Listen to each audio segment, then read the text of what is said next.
Wickets West Indies Regional 4-Day Championships, and we're looking at some beautiful pictures, which really tells you that it is fine weather today here in Grenada.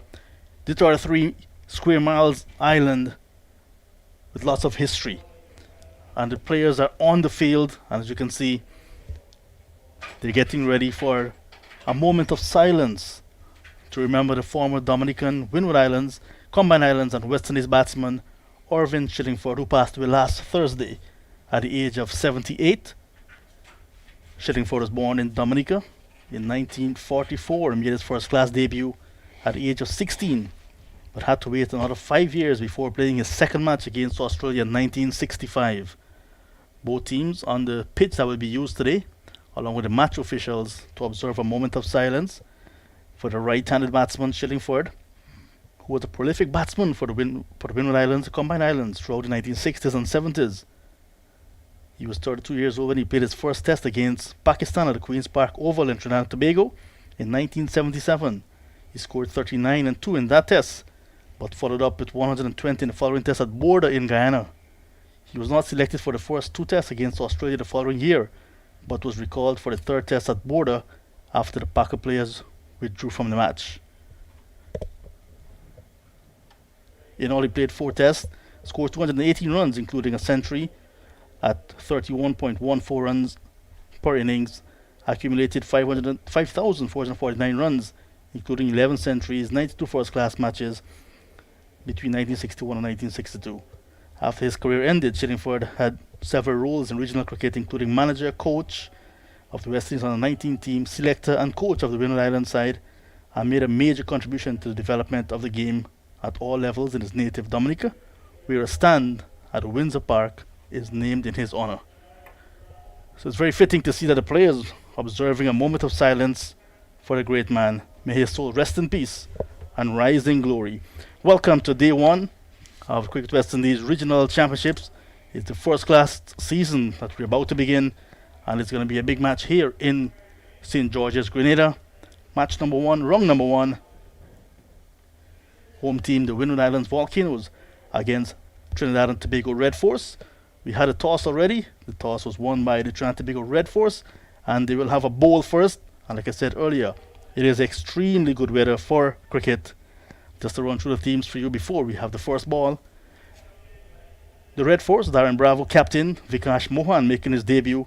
Tian Webster, Amir Django, Terence Hines, Brian Charles, Uthman Mohammed, Kari Pear, Yannick Carrier, Jason Mohammed, Jeremy Solazano. Missing out today, Jad Goli and Imran Khan, the former captain. The Windward Islands Volcanoes, the home team, will be led by Alec Athanaze, who is now the 25th captain of the Windward Islands side. At this, the first class level. Preston McSween is vice captain. The team includes Sunil Ambris, Kenneth Demba, Kavim Hodge, Ryan John, who's a late replacement for Nicholas Redhead, Darius Martin, Kimani Milias, Jelani Robinson, Justin Greaves, and Tevin Walcott, the wicketkeeper. Missing out today, Kieron Kotoy and Teddy Bishop, the 20-year-old former West Indies under-19 player. Alongside me this morning is Jason Keith. Skeet, we call him the voice of the Caribbean, one of the radio broadcasters here in Grenada, and you can hear him around the world. Good morning, Jason. Hi, good morning, John. You say the voice of the Caribbean. You give me a huge hat there. Not sure if I'll be able to live up to it, but I'll try my very best. Good to be with you. Welcome to Grenada. Again, I should say. Thank you very much. You're no stranger to this beautiful part, and it's good to work along with you today. Yes, it is going to be my pleasure indeed. We call this match for the entire 4 days, if you go to that. Umpires are out in the middle. The players are out in the middle. The umpires today, Nigel Duguid from Guyana, my hometown, and Gregory Brathwaite from Barbados. They're both 53 years old. Gregory Brathwaite in his 60th first-class match, and of course Nigel Duguid with him in his 59th. So they've been hunting in pairs. This pair of umpires have been very well. Jonathan Blades is the reserved umpire today. He's also from Barbados, and the match referee Patrick Felix. So we're getting ready for the first ball, and it's going to be Terence Hines who will begin from the media center end. And I understand you guys call it the Dabo end. The Dabo end, yeah. The Dabo Hills are just to the back of us. Very populated area, and when there's cricket, you can climb up to the Dabo Hills, enjoy the scenery from up there. The folks up there never miss a beat when it comes to cooking and preparing food and all of that. So let's go. It's cricket. Here's Hines, first ball. It's cut away, but it looks as if it's floored. Very first ball. It was very wide, and the fielder sprawling away. It looks like Yannick Carrier. Kimani Milius getting a very wide ball. First ball, a gift. Wanted to take advantage of it, and he almost lost his wicket. I think it took him by surprise, really. I mean, he wasn't really anticipating such a loose delivery to start with. Nice wide ball, something that you want to put away. It stayed in the air for a little bit, and yeah, he dropped it. I think it kind of caught him by surprise. That's the kind of thing you want to take full advantage of earlier on in the game. Yeah. But I think he may have been injured somewhere in the process as well. It looks as if one of his fingers on his right hand, it seems, may be just a little bit damaged. We're going to wait and get some reports on that. Yeah, so Milius and Robinson starting things off this morning, and that fielder now making his way up. Looks as if it's Brian Charles. So we still have to confirm who it is, but it is a very much a surprising start to this championship, to this match. Very loose delivery, first of all, from Terence Hines. A loosener from him. It was wide. There was Milius cutting with that weight. Anyone would want to take advantage of that loose delivery. It was a gift on both sides. It was a gift to the batsman. It was a gift to the fielder, and just made a mess of it, really. Yeah, well, it's not a good sign to see the very first ball of any match and a player leaving the field. Oh no, it's the debutant, Vikash Mohan. It is Vikash Mohan who's leaving the field. That's not a good sign. You want to make a very good impression first time around, and something like this, as unfortunate as this happens, it kind of puts a little bit of damper on you. But he's a tough guy. It's his left hand, I think it is. Yeah, he's a tough guy. From what we know about him in Trinidad and Tobago, he's a tough guy, so he can come back. Yes, so it looks as if it's his right hand, because whatever it is, he's injured and he's off.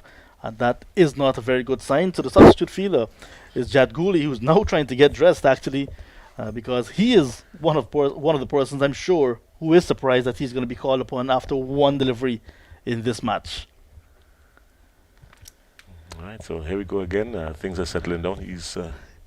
And usually, when you're on debut, you'd hope that the ball does not come to you very early. You want to have a sighter, you want to have your nerves and so on, and the butterflies to be settled. But it was Vikash Mohan, very first ball. He floored a catch in first class cricket.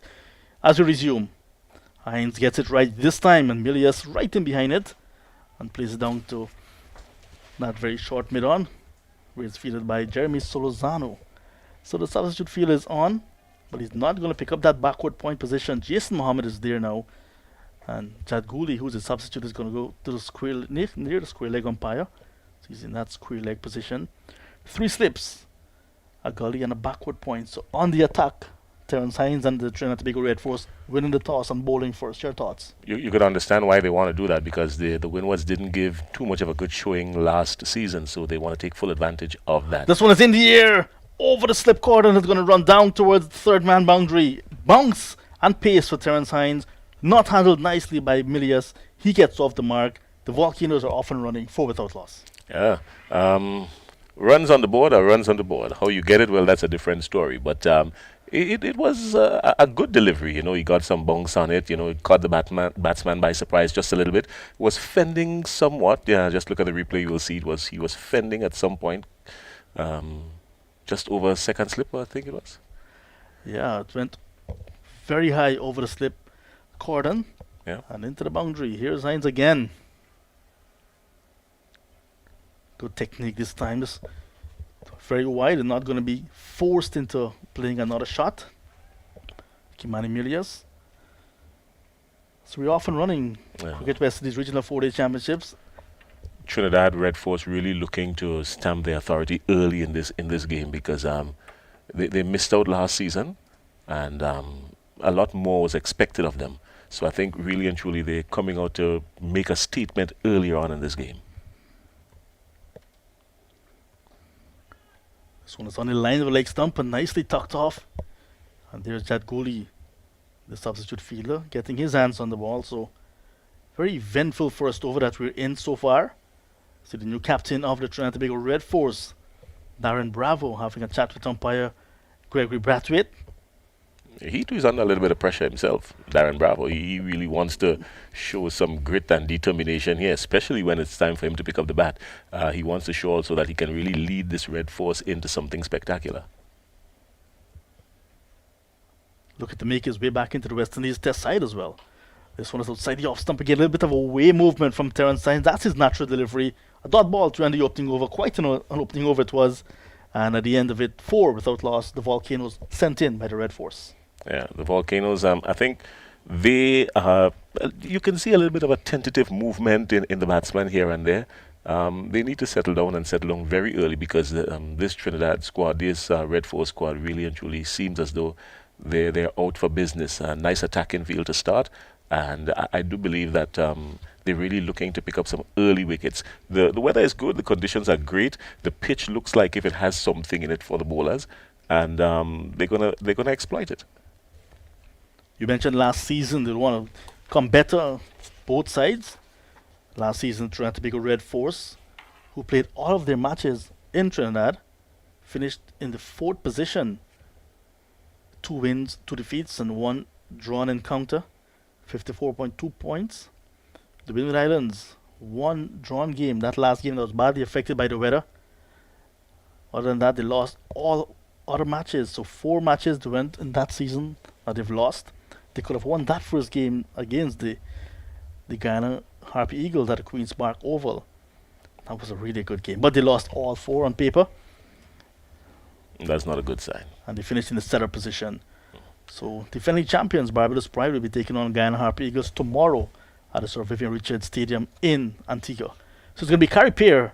His first over. It's a good start to him. Bowling a new ball in a 4-day match.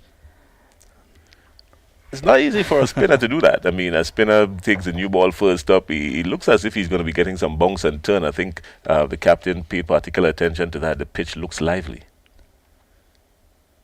Here he is again. Just bowling outside the off stump, and Jelani Robinson just allowing it to go by to the keeper. Amir Django with the gloves. So that's another surprise, well, for me at least, that spin in the first class match. Very early with the new ball. Nice flight from Carey Pear. Darren Bravo doing some early experimenting and trying his very best to keep these Windward Islands batsmen totally unsettled. Don't give them the opportunity to settle. I think that's where his head is at this morning. So far his bowlers giving him good showing. This is Carey Pear landing in good areas so far, forcing the batter into the shots. Good delivery coming back into the right-handed Robinson. He's a tall lad, stretching long forward, killing whatever spin is there.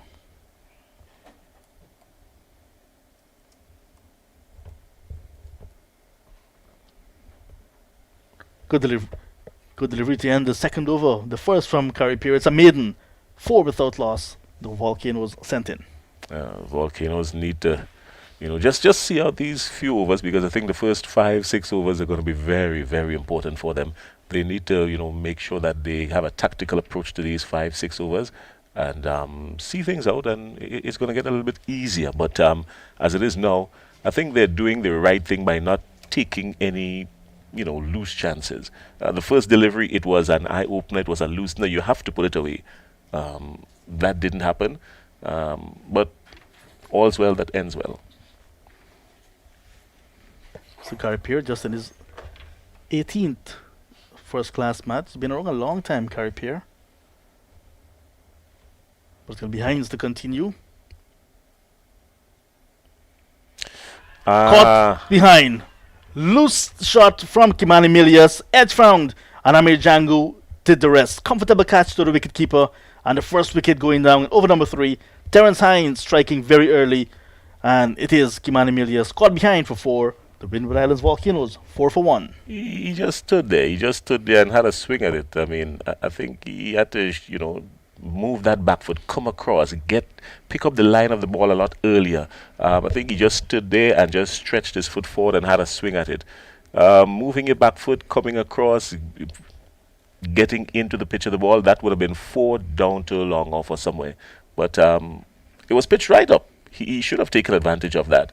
But as I said, with little or no foot movements, it's difficult to score, especially on a wicket like this. So he's gone for 4, and the new batsman is Kavim Hodge. With lots of experience. Hodge, former captain of the Volcanoes, coming out to battle. But good movement, good bowling from Terence Hines with this new ball. Yeah, Terence Hines has shown that he can get some movement. He's generating some good pace earlier up. Putting aside the first delivery, which was basically a loosener, he's showing that he can get some movement. He's dropping the ball in the right areas, and that's good. And that is going to assist him. The wicketkeeper knows that. So I think they had some bit of communication in and between the delivery. And once you're pitching the ball up now on a wicket like this, you're going to get movement. And the batsmen need to start using their feet and getting into the line of the ball more and playing more comfortable and respectable shots. So Hodge, about to face the music, approaching his 30th birthday, and now his 46th first-class match. Lots of experience for him, averaging just under 28. Down the leg side, that's another loose delivery, but good pace you're seeing from Terence Hines. Good bounce and carry as well. Yeah, the wicket has a lot to offer this morning, and with the wicket offering this much, the good thing about it is that the outfield looks good. So once you get bat onto ball properly, I mean, you can score some runs here. The outfield looks good. It's hard, and I think, you know, they just need to settle down. The Windwards just need to settle down just a little bit. Once you settle down just a little bit, everything is going to be fine. 3 slips a gully backward point, and a man at extra cover in the offside. This one shaping away after pitching as well. So this is good bowling, good controlled stuff from Terence Hines. Bowling to his field. Look at that ring of fielders on the offside. Yeah, the man at is it short mid-off? He has not really come into play just yet. Yeah, because he's not getting into full deliveries for the batters to drive. Not the captain himself. Doing a whole lot of navigating there, making sure that he gets the field exactly how he wants it. He has just pushed back. There's a man on the square leg boundary now. He just pushed him right back onto the boundary ropes. Maybe there's a plan somewhere in the making here. So 4 slips now and the gully. Short delivery just on the line of that 4th stump. Handled nicely by Kavim Hodge. So putting more pressure now on the new batsman. Very fresh track. No one knows how it was going to play. As you can see, good assistance to the bowlers so far. There's a 7-2 field, just 2 fielders on the onside, one at long leg and the other at a very short mid-on. That's Jeremy Solozano. Good bounce and carry again. He's bowling nicely to his field. Just what his captain is asking him to do.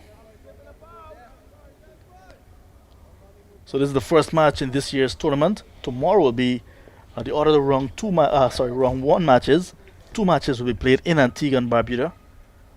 Defending champions, 2-time defending champions, Barbados Pride will take on former champions, the former 5-time champions, the Guyana Harpy Eagles, at the Sir Vivian Richards Stadium. It's a very good delivery this time, much fuller to end Hines' second over. After 3, the Volcanoes 4 for the loss of 1, a wicket maiden from Terence Hines. Yeah, Hodge is he's looking comfortable, giving the bowler some credit. Hodge is looking comfortable. The bowler is not giving him anything to put away, so to speak.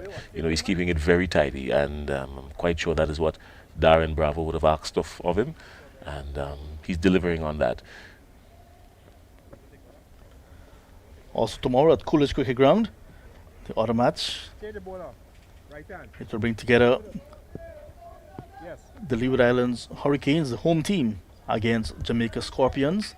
So 2 matches will be starting tomorrow in Antigua and Barbuda.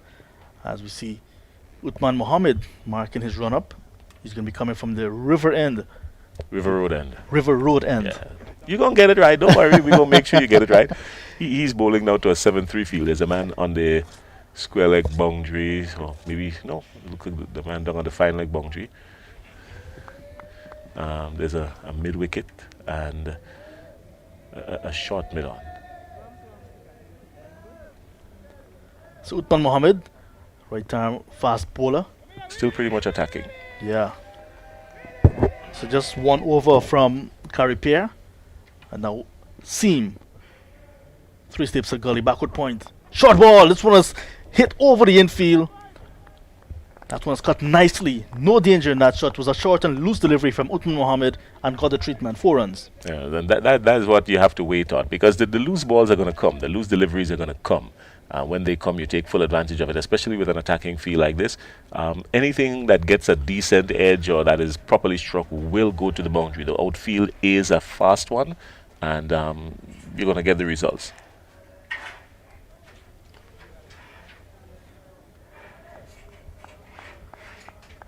So good morning to all our friends in the Twin Island Republic of Trinidad and Tobago getting ready for Carnival.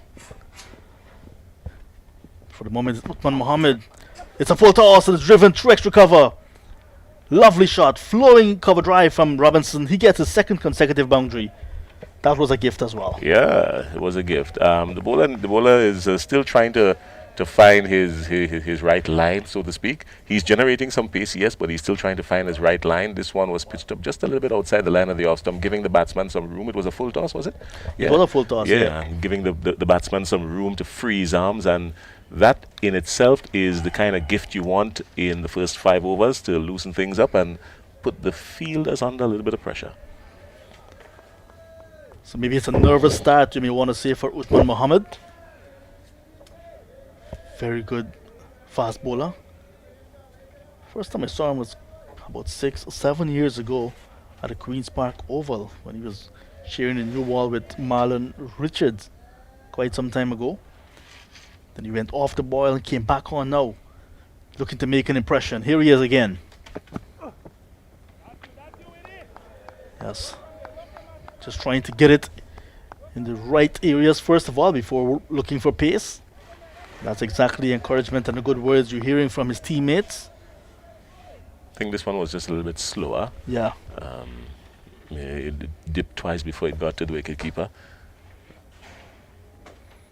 But he's already gone for 8. And so the only thing he can think about now is trying to keep it tidy. Find the right line, find the right length, and then generate the pace. This one is it. Over the slip corner again. Take outside edge. It was a ball that was outside the off stump. And it got big on Robinson. He's looking to go through cover. The outside edge was found, but it went down to 3rd man for 4. Yeah, as we said, once you get decent bat onto the ball and it goes anywhere at all, once you pick it up nicely, it goes anywhere, it's going to run out to the boundary. So I think he would have made up his mind that, you know what, anything loose, he's going to go for it, because they're a little bit on the back foot now. They want to make sure that they score some runs, find the loose delivery, score some runs, put the bad ones away, and pay respect to the good delivery. He's gone for 12 already. Should not be too worried with Mohammed.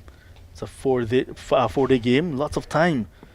And now we're seeing some protection and in the cover with Tion Webster going down towards extra cover. This one was a nice delivery coming back in after pitching and cutting Robinson his half as he was shaping to defend. Good comeback. Yeah. This is what he was looking for since the over started. This is exactly what he was looking for since the over started. It's a little bit difficult for him coming in from that end because there's a little bit of a lift as you get to the wicket. So he's going to have to put some more energy. He's going to have to put some more back into it, so to speak. But he's going to be all right. He has the height and he has the good form. Much better delivery again. So that's the end of Mohammed's first over. 12 runs conceded, but after 4 overs, the Volcanoes 16 for 1. Yeah, he's Trinidad Red Force needs him to keep it tidy. He's gone for 12 in the over. That's way too much. His captain will obviously have a word or two with him. He's gone for way too much. He needs to settle himself down and find the right line and length. The Volcanoes, on the other hand, they are happy right now. It's a good position for them to be in. Yep, you lost the wicket earlier on, but they're bouncing back nicely. They want to make sure and gather their nerves and take full advantage of this one. You're on home soil. It's your first game for the season. You're coming from the bottom of the table last season. The only direction you can head now is up. Just to remind you of the teams, as Hines will begin his third over. Alec Atanaz, the captain of the Windward Islands Volcanoes. First time as captain, and this is the first class level for Atanaz. Preston McSween is vice captain, Sunil Amris, Kenneth Demba, Kavim Hodge, who's at the crease on strike now. Ryan John, a late replacement for Nicholas Redhead. Darius Martin, Kimani Milius, the lone batter to be dismissed so far. Jelani Robinson, who's at the crease as well. And the Barbadian pair, Justin Greaves, the all-rounder, and Tevin Walcott, the wicketkeeper. So that's the Windward Islands Volcanoes side. The Trinidad and Tobago Red Force captain, Darren Bravo. New role for the left-handed batter. Vikash Mohan on debut. He's not on the field. Got an injury to his hand. Very first ball of the match.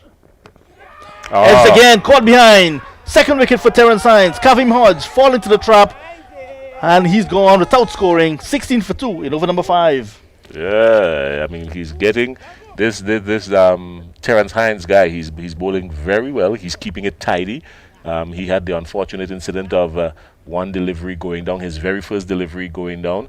But since then, he has picked up 2 wickets and he has managed to keep it nice and tight and tidy. And Darren Bravo is going to be totally elated with that kind of bowling. So that's the fall of the second wicket. Kavim Hodge, with all of his experience, making a long walk back to the pavilion. No score today. And the Volcanoes, you mentioned, at home. And they're not comfortable at the moment, losing 2 wickets very early before the 5th over. And 16 for the loss of 2. But Hines, very much cock-a-hoop at the moment, getting good purchase from this new ball, from this track as well. He won't mind at all. Yeah, and his confidence is going to grow. His confidence is going to grow, and he's going to keep on pushing, because now that you know the pitch is offering you some assistance and you're picking up early wickets, I think he's gonna probably, Bravo's probably going to keep him on for about another over or 2, just to see how much he can milk from him, and then of course he's going to give him a breather. But up until now, he has done very well. So Terence Hines, with his tail up, will be bowling to the new batsman, who is the captain of the Windward Islands Volcanoes, becoming the 25th person to captain the Windward Islands in first-class cricket. He too is under a little bit of pressure. Your first time as captain, and a whole lot is expected of you. I didn't think he was contemplating going in so early in the innings. I thought he saw himself, maybe going in closer to lunchtime, if anything at all. Not now.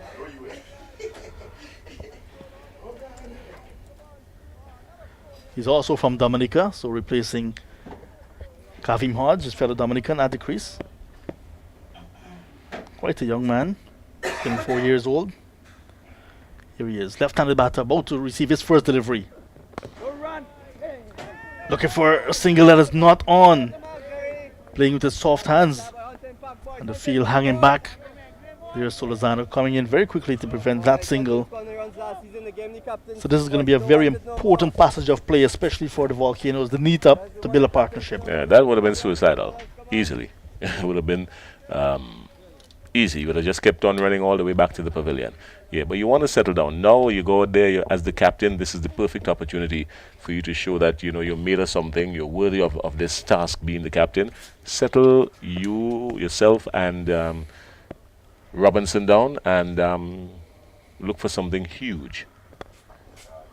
Nice delivery, beautiful shot as well, and that will be 4 runs to the captain. He's off the mark in convincing fashion. Very full delivery from Hines, given the treatment. Yeah, it was always coming back into him. The bowler changed his run up and started to come around the wicket, but it was always going back into him. Nice foot movement, walked into the shot elegantly, and as I said, this outfield, it is lightning fast. You're going to get runs. That is a word I was looking for. Elegantly. I had it there. I could have blown it to you a long time ago. Well, thank you very much for that. I think we must thank Alec Atanaz as well for bringing it out. We haven't seen any shot like that all day.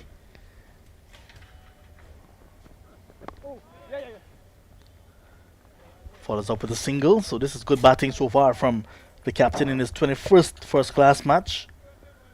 He's had 6 half-centuries. We're looking to go very deep. Yeah, he's talented. He's talented. I mean, he reads the bowlers well. He needs to just settle in and get a real big score to show, you know what, this is where I'm at, this is who I am. You know, he just needs to settle in and get a really big score and keep talking to your compatriot on the other end. You know, make sure that he understands the task ahead. You want to make sure and do that. It was not too long ago in the Super 50 that was played in Trinidad and Tobago that he got back-to-back centuries in the first and second rounds in that tournament, but then tapered off. I'm sure he'll be looking to improve on that performance, but a different format. This is the red ball format, like they call it these days. Very capable, just 24 years old. For the moment, it's Robinson who's going to be on strike.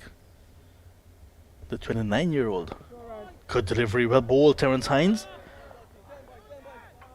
That's the end of the over. 5 gone, and not a successful over coming to an end for Hines and the Red Force. 21 for the loss of 2.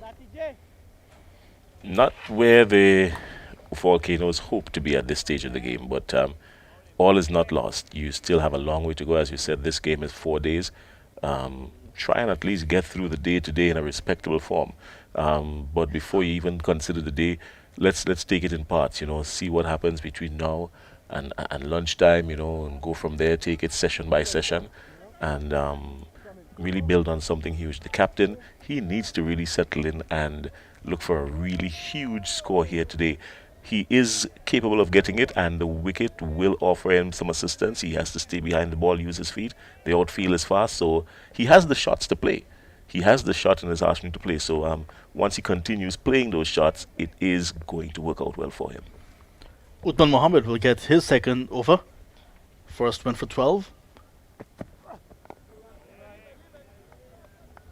This time he's on target to the Windward Islands Volcanoes captain. Athenaeus just plays it back up the track. A good pressure as well being applied to the new batsman, the new captain. No doubt to be feeling a little bit of nerves in that stomach.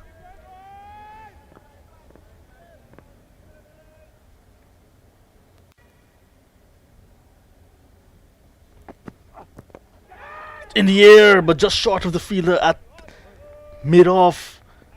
Jeremy Solozano went around the ball. That could have easily gone to hand had he gotten a little bit more connection into that one. It was a little bit of a slower delivery too. I think it caught him by surprise. It slowed up just a little bit on him. So he was well into the shot long before the ball got there. He moved a lot earlier as well. He came across the wicket a whole lot earlier, since before the bowler was into his delivery. He came across the wicket as well, and the bowler slowed it up a little bit on him. Better ball, better shot. Tight in defense. Mohammed got the previous ball to jump on the batter just a little bit. This time it was much fuller. You're seeing some footmarks developing from this, the Darbo end. Terence Hines, where Terence Hines is running, as you can see from our vantage point. You're not seeing it on the monitor just yet. The spinners are going to be looking at that closely as the game goes on, yes.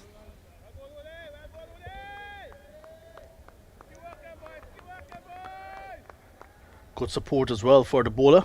You can hear the TNT Red Force players encouraging him. Uthman Mohammed. Need all the support he can get.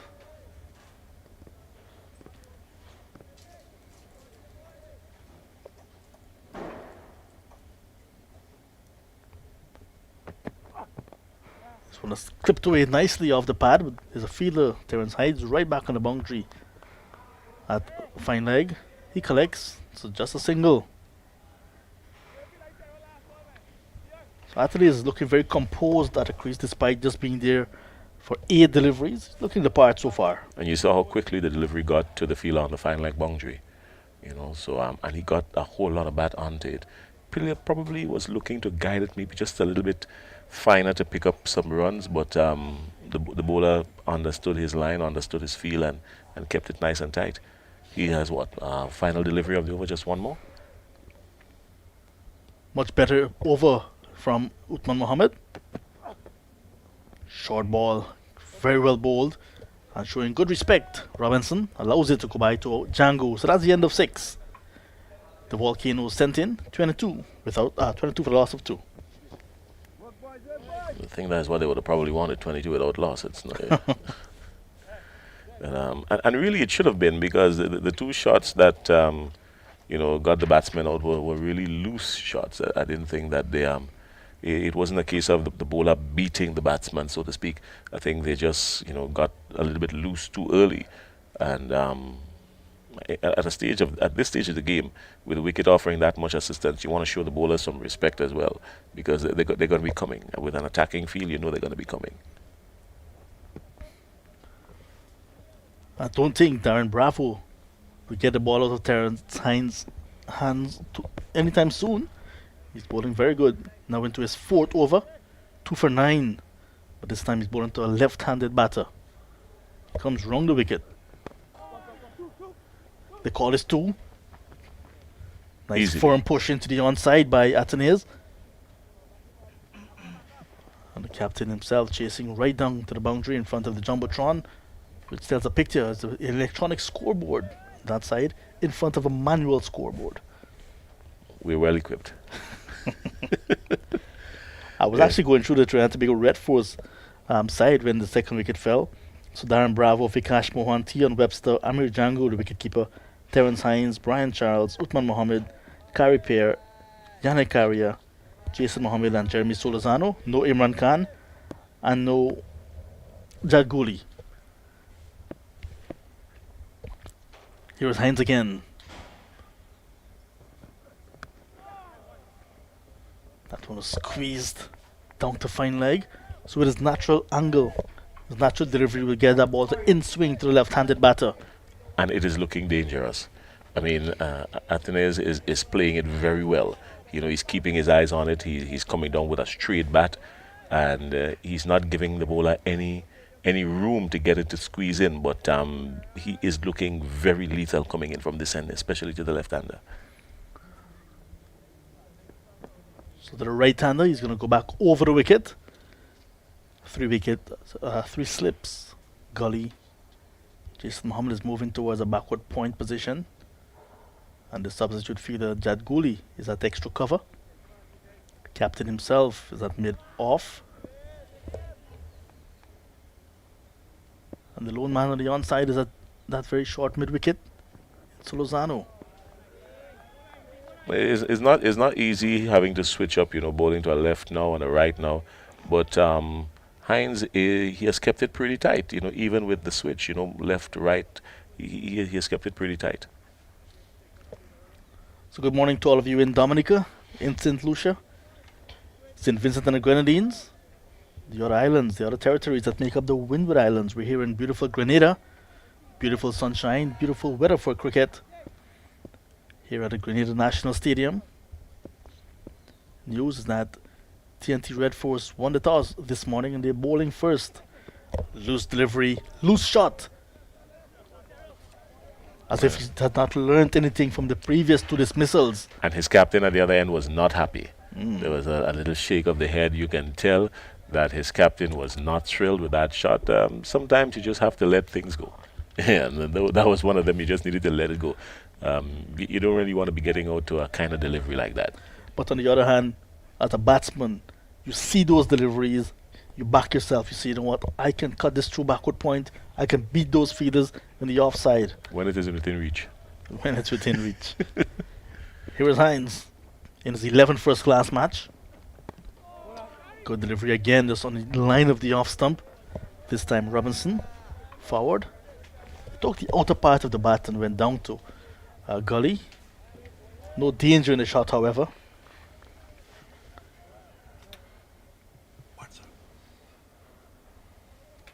So Hines, before this match, 16 first-class wickets. He's been around since 2020 at this level.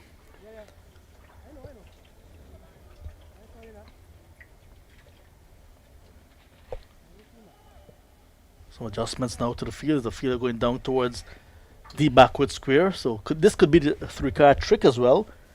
Maybe telling the batter that we're bowling a short ball for you to hook. He might fall victim to a trap like that. Let's see. This is the test of temperament for Jelani Robinson. He's on 12. And there is Hines outside the off stump again. So that's the end of over number 7, 25 for 2. I'd like to say good morning also to Pastor Stevenson Worm. He is not too well. He's a little bit under the weather. Pastor Worm, we're missing you here, but we know that you will be joining us at some point. If not this match, well, maybe the next one. But he's not doing too well, but he is following the game. I remember working with a good pastor in 2015. It was in Trinidad and Tobago for the Super 50 Cup. Quite a while ago. So good morning, Pastor. Looking forward to seeing you very soon. So Mohammed will continue.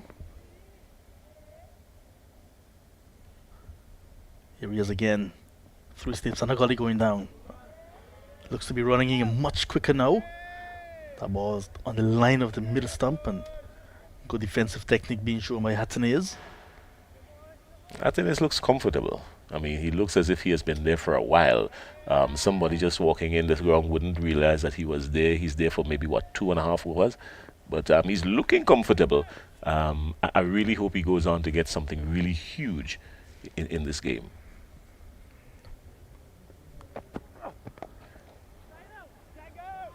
Nicely driven, comfortably. Nice technique. Stylish from Hattonese. Mohammed, 33 years old. Getting closer to 34. We celebrate that birthday on the 1st of March. 17 first-class wickets before this match. This is his 10th match. Made his debut against Guyana at the Queen's Park Oval. That game,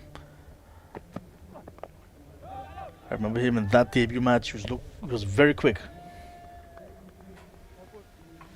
Yeah, Hattonese continues to look comfortable, and I think that is what you really want to show, especially as a captain at this stage of the game. Your team is under a little bit of pressure, losing 2 wickets very early up, and you want to just show that, you know what, it's time to steady the ship, and you're going to do that from the front.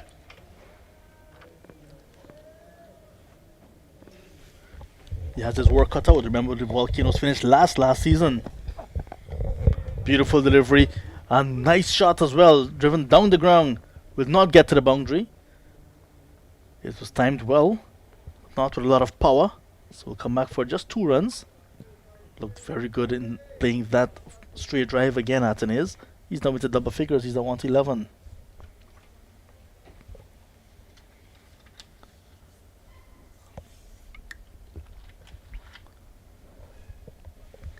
So here we are in Grenada, home of Kirani James, the lone Olympian from, the Olympic gold medalist, I would say, from Grenada. He won gold in the 400 meters in 2012 in London. Single not on. Another suicidal call sent back. Athen is looking to be a little bit adventurous, so to speak. Doesn't really need to get into that at this point. He's looking good. He's shaping up well. He's striking the ball nicely. You really don't want to get into any unnecessary chances, not at this stage of the game. Yeah, but you mentioned Kirani James. We are also the home of Anderson Peters, #1 javelin thrower in the world. Yeah, he's ranked above Keyshawn Walcott. Remember that? Oh. In the air, but in the gap as well. Runs for the Volcanoes. Captain will come back for the second. And that's all he will get. That's the end of Uthman Mohammed's 3rd over. 8 gone, 27 for 2. I think Athens was looking for a 3rd one because he wants to hold on to the strike. I think he was really looking for a 3rd run there. It could have been on depending on how they went through the first 2, but I think they made up their minds from early in the game that they were going to settle for 2, but 3 could have been on. So Kirani James, we have the Kirani James Athletics Stadium right next to us here at the Grenada National Stadium. Kirani James also won silver in 2016 in Brazil, Rio de Janeiro, and bronze in 2020 in Tokyo. He's got a full set of medals, full set of Olympic medals. Also the home of Junior Murray and Royal Lewis. The stands are named in their honors. Junior Murray, the first Grenadian to play cricket for the West Indies. The Ninja Man as they call him. He's with us. He's going to be joining us pretty shortly. The Ninja Man, he made his way into the commentary box without us even knowing. Hines starts a new over. This is his fifth on trot. Chance for run out, and the non-strike is in. Athenis wants to show that he's leading. He wants to get on to strike. He is seeing that, you know what, the pitch is pretty much even, and once you settle in and you play decent shots, you're going to get runs. All right, nothing extra for the bowlers, no major advantage in this wicket for the bowlers. Similarly, it's not placid, so the batsmen, they have to, you know, apply themselves properly, and he has shown that he can do that. But with Hines coming in looking ever so dangerous, well, it's a good contest here, bat and ball. Jelani Robinson got a single. That's his 13th run. Remember, he had 3 fours consecutively, or in 1 over, off Uthman Mohammed. Since then, he's kept very quiet. He's faced some 19 deliveries, of which 15 are dot balls. Should not be too worried at all. Lots of time in this game, in this innings. Outside the off stump, a bit of room. We see now Hines not going round the wicket at the left-hander, but remains over the wicket with 3 slips still in play. You know, with his natural action allowing the ball to cut back into the left-hander, is he looking to maybe just drop it just outside the line of the off stump now with a little bit shorter and you know, coming back in with some bounce to the left-hander? Is that what you think he might be contemplating? Yeah, look at the close of that angle. This one is loose. Good shot. Nice flowing cover drive. 4 runs to the captain. Anthony's got a gift that was outside the off stump, very wide, and a flowing cover drive. And then he got another boundary. Score moves on by 4. Once the bowler's experimenting, the loose deliveries are going to come. You know, and I mean, he's showing good form. I mean, he was well into it. He just leant into it really nice, you know, and got enough bat onto it, and didn't even really look as if he was contemplating running seriously, because he knew it was going to go all the way for 4.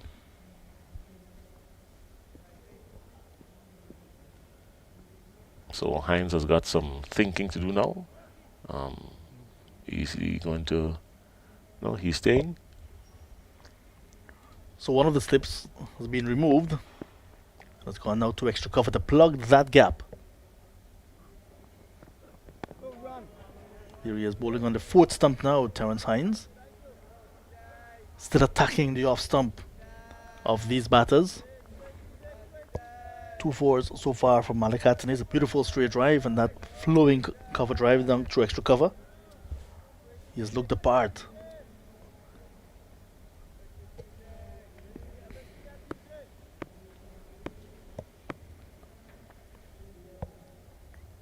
The last first-class match that was played here was March 2020, when the Volcanoes won by 2 wickets over the Jamaica Scorpions.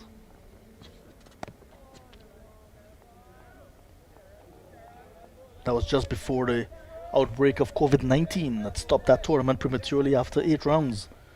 Yeah, boy, did we suffer for that? Did our cricket and our sports really took a hit because of COVID-19? It's good now to see that things are basically opened back up and folks are getting back to, you know, some sort of normalcy. Just over the weekend we had the National Sports Awards, and that was one of the things that was spoken of by the president of the Olympic Association. You know, it's good to have all sports being played again, you know, cricket included, of course. Good delivery to end the 9th over. So Hines, 5 overs, 2 for 17, the lone successful bowler of 3 so far for the Trinidad and Tobago Red Force. And the Volcanoes losing 2 wickets. Kimani Milius caught at a wicket for 4, and Kavim Howard, similar dismissal, no score, 34 for 2 after 9. It's good. The Windwards are now looking with putting some respectability to the total, so to speak. Yeah. So 34 for 2, I think they're going to be all right. We're going to be joined shortly by Junior Murray after the 10th over. Yep, Junior Murray is going to come in and join us. Former West Indies wicketkeeper batsman. he would have loved to be on a wicket, showing so much bounce and you know, for a man who doesn't spare a thought in going after the ball, when he goes after it and he hits it, back then it stayed hit. So Mohammed starts a new over, his fourth of the morning. There is Robinson, tight in defense, plays it down towards mid-off, and it's knocked down by the bowler in his run, in his follow-through.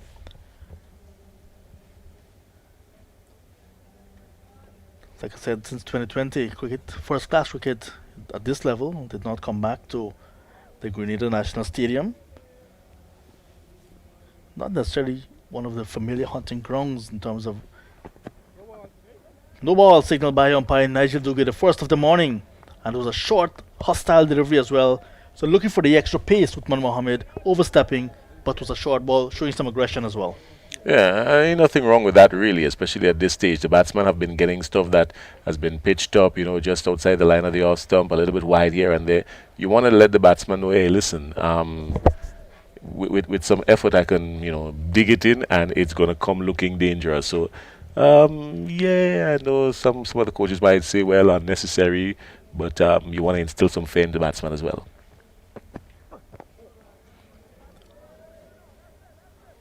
And it's good to see that umpire Duguay did not go up with his hand and show a circular motion, which means there's no free hit with this red ball. We have grown accustomed to seeing free hits with that white ball in all sorts of cricket. But it's good to see the whites, that's a uniform, and the red ball being used again. The test of temperament. Yeah. Tenacity. Like I was saying, so the Grenada National Stadium, not necessarily the best hunting ground for the Volcanoes. They've played 21 matches in the West Indies domestic tournament. They've won 8. They've lost 8. And the other 5 were ended in draw. And this one's going to tip the scale. Not a short delivery again from Mohammed to Robinson. Robinson this time ducks under it nicely. Taken by Amir Jangu. Goalkeeper style. Junior Murray style. Yeah, you want to let the batsman know that, you know what, I'm here. Not everything is not pitch up hunky dory, maybe a little swing here and there. You want to know you put some thought into the minds of the batsman. You know, put some fear into him. You're a big man with a red ball, and you're coming in quickly. Relatively new ball as well, just in his 10th over.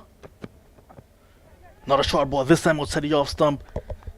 Following that one, Robinson looking to uppercut. Made no contact and went by to Django again. So this pitch really showing some good bounce and carry very early. This is the first morning of this four-day match. You expect that sort of bounce and carry very early.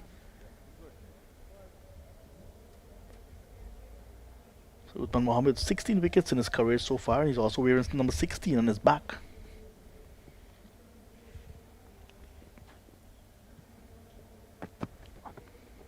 Not a short ball.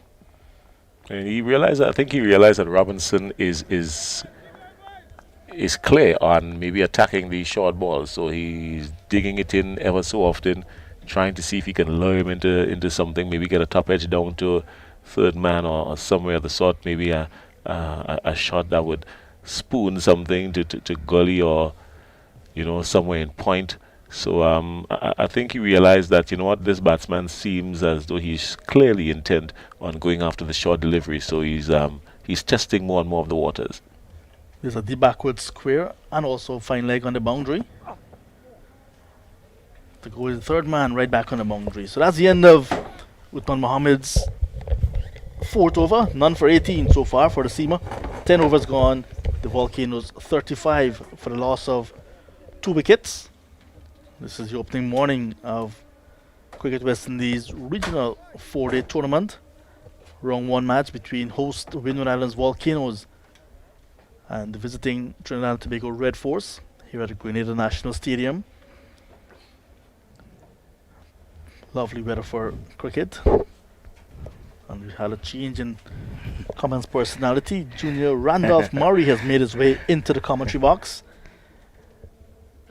just recently celebrated his 55th birthday. Hello, Junior. Good morning. Pleasant good morning. It's good to be here at the National Stadium. Looking at this lovely game of cricket that I love so much. It's always a pleasure to be here. It's going to be a change of bowling as well. This is over number 11 that will be started, and it's going to be Tian Webster replacing Terence Hines. Hines 5 overs, 1 maiden, 2 for 17 out of the attack.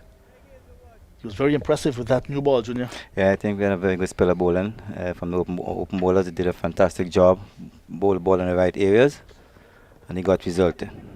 First ball, this one is cut away nicely by Atenes. Just a little bit of room outside the off stump, and there he is, treading that gap there and got the boundary. Yeah, first thing I must say, I think Atenes is looking pretty well. He's looking as a batsman full of confidence. I can see believing in himself. He has been getting a lot of runs for the past few games he has been playing. So I think he's full of confidence. I think he should be the leading batsman in this team. He got to play the Devon Smith role in this team, and carry the team on his back as the captain. And I hope that he can continue, getting runs. He looks pretty well at the moment. It's good that you mentioned Devon Smith, because it's the first time that the Windward Islands will be starting without Devon Smith, who made his debut back in 1999. And this is the first match that they're doing without Devon Smith at the top of the order. Yeah, it's a very long time. He played at least 22 years. At least I played 20. So I think he did a bit more than me. But I think he added like Devon Smith. They're very close friends, and I think Devon will be very proud of him now, looking at the way he's getting the runs, and I think he's doing a fantastic job at the moment.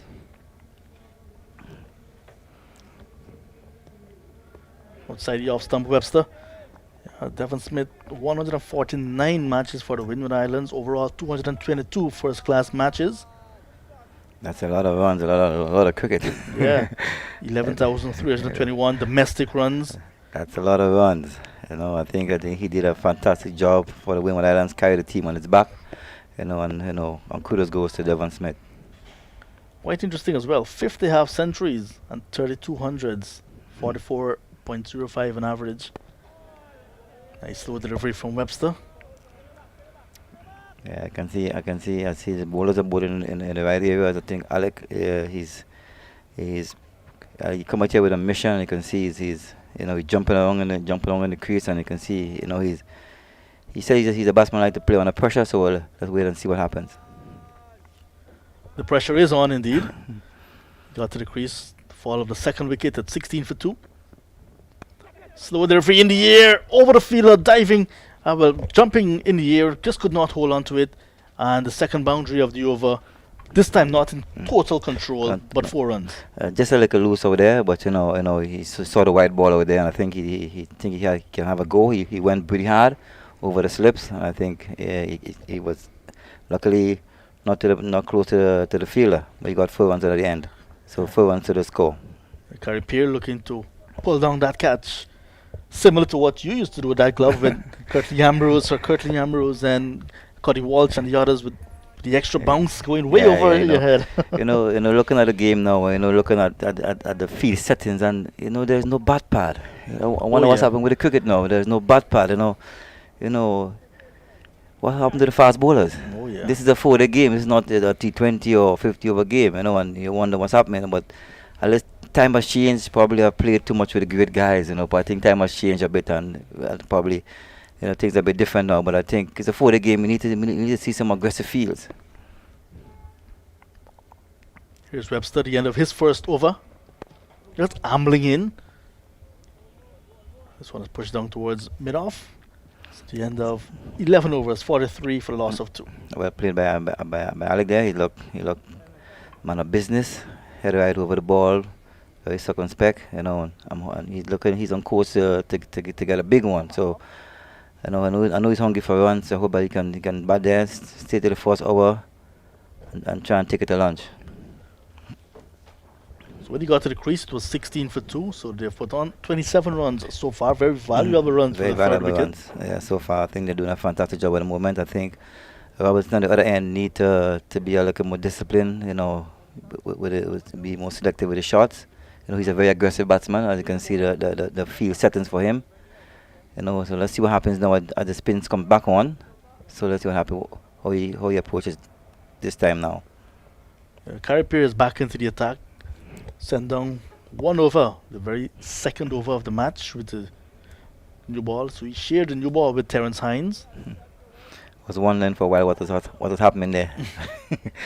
First day of a 40 game, Yeah. a lot, nice hard ball, nice flat pitch, bit of moisture in it, and you open ball with a spinner. But as I said, different times now, different tactics, different things. So let's see what happens. For me, I still see cricket as a fundamental game. Stick with the basics. Stick with the basics. It was a loose delivery to start this match from Terence Hines. Kimani Milias actually cut very hard, and it went to the debutant Vikash Mohan. Floored the catch, hurt his hand. He's been off the Wow. field ever since. Yeah, very sad for him. Sorry for him. Hope that he can get his injury sorted out and probably come back and play his role. Unless he may be disappointed now. First game, first regional game, and got injured. Yeah, not very good at all for him. Not very good at all. But these things happen, so I think he will bounce back. There's also Brian Charles, who's going to be bowling some off break, but Vikash Mohan is also quite capable as an off break bowler. Trinidad team full of spinners.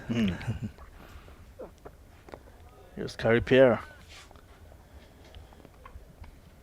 Well done by Jelani. I'll get behind. Have a look. I know once he gets in his area and his arc, he's gonna hit him back over his head. So I think he got to be very, very careful now. Carey Pierre with international experience. 31 years of age. Now into his 18th first class match. 37 wickets at this level. Been around for a while. Yeah, started in 2016. Backing away, making some room, but cannot pierce the gap at cover. I think Jelani got to be a little more tighter, I think he can get carried away a bit. The spin, so he just batted for just under an hour, so hope he can carry through. Oh, the bat part has emerged.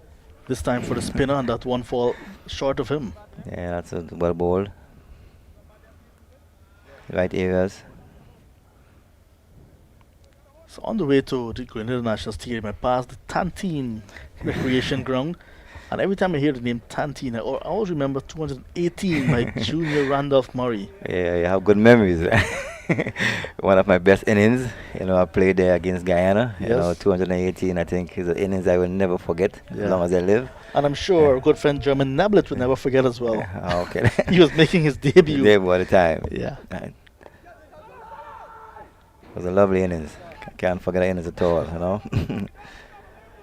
think that innings got me back into the West Indies team. I was out for a while, and I think that innings got me back into the West Indies team. So Carey Pierre finishes his second over, the first after coming back. 12 overs gone, 43 for the loss of 2. There's some school cricket I understand was being played yesterday at the Tantine location, yeah. So school cricket started back for the last couple of weeks, so it's started back. So hope the kids can, do the thing. It's good to be back playing school cricket after this long period of time. So I think they're enjoying it. I don't play a game or two. Being a Walcott at Ministry of Sports, we all started there.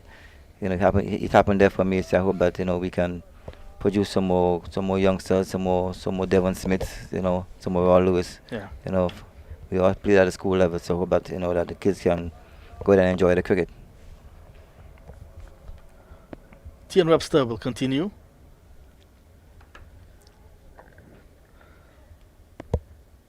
But it's good to see that first class cricket has returned to Grenada as well. It's very good. Yeah, it's very good to see the first class cricket. It's very good to see, the outfield on the whole. Everything looks, the first class look test venue. We're looking pretty well. We always do a good job here in Grenada. Just hope that we can get people to come to the stadium and support the Windward Islands and support regional cricket. Yeah, admission is free, I was told. Pretty good. Full delivery. We're driven straight to Solozano, who's at extra cover. Admission is free. I hope that people can take advantage of it and come, Yeah. to the games. But unfortunately, probably the days, I think the walking the teams of the cricket. I think people are working at the time, so I hope that, something could be done probably for the next game. There might be a few that are unemployed. May want to come and take a look. Let's hope. Oh, that's a good delivery. Extra bounce from T and Webster. And Athenaeus, a little bit of tangle. Yeah, well bowled, good area. That 6 feet area there, where the batsman not too sure if he come forward or go back. That's a very good area, good ball. Well left by Athenaeus. Good morning to all of you in Trinidad and Tobago as well. Lots of persons following this match. Lots of for various reasons.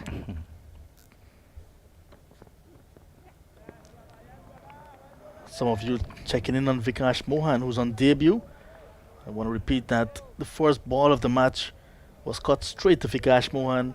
He floored the catch but hurt his hand in the process and has been off the field ever since. So not good news for TNT Red Force supporters. But I'm sure he's going to be back, Vikash Mohan. Let's hope we can get an update about him so we Yeah. can inform the region. Driven hard into the ground. No timing of this one from Athenaeus, the captain. Yeah, just have to be like a more. I know confidence can be good, but it can also be a downfall. When he's batting the batter full of confidence, so he just got to be like a tighter. It's a long, long day to go. Lovely pitch. And after the first hour, we all know in National Stadium, it's going to be a runs paradise. So let's hope he can stay there and fight it out.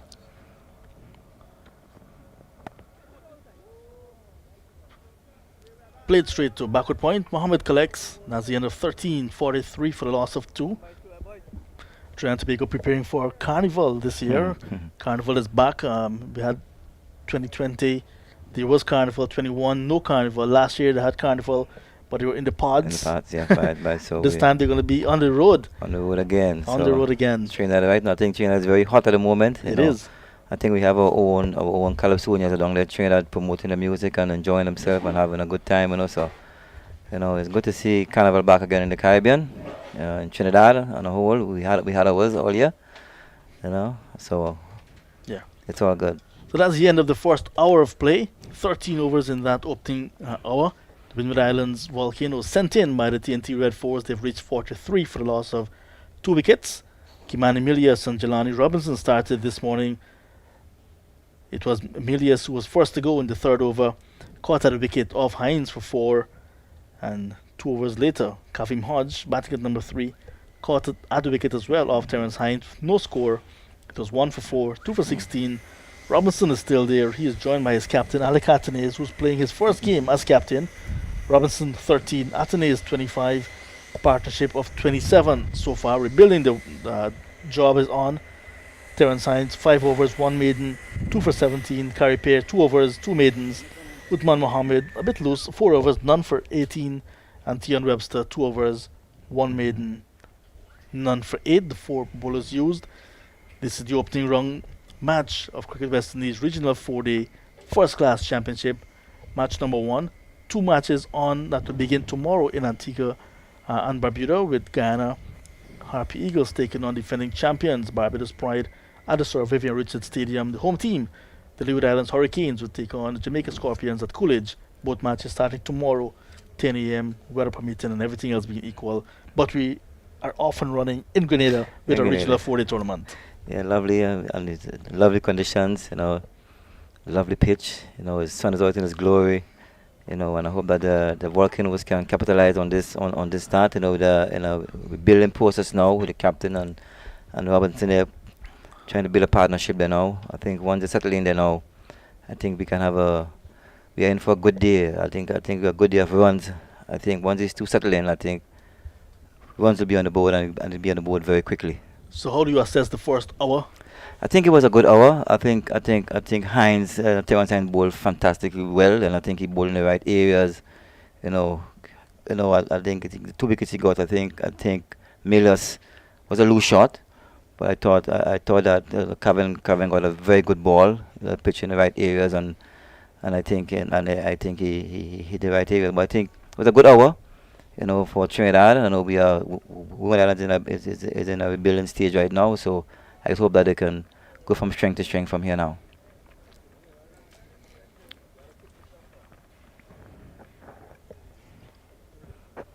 .43 for 2. Grenada preparing for independence as well, getting ready for the 49th anniversary as an independent nation. Yeah, it's an oil long season, obviously. Hey, well, I haven't had any yet. Yeah, you're in an oil long country, so I hope that you can, take full advantage of the oil long. Be very careful on what you eat in that oil long, Yeah, it might have you coming back to Grenada. It's our national dish, so it's our time now to show off our national colors and our national dish, and it's a time. It's 49 years. We're looking forward to the 50th next year. Ever conscious of God, we aspire, build, and advance as one people. That's it. That is the motto. That's the motto. Hello and good morning to the Right Honourable Decon Mitchell, PM of Grenada, as we back with the action now. Carripier to continue from the River Road end. Bowling to Robinson. Robinson there on 13. He's been there for a long time now. He's been there Robinson. for a while. Yeah. It's a 40 game, so we're not in a hurry. So he's been batting it for over an hour. I hope he can have a good score. Quick delivery, effort ball from Carripier. And there he is, just backing away a little bit, Robinson, looking for a little bit of room. Oh, yes, I think you got to be careful with the arm ball. Yeah. But, so, just be a little more selective. There he is again. Is he losing a little bit of his patience? Yeah, I think the captain should have a word with him. I think he wants to score. He's a batsman that likes to score. And I think he got a couple of dot balls and he's not scoring, so he got a bit on the edge. So you got to stay a bit tighter.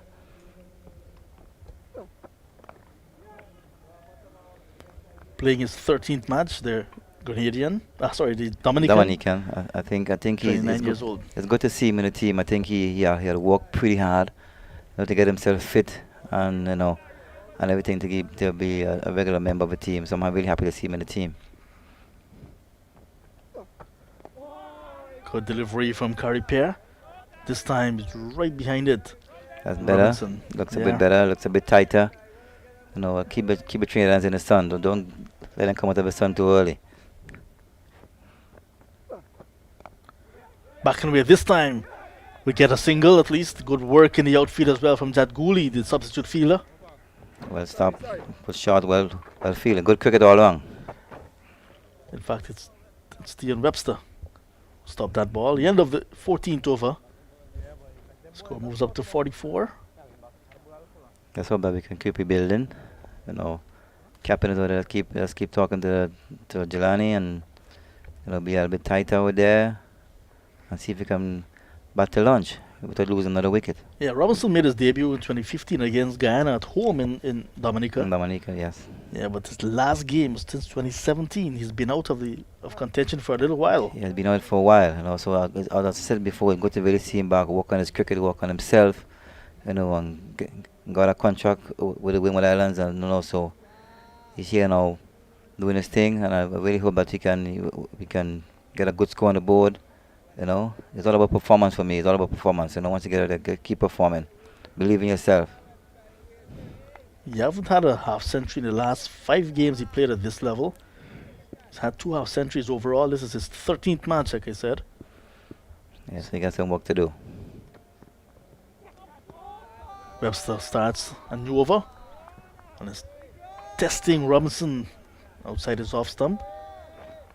Yeah, I think Webster is bowling in the right areas. He's not a quick, fast bowler, but he's bowling in the right areas. And I think the batsman got to be a bit watchful. I think as an open batsman, I think the more balls you leave outside the off stump, I think it's better for you. Get the bowler tired. I think you got to do something different.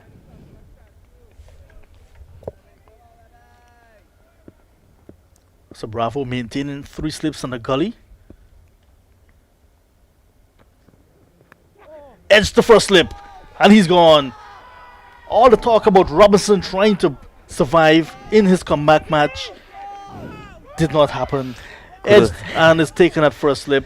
I think it's kudos to the bowler. I think that's fantastic bowling. I think he's been doing it from the time he gets on to bowl. I think in the right areas. I think Jelani, was a bit anxious there. Because the ball I think could have left. It was pitch in the right area, but I think it's downfall now. So I think kudos to Webster. I think it was a fantastic ball.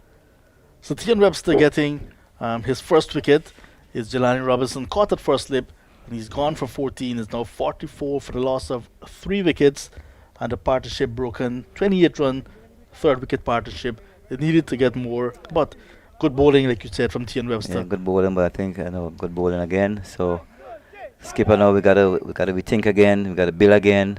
We have a batsman coming out, Sunil Ambers. He's a seasoned campaigner, a former West Indies player. So I know he got a job cut out for him now. So I'm looking forward to see if he can dig in and do his best for the Windwards. So lots of experience in Sunil Ambers, number 99, and the players are wearing that black armband today because Irvin Schillingford left us. Yes, that's a very, very, very sad moment. My manager, my mentor, I think, may his soul rest in peace. I think he was a good player. I haven't seen him played, but I think he was a great player in his time, was in his player, and my kudos go to my sympathy go to him and his family, and hope everything goes well. And to my own home and my own mate, Pastor Wom, cricket is playing in Grenada. There's no Pastor Wom, so that tell you something. So I wish him a speedy recovery, whoever he is at the moment. Hope that all goes well.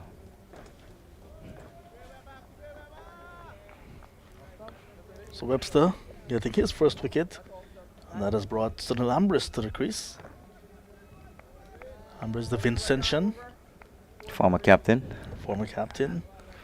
29 years old. You call him the former West Indies player, but at 29 years old, he may with some good performances. You never know, Junior. Yeah, Well, let's hope that he can perform well and get back in the team. Yeah, he's played 6 Test matches already. This is his 61st first-class match. He's a veteran in this competition. Another good ball by Webster again, hitting the areas consistently. I love to see that. I think our fast bowlers are trying too much thing these days. We need to hit the one spot consistently. I think Webster is doing a fantastic job at that at the moment.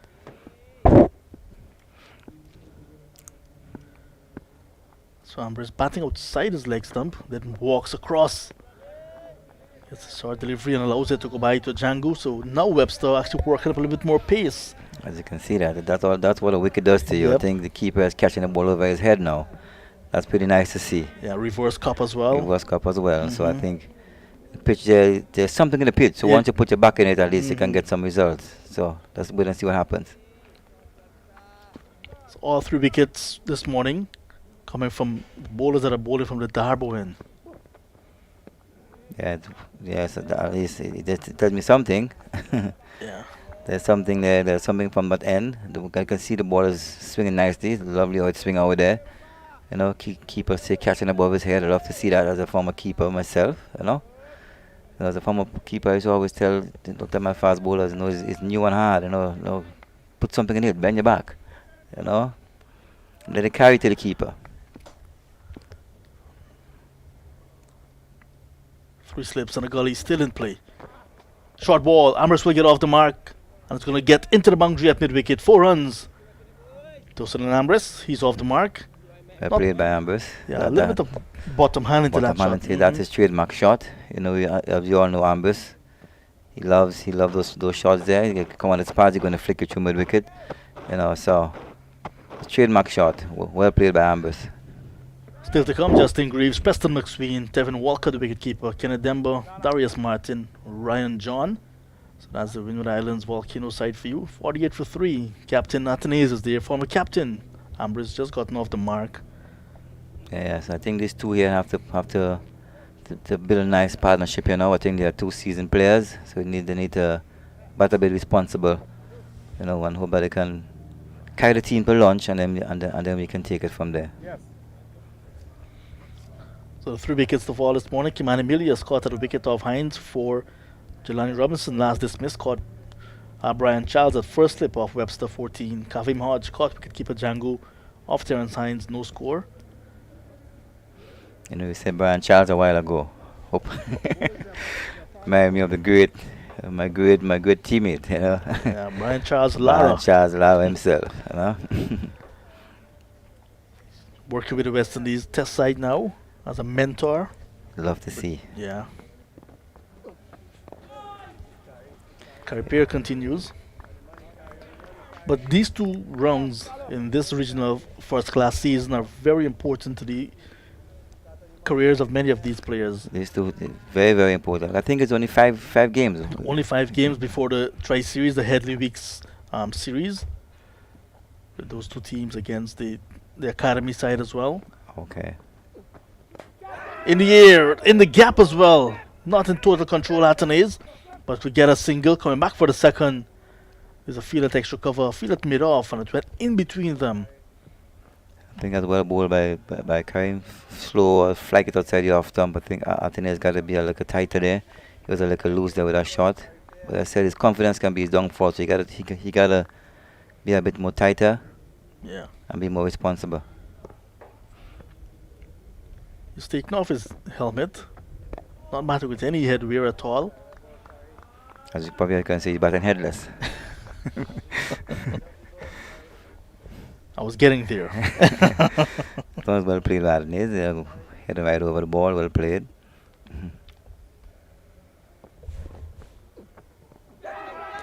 Reverse sweeping, but this time it fall well short of anyone. Perhaps losing his concentration as well. I'm wondering what's happening there. But I know this modern day cricket, you know, I think, you know, the guys, you know, they have lots of shots on the plate anytime. You know, test cricket, one day, they just enjoy themselves. So let's hope that he can be more tighter. So Carrier realized that he has his man a little bit circumspect. Now attacking him outside that off stump. There we see now the captain, Athenaeus, trying to gather some composure. Yeah, he's bouncing along in his crease. Yeah. You know, think about it. He'll be more selective, a bit tighter.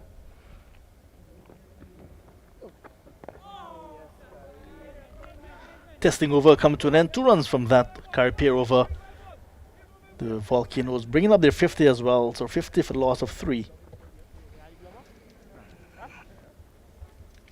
Yeah, that's a very tight 50, first 50. Lost a couple of wickets. Let's hope that we can, you know, keep it going for a while. These two senior players in there, former captain and captain, have a big role to play for the team. So let's hope that they can do it to the best of their ability. Be a bit tighter. I want to see the batters be a bit more tighter there. We got 3 days left. It's a long time.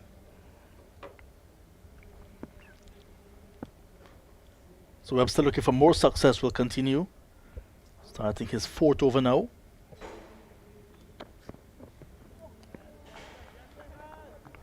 Well left outside the off stump by Ambrose. You know, one thing I can say is bowling to his field. He's very consistent. You can see we have 3 slips, goalie a point, you know, cover a mid off, and also he's very, very consistent with his field. Webster, one of 8 players in this 11 that plays for the Queen's Park Cricket Club. Wow. Vikash Mohan, Jason Mohammed, and Amir Jangu are the 3 players that are not playing for the Queen's Park Cricket Club in this 11. So the guys are very familiar with each other, playing for the same club. So you can say Queen's Park is a mecca of Trinidad cricket.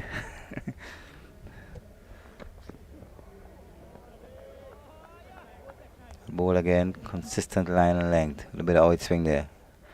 You know, and he's sticking with the out swing, he's not trying anything. He's out swinger is working today, he's not going to work with out swinger today. He's not going to try anything, he's not going to go hunting. You know, so love his consistency.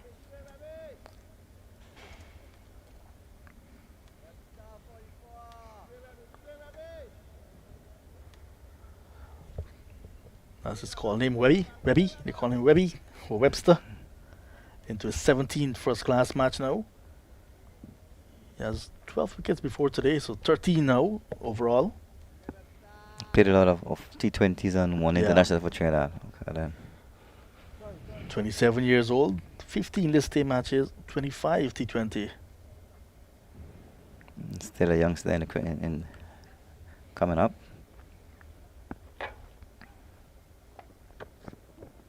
Full toss.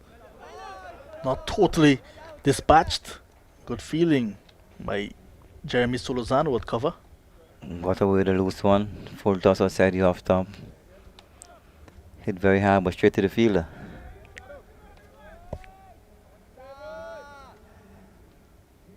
Ambis will be kicking himself there now. Should have a boundary there now.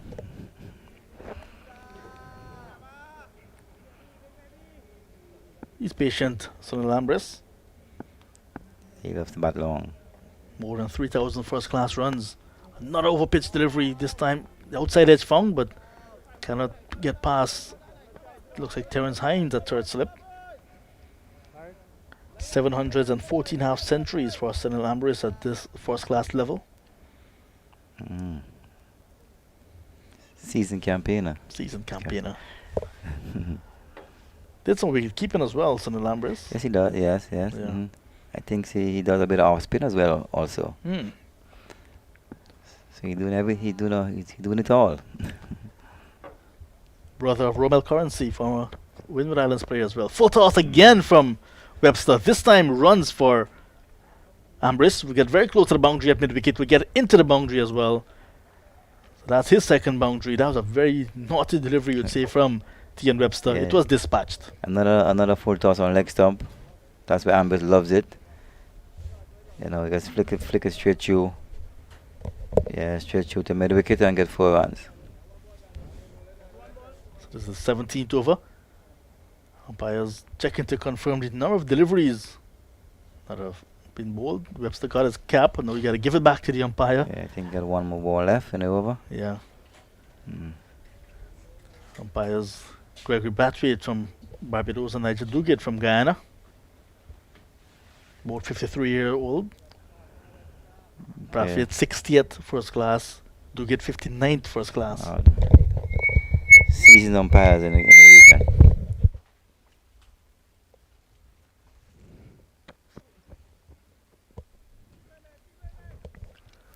So that's the end of 17 overs and the end of my opening stint as well.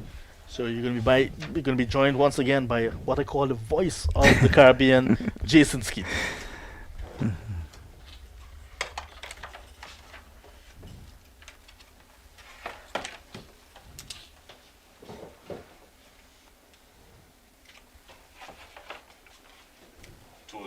On many occasions he gives me way too much credits, but so Darren Bravo still staying on the attack. Clearly he has decided that come what may, only just over 50 runs on the board, 54 runs on the board.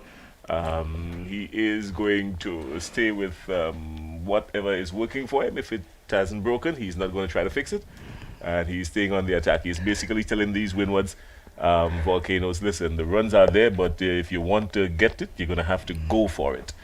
All right, so here comes Pierre. Good shot, but straight to cover. Anthony is looking comfortable, always, shaping up nicely. He reminds me of a left-handed version of a Carl Hooper, very effortless in his striking of the ball. Yeah, he's very confident. He's been having some good form recently. This time he's looking. He goes over, down to backward square. There's only one. The ball traveled quickly. He got some meat onto it actually, and would pick up just a single. He now moves on to 27. And Ambris is moved into strike now. Athanas is on 28, and Ambris moves into strike now on 8. Yeah, I think Alec is a batsman now full of confidence. He's believing in himself. He obviously performed well under pressure. He's the leader of the team now, so I think I'm looking forward to bigger and better things, from him. I hope he has a good start to the season, and I hope I can. But just put him on the board for Windward Islands, get us in a good position. We got to rebuild now. He's there with his former captain. So let's hope that they both can put him on the board together and get a good score for Windward Islands. Right. Pierre is in, and this time right there, right in front, the batsman just kind of squeezing it off into the onside, a very short mid-on. Silly point, so to speak, there for him, is it? Yeah, but obviously a bat pad. Bat pad, yeah. You gotta work with me on this here now, Junior. Squeezing it into bat pad, nothing there. Similar shot again, this time it rolls up in front of him, nothing to worry about. Darren Bravo is right there, just collects and, sends it back to the bowler. The bowler is getting through, Pierre is getting through this over very quickly.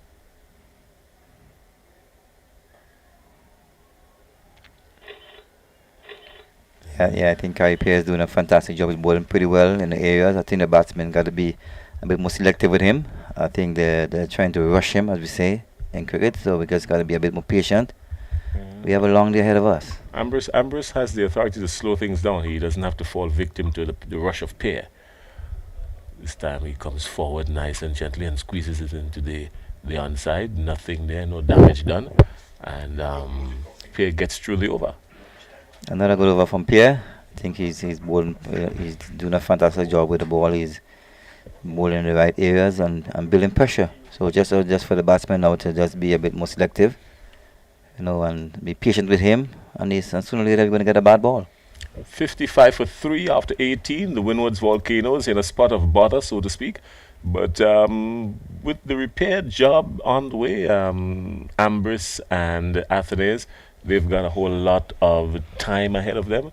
What they need now is some application and some good skill. We're seeing a change of bowling, are we? Yes, we're going to see Hines is back. So Hines is back for his second stint. He's going into Athenaeus. Athenaeus looking very confident, very comfortable. Nothing to bother him really and truly. He squeezes into the offside. There's no threat, no damage to the scoreboard. I think the captain we're looking for another wicket here, so he bring back his strike bowler. Once you get one of these batters out here now, I think they get into the team. So I think it's a very good plug by the captain. Similar format again. It looks almost like a replay from the previous delivery. And Athenaeus very comfortable, very confident again. Hines has done a fantastic job. In the meantime, Athenaeus and Ambrose wants to make sure that they stay steady at least until lunchtime. Don't do anything reckless. Stay in control of the game. Stay in control of their innings. Don't allow themselves to be rushed. And keep going. Lunchtime has to be the target now. Yeah, be a bit more selective, be a bit tighter. This is the time to be a bit tighter now.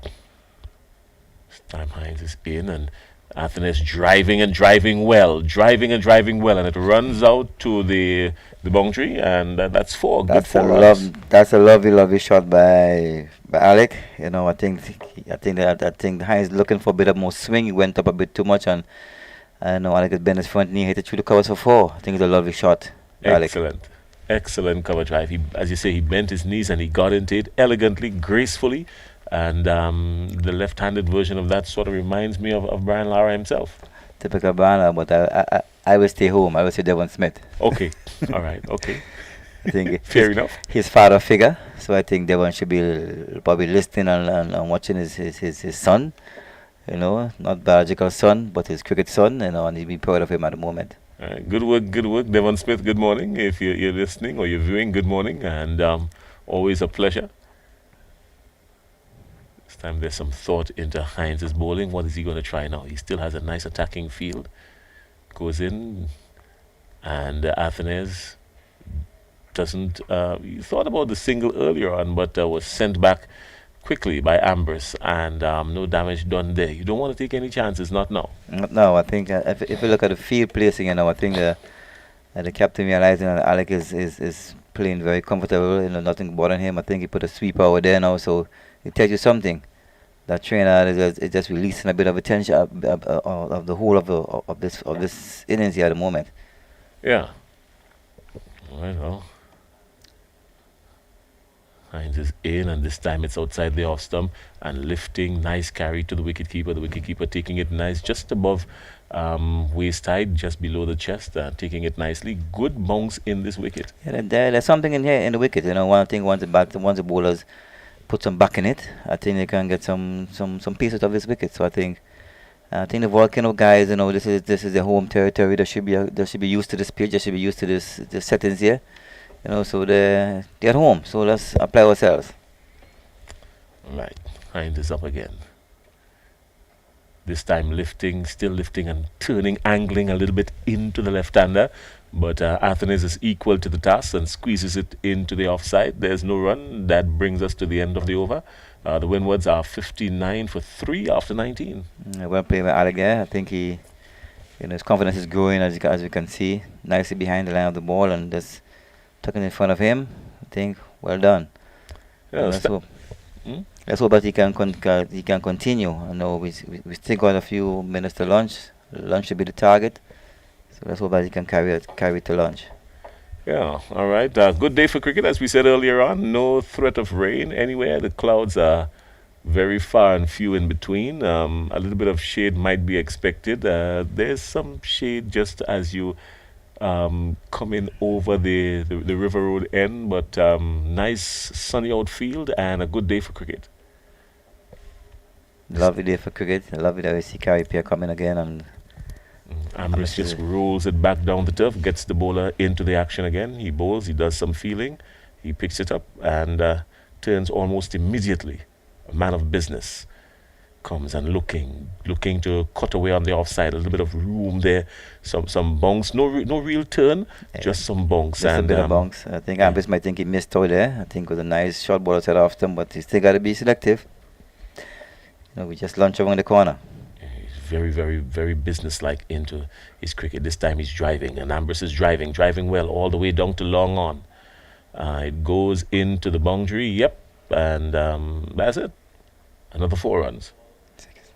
I think it was really nice to see Ambrose there using his feet and that he's just released a bit of tension there, chip and hit the bowler right over here long off for 6, not 4, 6. 6 actually, went for 6. He went for 6, yes. Right. Lovely shot by Ambrose there. Good to see the batsman using the feet to the spin. You know, it's always a good sign. Yep. You still got to be selective. This wicket at this stage will not offer very much turn for the spinners. There's a whole lot in it for the seamers and a lot in it for the fast bowlers if you bend your back really. But it's always wise at this stage of the game with this kind of wicket offering this kind of assistance for the batsmen to use your feet and get to the pitch of the ball when the spinners are in play. And Ambrose did just that. He moves on to 14 just after 17 deliveries. We're still in the 19th over. We're halfway into the 19th over. And Pierre is maybe getting some drier hands, going into the turf, getting some drier hands, looking for some more grip, hoping to get some turn. And he comes in again. This time it's a little bit fuller in length, and Ambrose has absolutely no trouble, no worry, no bother. He just prods it back out to Darren Bravo, who's at short cover. Yeah, well played. I think Ambrose is looking pretty well at the moment. This time he's looking for some room and cutting away nicely. It runs down to third man, and yep. That's it. He gets 4 runs onto the third man boundary, kind of opening the face a little bit and cutting late because he realized that there's no turn, a whole lot of bonks, waited on it and gave himself the right opportunity to score. Nice shot by Ambrose. Short ball set off, something wide. Ambrose would miss it on those short wide balls over the first bed for 4 runs. Lovely shot. Yeah, so Ambrose racking up some total here. Pierre wants to stay in control. Maybe he's turning a little bit too fast and running in. Maybe he needs to just slow down just a little bit and give himself some breathing room. He's got time on his hands. Good delivery again. This time he rolls it straight, sends it straight up the line, and the batsman comes forward and shows him the full face of the bat and rolls it back down. The bowler does his own work. Yeah, well played by Ambrose. At least he's playing each ball on his merit. Good ball, forward defensive around the pitch. Back to the bowler. Oh, Well, we're on the verge of celebrating independence, as you guys mentioned earlier on, and coming up for the 49th anniversary of independence.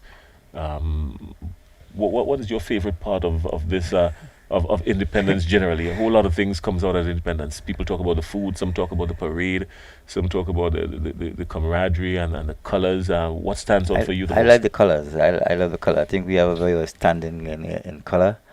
You know, I know you like the oil part. Of course, of course, The of eating course. part. You know, You but I don't love the colors. you don't miss the oil, no, an amalgamation of sorts with a nice blend of coconut milk on a slow fire, pigtail and breadfruit and ground Wow. provisions, with the right saffron and callaloo, and that bubbles down nicely. But this is Hines into the left-handed Athenaeus, who hooks and hooks well, rolls along the ground down to square, down to the square leg boundary. There's a man running around, picks up nicely.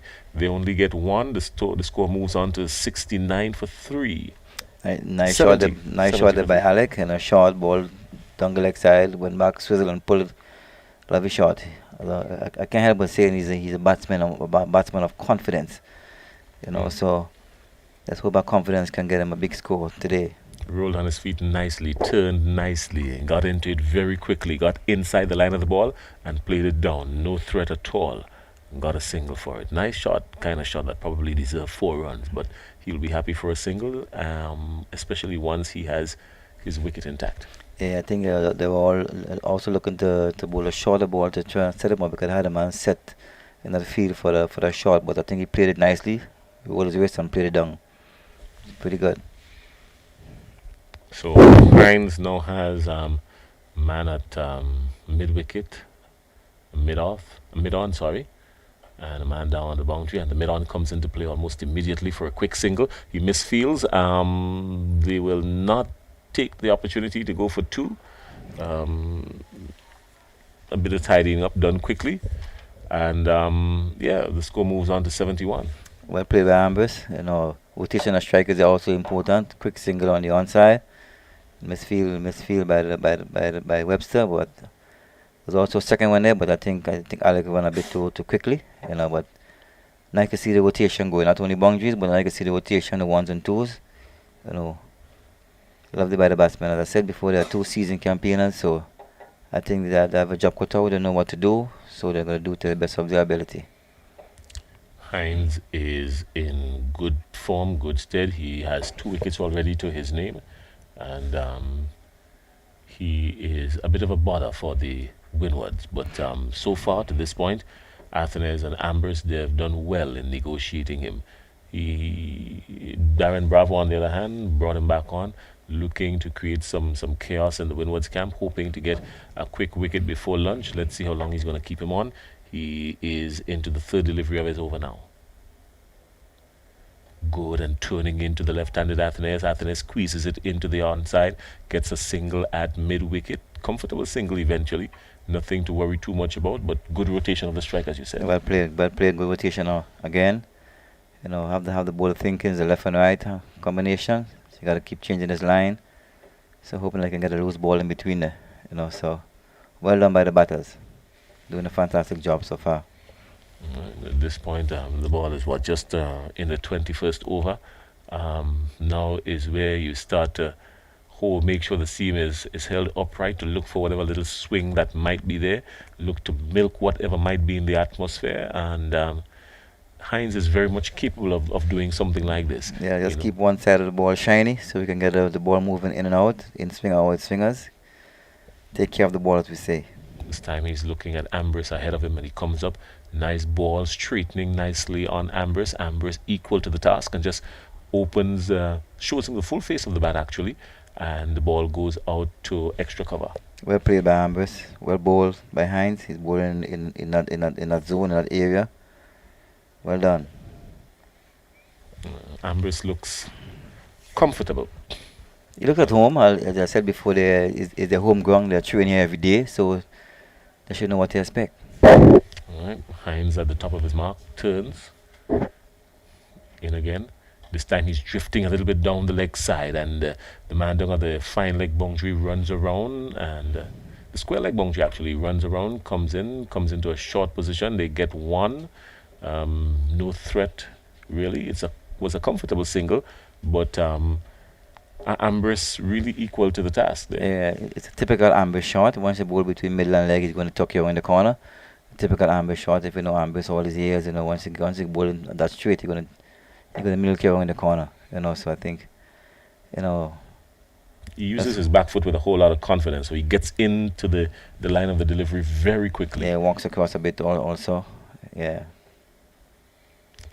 All right, here comes the ever glamorous and graceful Athenaeus. He's on strike, looking to face up to Hines, and Hines is in, and the ball turning into the batsman, dipping a little bit slower, and Athenaeus pushes out to mid-off, and no damage done. No damage done. Another confidential well ball. Yorker length. You can see the ball hitting the bottom of Alex bat. Couldn't get a single there, but they're doing a good job so far. The two guys are doing a fantastic job so far.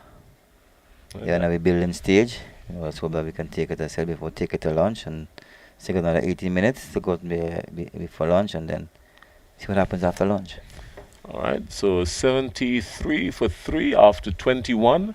The Windwards losing some early wickets in Robbins, Robinson, sorry, yes. Milius and Hodge, right, all going down. 2 wickets to Hines and 1 to Webster. Now we've got a change from the River Road end.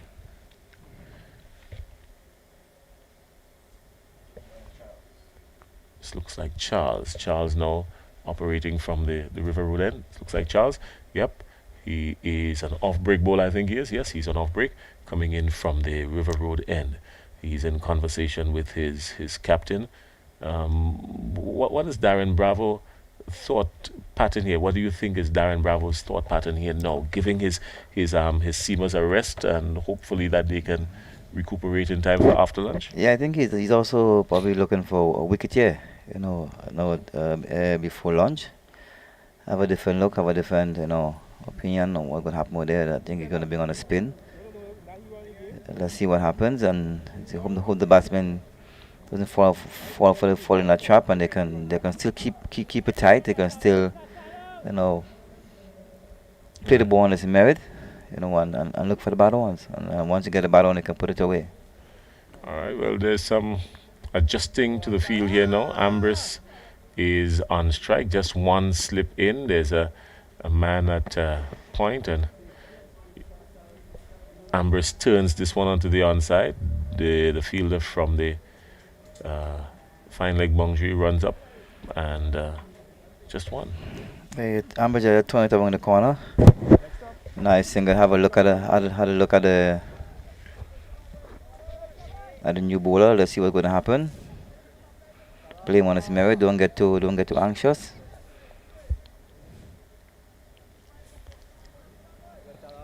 Right, this time Charles now, he's going to face up. He's looking at Athenaeus in front of him. Athenaeus is equal to the task, turning it quickly, a quicker ball, looking for one. It goes into the onside. They get one. No, they will settle for one. A quicker ball, hurried a little bit onto Athenaeus, but Athenaeus was equal to the task. He's always very alert, an alert batsman he is. He's very, very nimble on his feet. Ball into him on the leg stump. He just tuck it around the corner again. I went for a quick single. He spent a little bit of a time in the air, but nowhere near any sort of real danger. The strike rotates, and that's a good thing between left and right. Ambrose is on strike. This time he goes, and he goes hard, and he goes high, and he goes all the way 6 runs, down to long on 6 runs. Lovely shot. Ambrose again using his feet. Bowler with a bit of flight, use his feet. Chip and hit him way over long on for another 6. As you can see, he's a batsman with confidence. Got to the pitch of it very early. Very, very early. So the second 6 of the innings for him. Yeah, that's his second 6. You can see he's battling full of confidence. Hope he don't get too overconfident.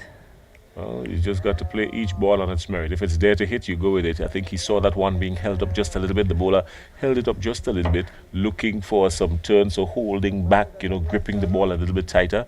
But Ambrose was onto him quickly and got to the pitch of it nicely and gave it the full treatment. Charles again. And this time he's very respectful to the bowler. Ambrose is very respectful to the bowler. Got 6 already off the over.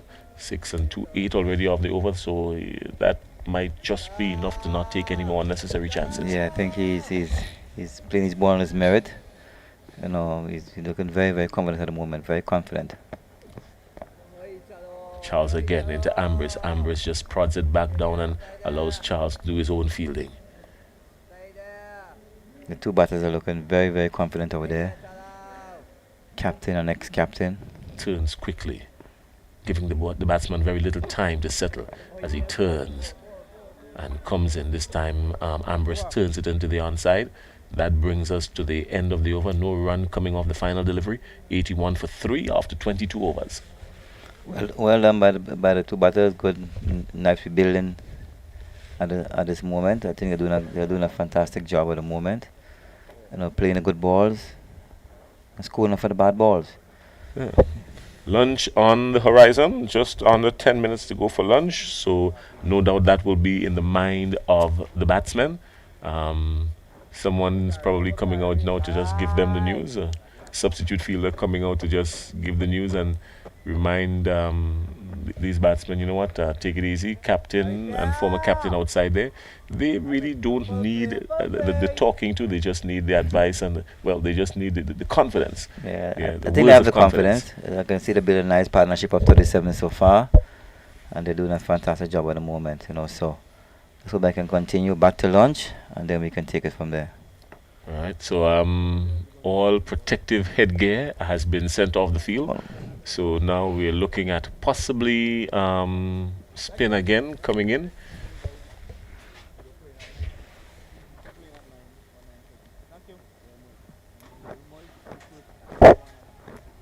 Is it that we're going to have Pierre coming up from the Dabo end now? So Kyrie Pierre is coming in. He's changed ends.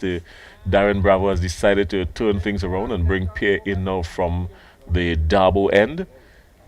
It's a good contest here because he's going up against Athenaeus, and there's a little bit of a rough area down there already. It might be a little bit more visible to us from the commentary booth, but there's a little bit of a rough area developing down there. So Pierre is looking to exploit that now as he's in and going to Athenaeus, and Athenaeus hooks and sweeps, but hard, very hard. Struck the fielder close in very hard. You could have actually heard it from the commentary booth. Lovely shot by Alec.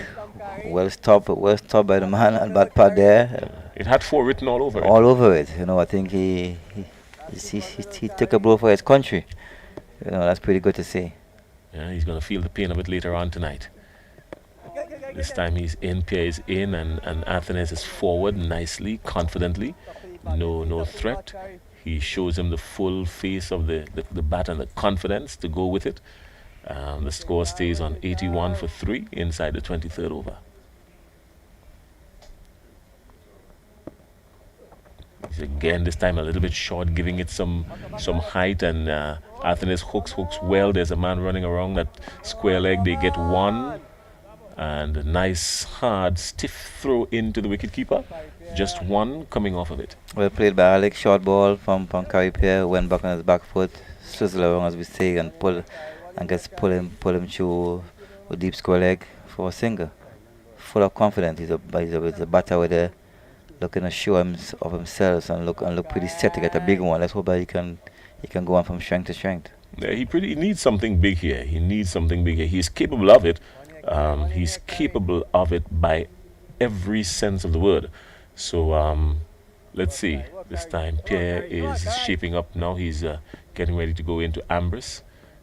Ambrose is up. This time he flicks hard into a mid-wicket. They get 1, and only 1 there will be. Well played by Ambrose. Is a typical Ambrose shot. Anything nice and straight, you're going to flick you through mid-wicket. Let's hope that he picks the right one to flick. Yeah. Hope that he don't look to flick the arm ball and get struck in front. So He did pretty well. He's confident, So let's see what happens. Athenes is on strike. This time he's forward nicely. A lot of chatter and boost of confidence coming in from the wicketkeeper, talking to the bowler all the time, staying in the air of the batsman as well. Wants to unsettle him, but Athenes is not even bothered slightly. This time he's in and going back, the ball lifting just a little bit, and Athenes pushing it into mid-on, short mid-on, and that brings up the end of the 83rd over. The Windwards Volcanoes are 83 for 3. Well played by Alec. Yeah. And he's looking pretty well. And it's a few minutes to launch. The partnership is going nicely on 39. So let's hope that they can go on from strength to strength from here on. All right.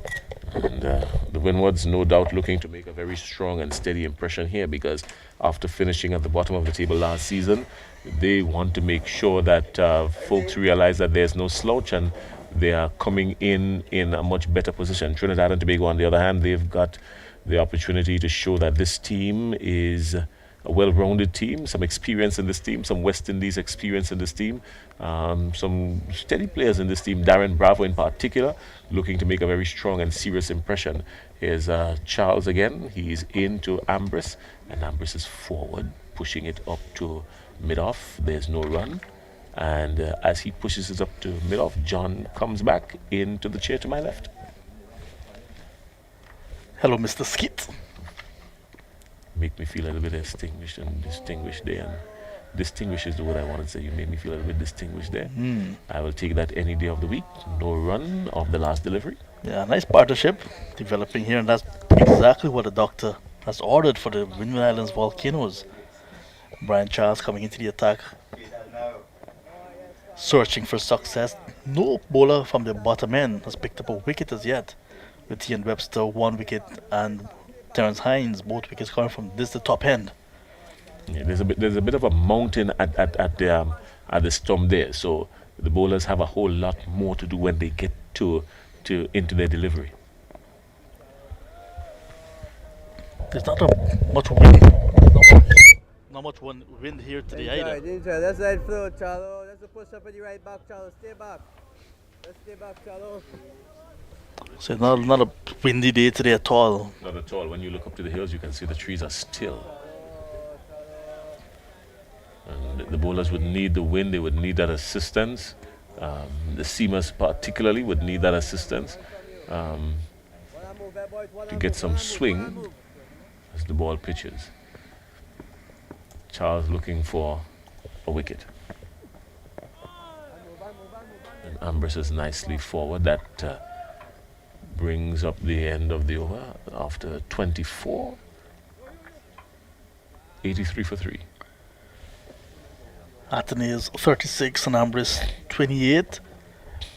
This is a very important passage of play, especially for the Volcanoes, because the longer this pair stays at the crease, more runs they were going to get, put some pressure on the TNT Red Force, and of course at the start of a new tournament, you want to come off of the ground on a good note. You want to have a good start. So both teams looking to really get in early. Early exchanges definitely with Trinidad and Tobago Red Force, but now it's a fighting partnership, bringing back the balance into this game. Trinidad and Tobago not letting up at all. Even though they've moved out a very packed slip cordon, they're still very much on the attack here. And Pierre comes in, and Athenaeus is nicely forward, no threat whatsoever, showing him the maker's name on the bat, and Pierre does his own fielding and hurries back to the top of his mark and turns almost immediately. And it's like in similar form, a replay fashion. Absolutely no difference in the ball, no difference in the shot. We have lots of sunshine momentarily, but I don't think that's any threat of rain now, is there, Jason? Just a quick cloud passing over, providing some much needed shade to the fielders. This time he turns and turns it well, just a flick of the wrist, and Athenaeus gets a single down to long on. Gets a single, and that prods the total onto 84 for 3. The Windwards still in repair mode. They've got to maintain this kind of attitude to get them into lunch. Here comes Pierre now. He's into Ambrose, and Ambrose is forward. Pierre showing that he's getting just a little bit of turn down there. And Ambrose is forward. There's a mid-wicket that runs in, short mid-wicket that runs in and shuts down any threat of a run. Here again on the attack. This time just a little bit more room, and Ambrose looks to cut, but nothing there. Finds the fielder and probably rehearsing his shot, thinking, you know what, he could have maybe waited just a little bit longer to get some more out of it. Better delivery. Well played. Yeah, just a single from that over, so 84 for the loss of 3. The field set a bit defensive now, realizing that they want to plug the gaps, want to get some pressure on the Athenaeus and Ambrose to break this partnership. 40 runs to the value so far for this, the 4th wicket. Very important one for the Volcanoes. They want to bat to lunch and then come back after lunch and continue to build on that 40 run. Partnership is critical at this stage of the game, because right after this, you're into the middle of the team, and then no real resistance coming up after that. So a lot rests on the shoulders of Athenaeus and Ambrose here today. Amir Django trying his level best to cheer up the bowler and to get the fielders rallying behind the bowler. And he comes in, turns and opens the face of the bat. Single, 2, they cross for the second one, down to third man. Just one, they took one. There was always 2 inside there, but settled for a jog, just one. I think Athenaeus was eager to get on strike, so he probably chose, just one. In fact, they came back for the second indeed. Yeah. Good run in. The ball went way down to the boundary. And I'm noticing, as I was on my break, looking out to the stands, you see a few spectators building up. And there's a little bit of buzz next door at the athletic stadium, the Kirani James Athletic Stadium, because they're preparing for Independence next week. Yep, Independence next week, and also with a few of the secondary schools on the island preparing for their annual sport meets, their annual athletic sports meet. This vicinity is generally a buzz at this time of the year. It's going to be like this all the way back to April, as Charles is in, and a little bit of a quicker ball coming on to Athenaeus, but Athenaeus is equal to the task. Doesn't really show that he's flustered by any means, and no damage done. But Charles is showing that he is intent now on making something happen. This time he comes in a little bit faster again, and Athenaeus pushes out to mid-off, a short mid-off in play somewhere there.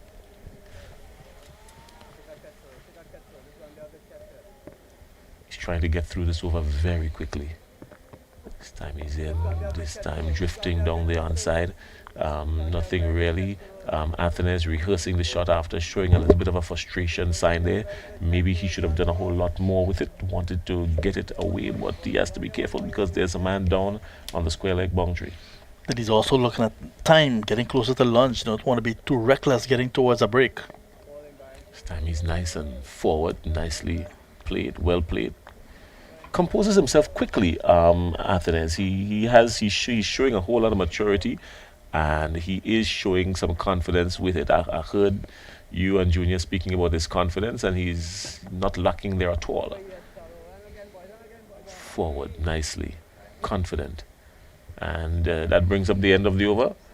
Charles is out. Yeah, that's it. Charles is at the end of the over. The Windward Island Volcanoes are 86 for 3 after 26 overs. Yeah, Charles ending his third over there, looking for his first wicket. And the players are walking off. It means that it's lunch here on day number 1, and umpire Duguid lifting the bails to suggest that as well. So lunch on day number 1 of this opening round match in Cricket West Indies regional first class season, the 4-day tournament. And 86 for the loss of 3, 26 overs bowled. And at lunch, you don't want to say that it's even Stevens. 3 early wickets being picked up by the Red Force, But then a nice partnership of 42 so far unbroken for the fourth wicket between Captain Athenaeus and Ambris, 39 and 28 respectively, not out, bringing things back even Stevens. We'd want to say heading to lunch, Jason. Yeah, I think the batsmen who got out earlier on would be kicking themselves now, because really and truly all that was required basically was just a little bit of a toughening up and staying composed, because now you see the wicket has started to become just a little bit more placid unless the bowlers bend and really put something into it. So there's a lot of runs here to be scored, and I think they would have realized that they would have missed out on a golden opportunity. But the repair job has been done to this point. It has been going well, and Ambris and Athenaeus showing that they can tough things out, and the Windwards really need that. So the day started with a TNT Red Force winning the toss and asking the host, the Volcanoes, to bat first. Kimani Milius and Jelani Robinson started. Milius was forced to go in the third over, caught at a wicket off the bowling of Terence Hines for 4. Kavim Hodge did not last too long, caught at a wicket by Amir Django, the wicketkeeper, off the bowling of Hines for no score, 2 for 16. And Jelani Robinson, the other batter to be dismissed, caught at first slip by Brian Charles off the bowling of Tion Webster for 14. It was 3 for 44 at that time. And then Athenaeus and Ambris joined forces and have taken the score to 86 without 40 loss, so 86 for 3 at lunch. And remember, this morning, teams observing a moment of silence in memory of the late Dominican player, Combined Islands player, Windward Islands player, and West Indies player, Irvin Schillingford, who passed away last Thursday in his native Dominica at the age of 72. So it's lunch on day number 1.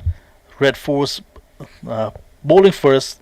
The Volcanoes 86 for 3. We'll take a break and we'll be back after lunch to continue this intriguing match.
to the Grenada National Stadium.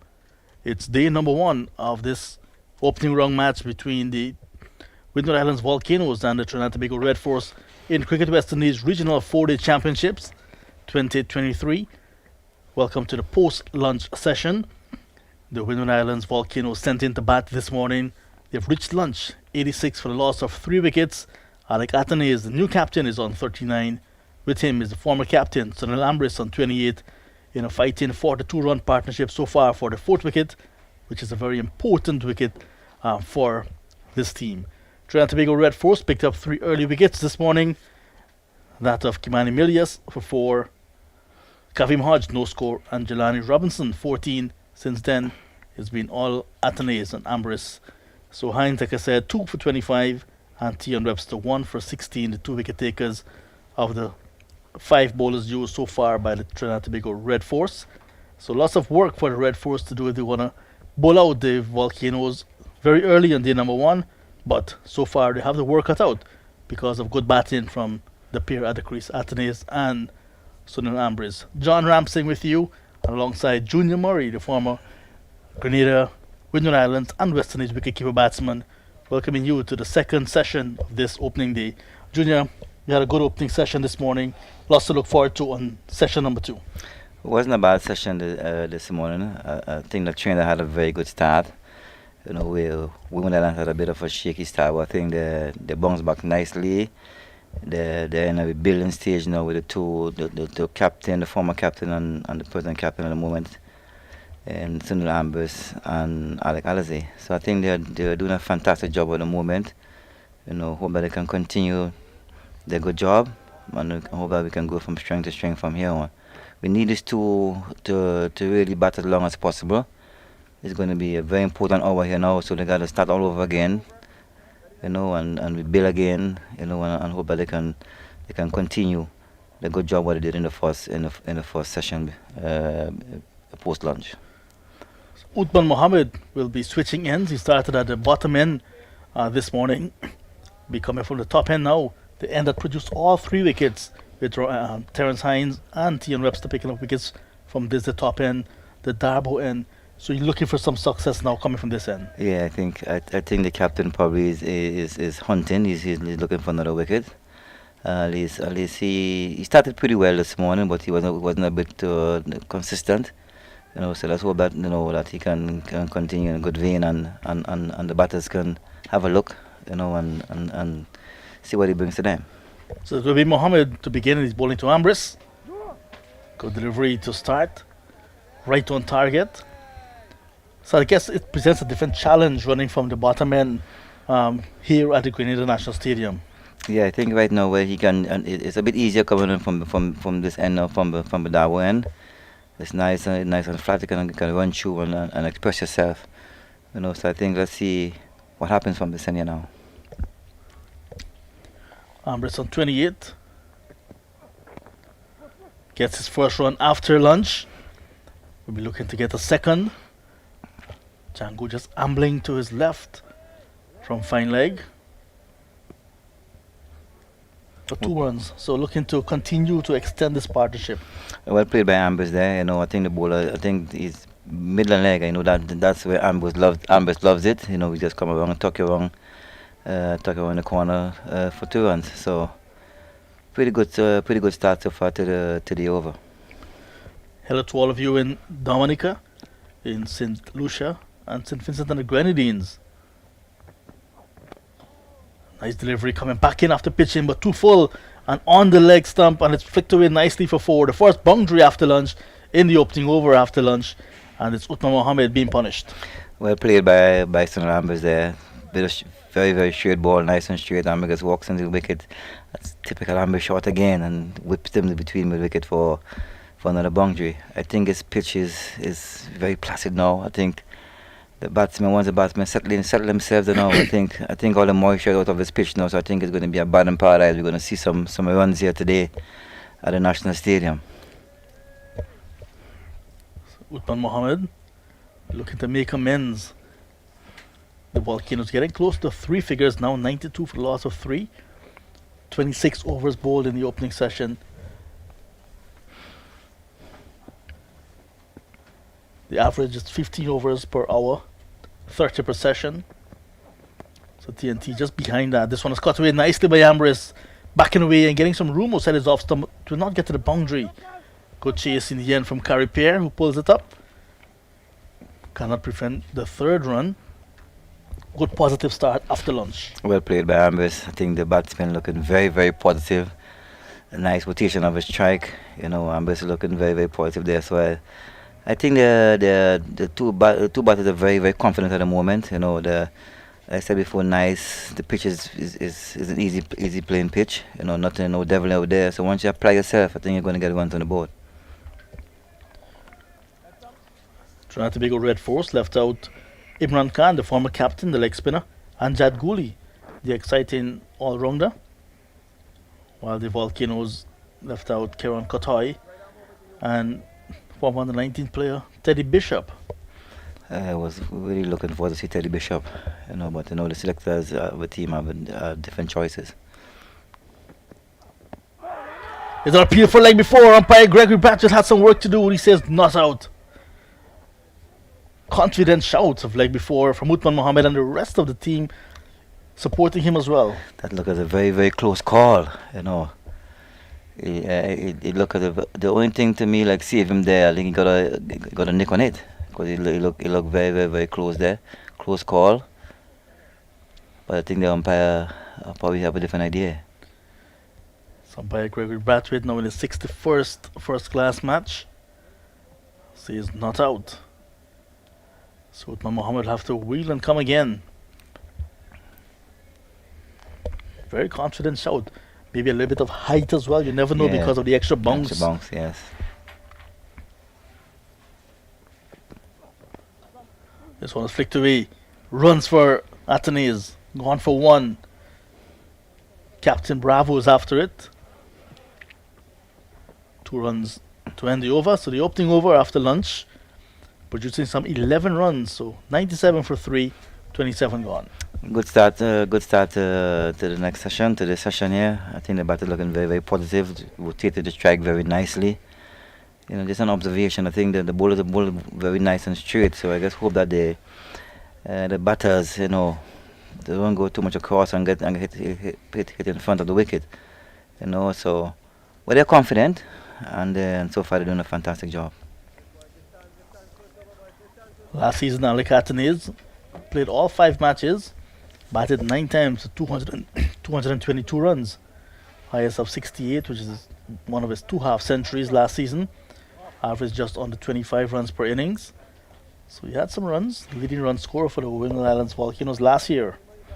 Yeah, at least he been in a good vein of form probably from last year for the whole of last year. I think he, even in the white ball competition, he had a good vein of form too. So I think he's confident. His form is growing. So let's hope that he can get some runs on the board. Charles to continue. He started just before lunch. He's approaching a milestone as well at this level. Brian Charles, the off spinner, 98 first-class wickets under his belt. Okay, so you're looking forward to 100. Mm-hmm. Hope we can delay him a bit. Kotai, who's not playing, he got 199 runs from 4 matches last season. Kavim Hodge, who was captain at the time, 195 runs from the 5 matches. Devon Smith, 173. Turned into the onside quite easily by Sunil Ambrose. Batting looked very, very easy over there. The pitch looked very, very easy. The ball is turned a bit slow and nicely onto the bat. So I think with a bit of application, I think these 2 batters, can bat as long as possible for the day.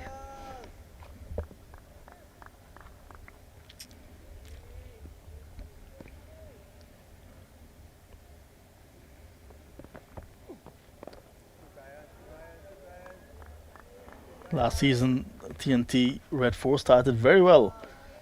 They won their opening matches, first 2 matches. After that tapered off, they lost the next 2 and the last game was drawn. They finished 4th on the table. That's not normally that's not Trinidad and Tobago's position. They're always up the order. Quite strange enough, at this venue between these 2 teams, they've played 3 times in what is called. This was a big hit. This one is in the air. Mid-on comes around. Yannick Carrier settles, takes it. And that's the fall of the captain. Alicatane is looking to go through the onside. In fact, to Terence Hines, who took off his hat to take that catch, completing the catch. And Alicatane goes looking for the big hit, got a top edge. And Brian Charles gets his 99th first-class wicket. Oh, well, I'm very disappointed with the shot. I think he should have been applied himself a bit more. You know what's the reason for this big shot now? We are in a building stage. You are the leader of a team, but you know these things happen. You know, so let's hope that you know he doesn't really put in a deeper hole than we are at the moment. Because we need the batters over there to bat as long as possible. It's a nice flat pitch, lovely sunny day. Why you want to go and sit down in the stands? Just stay there as long as physically possible. So he's gone. And Justin Greaves is going to be the new batsman. Greaves from Barbados. There's a franchise system as well. Okay. So he's the all-rounder of the side and he's making his way into the middle now. 41 from 69. And Brian Charles getting the breakthrough. That'll be very important for Trinidad and Tobago Red Force. They're looking for that breakthrough for quite some time. A very important breakthrough for them. I think they're getting, you know, Alec Alizé at this point. I think the tiers are even higher. You know, the tiers are up now. I think that he's the one who's a very informed batter. You know, so I think they think they did a very good job. You know, early on in the second session. So let's hope that now these two even more experienced former West Indies players, Justin Grace, is in there. So he's been a season campaigner, been around the first class season for a very long time. So I hope that he himself and you know Ambrose can really sit there and build a nice partnership, and we can do some rebuilding again. Well, Ambrose is still there. He's on 38. 54-run partnership just ended. So they got to that 50-run mark. But just could not carry on for much longer. Not a bad partnership, but I thought that we could have carried on a bit longer. There was no devil over there happening to really, you know, cause that downfall of that partnership. But it happened, and hope that these two, you know, can continue to rebuild. Yeah, I was saying that these two teams met 3 previous occasions. 2003, Trinidad and Tobago Red Force onto Darren Gang at that time, won by 75 runs. 2017 in March, Trinidad and Tobago won by 172 runs. And then January 2018, the Windward Islands Volcanoes won by an innings and 38 runs. So the last 3 times these teams met right here. Short ball, a loose shot as well. Uthman Mohammed starts a new over. There is maybe a little bit of lapse in concentration from Sunil Ambrose, or maybe he's backing himself for that big shot. I think he's backing himself because to me it was a very short and wide ball outside the off stump that deserved to be put to the boundary. But I think he thought he missed out there. So you have to get a bit, you know, be a bit more patient, you know, at this time, and we can't afford a wicket to be fallen at this moment. You know, we just lost the captain, so let's see if we can keep rebuilding at this time. Here's Mohammed looking for his first wicket. This time again outside the off stump, and there we see again Sunil Ambrose backing away looking to cut. Missed it again and into the gloves of Django. I think he has to rethink that shot now. I think it's too loose short. I think the good thing, you know, is the non-striker partner is coming and have a chat with him. You know, so I think he can rethink that shot and probably can leave it alone and let the bowler come to him. I don't want to see him go into the bowler. Let the bowler come to him. With Mohammed a bit low on confidence, you may want to say. Strays down the pad. This time is going to get punished. Just a flick of the ball and goes into the boundary to bring up the 100 for the Volcanoes. 100 coming up in over number 29, 102 for a loss of 4. Well played by Ambrose. I think the bowler straight a bit there. They have 2 lovely balls outside the off stump. No result. They went down the leg side. I would say he went hunting again, and he went into Amber's sweet spot. Flick him down the leg side for 4. But well played, Amber. So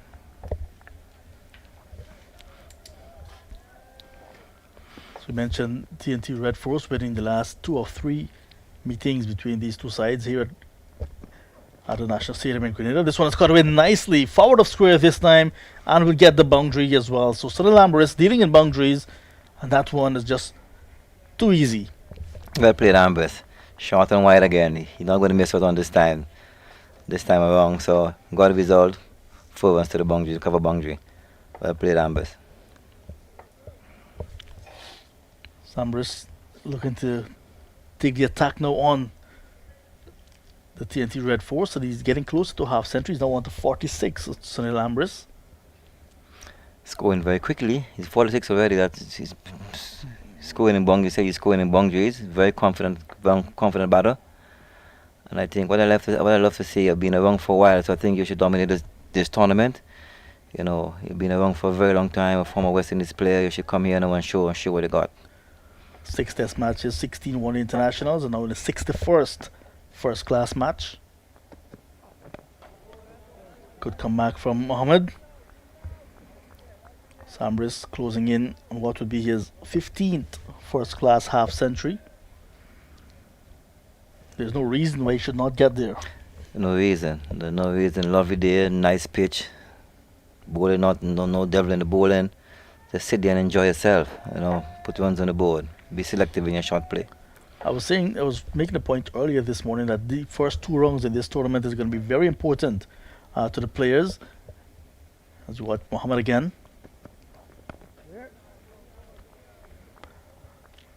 2 fours in the over, and that's the end of 29. 106 for the loss of 4. Ambrose is on 46. Greaves yet to face a ball, yet to get off the mark. I played Ambrose, well bowled, you know, so application again, you know, we got to keep it building, so let's hope about that. Justin can have a look, and then Ambrose can put him on the right track, and they can build a nice innings, you know, and a nice partnership between themselves. So after the first 2 rounds, they will have a break, and then they will come back in March to complete the tournament. Then they will have 2 sides that will be selected to form the George Headley team, then the Everton Wicks side as well. And those 2 teams will be joined by the Academy, West Indies Academy, to play a tri-series, each team playing each other once. So lots of cricket this season. So they want to give a good impression this first part of the tournament, this segment of the tournament, to see if they're going to be selected not only for the the last 3 matches, but also for those best of best matches, so to speak. Charles starts a new over, beats the bat of Justin Greaves immediately. Justin looks a bit late on that delivery there, you know. You gotta have a look. While this first class season is going to be on, West Indies will be touring Africa. They're in Zimbabwe at the moment. First test is set to start on the 4th of February in Bulawayo. The second test on the 12th. Then they'll head over to South Africa. So you said before, lots of opportunities here for the players to have put on a good show for this couple of rounds. There's opportunity to be selected on the test team, you know. So lots of opportunities. I hope that the players can grab the opportunities with both hands. In South Africa, West Indies will play 2 test matches, 3 one internationals, and 2 T20s. Lots of cricket, lots of opportunities.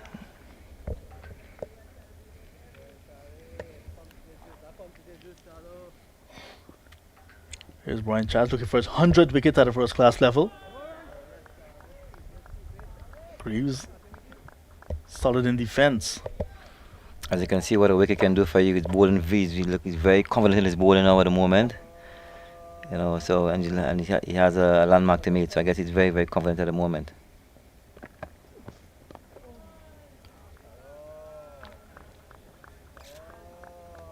The last match of 2022 season, Justin Greaves was with the defending champions, Barbados Pride. Came over to the Volcanoes this season. I think he's a very good addition to the Volcanoes. He's a very professional guy. You know, he's very professional in what he's doing.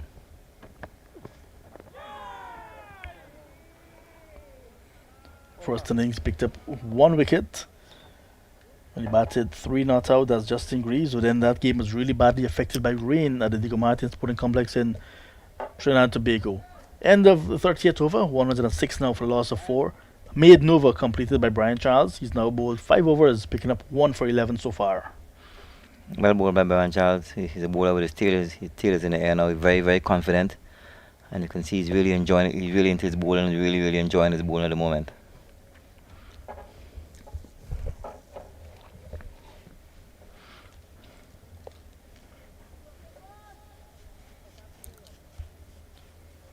Uthman Mohammed is going to continue. Still looking for his first wicket. Started in 2015, Uthman Mohammed. Had a few games, then went off, came back. So yeah, I guess I wonder why the reason why he was off for a while. I guess form, and then Shannon Gabriel, Anderson Phillip, Jaden Seals and so on probably burst on the scene, kept him out. Guess he had to wait his turn. I was just wondering, where's Anderson Phillip on this team? Is he away? Is he on tour? I think he's with the West Indies test side. West Indies yeah. test side, okay, I was wondering. Jaden Seals injured. Injured at the moment. But Trinidad and Tobago, I saw in the CPL and even in the Super 50 as well, some young fast bowlers coming through. Sharon Lewis, then there's James from Tobago. I haven't seen them around. Not hearing much about these guys as well. Let's hope that we can see or hear a bit of them for the benefit of West Indies cricket. Yeah. But it also goes to show that in some of the territories, the fast bowling stocks are there again. Remember, there was one time when we were searching for fast bowlers and we just couldn't find any. And good to see they're coming back again, because we need that. We know as a West Indian, all we know is bowling fast. Yeah. And to be fair to Terence Hines and Tian Webster, they're medium pacers. But like we saw earlier today, they're the only wicket takers this morning. Uthman Mohammed, who's obviously much faster, not in the wickets column, not having that control like Terence Hines and Tian Webster had earlier. Yeah, that's why you see fast bowling these days, you need to have a bit of skill. Yeah. You know, you have to do something with the ball. It can't be just run up and bowl fast. You have to be able to swing it away, swing it in, you know, keep the batters thinking. Probably he can work on his craft as time goes on. Yeah. That is the hope. That is the hope.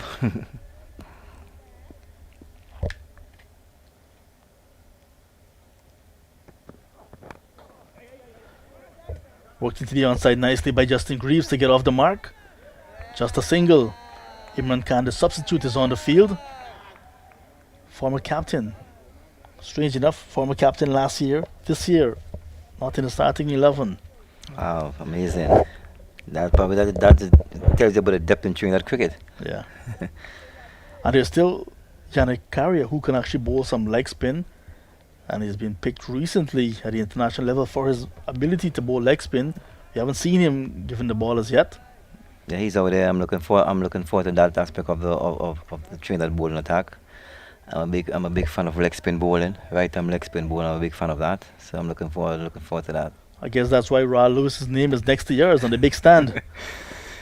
This one's cut away nicely by Ambrose. Can he bring up his half century with this shot? No, it's going to be cut off by Carrie Pear. So just a single. Yeah, well played by Ambrose. Take him over to 49. Sean ball outside the off stump, went back, got down to deep third man for single. So looking pretty good, Ambrose. He look to notch up another first class half century. Yeah, so we'll hope he can continue. Have to wait a little bit longer because he's at a non-striker's end now. He's on 48, Greaves on 1. Driven nicely, beats the fielder at short extra cover in Jason Mohammed. Will get very close to the boundary. Captain Bravo is after it. It used to be 1 for the throw, but this time you get 1 for the overthrow. I felt the third was always on that occasion there, Junior. Well played by Justin, well played. A bit of a mix up in the field, a bit of a rugged feeling there by Trinidad and Tobago. You know, at least 3 runs to Justin. Looking pretty good at the moment. Yeah, so that's the end of the over. Greaves moves up to 4. Ambrose on 48. With Mohammed 7 overs, very expensive so far, 43. Imran Khan is going to make his way off the field. Terence Hines back on the field.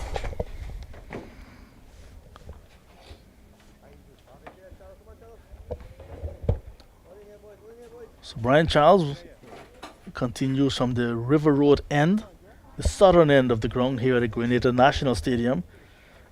The sun comes out even a bit brighter today. This is the midday sun. And welcome for the very first time, Clyde John replacing Junior Murray. Nice flighty delivery to begin with. And here is Brian Charles looking for his 100 first class wicket. Hello Clyde, how are you? Good afternoon, John, and I'm really well. Just trying to get peace with what is taking place out here as Amber's just that's Graves looking to turn that ball down to the leg side, straight to the fielder. I'm good. I'm just trying to, enjoy the cricket. Nice conditions outside, looking really good.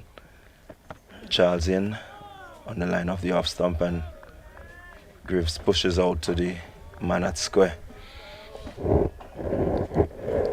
So it's a milestone approaching for the young man. He's on 99 first class wickets. That should be something very good if you get to the 100.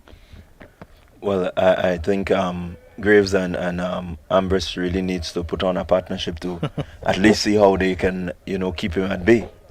Because I do believe he will be gunning for that 100, because it's a big milestone, yeah?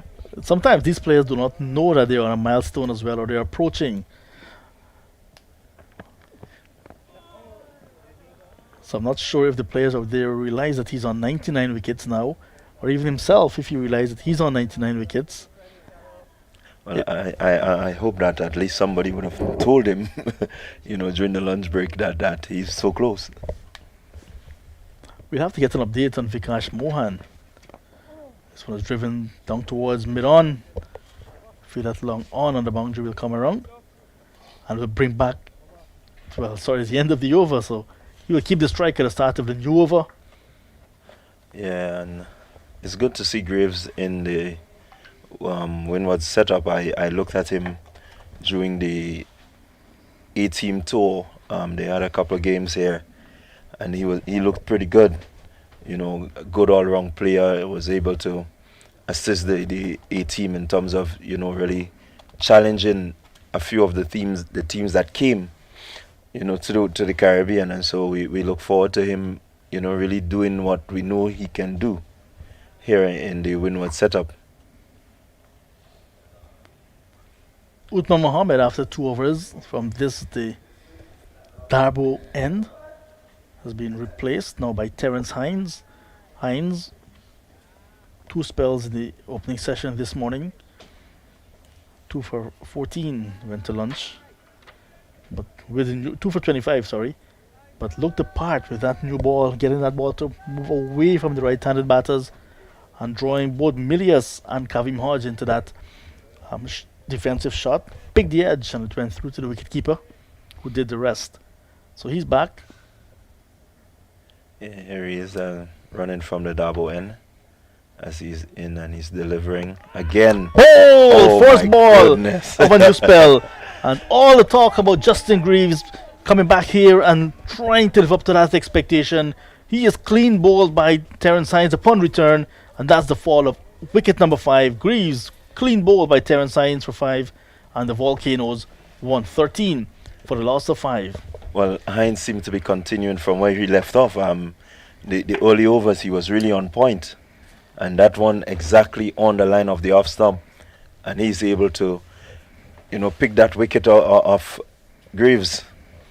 We want to say it kept just a bit low because you haven't seen what Terence Hines is offering, and the ball just hitting the off stump very flush, maybe 3/4 way up, and that's the end of Justin Greaves, gone for 5. Ambrose is still there, however, he's on 5, and now with a lower middle order with him, he really wants to bat deep, to not only get himself past 50 and perhaps get to 100, but want to get a lot of runs on the table for the Volcanoes. Yes, definitely the wicket. I don't think the wicket is that bad, that as it looks. I think a few careless shots here and there. Hines is bowling well. He has a good lines and lengths, and so I think this is the man that they need to look out for, because he's really on point. But outside of that, I think it's a batting paradise out there, and the batsmen just need to be able to apply themselves. And once they do that, I believe runs is going to come. So the new batsman is Tevin Walcott, also from Barbados, replacing his countryman Justin Greaves. He's the wicket-keeper of the side, Tevin Walcott. It's good to see that some of the players with the franchise system making their way around the Caribbean.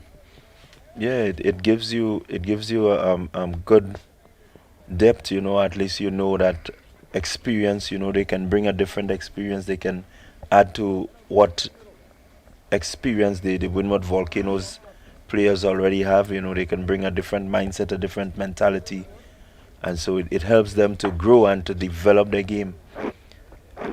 So it's always good. It's a good initiative to have the franchise in. The 28-year-old right-handed wicketkeeper batsman takes his guard from umpire Braffett, who's also from Barbados. He's now into his 13th first-class match.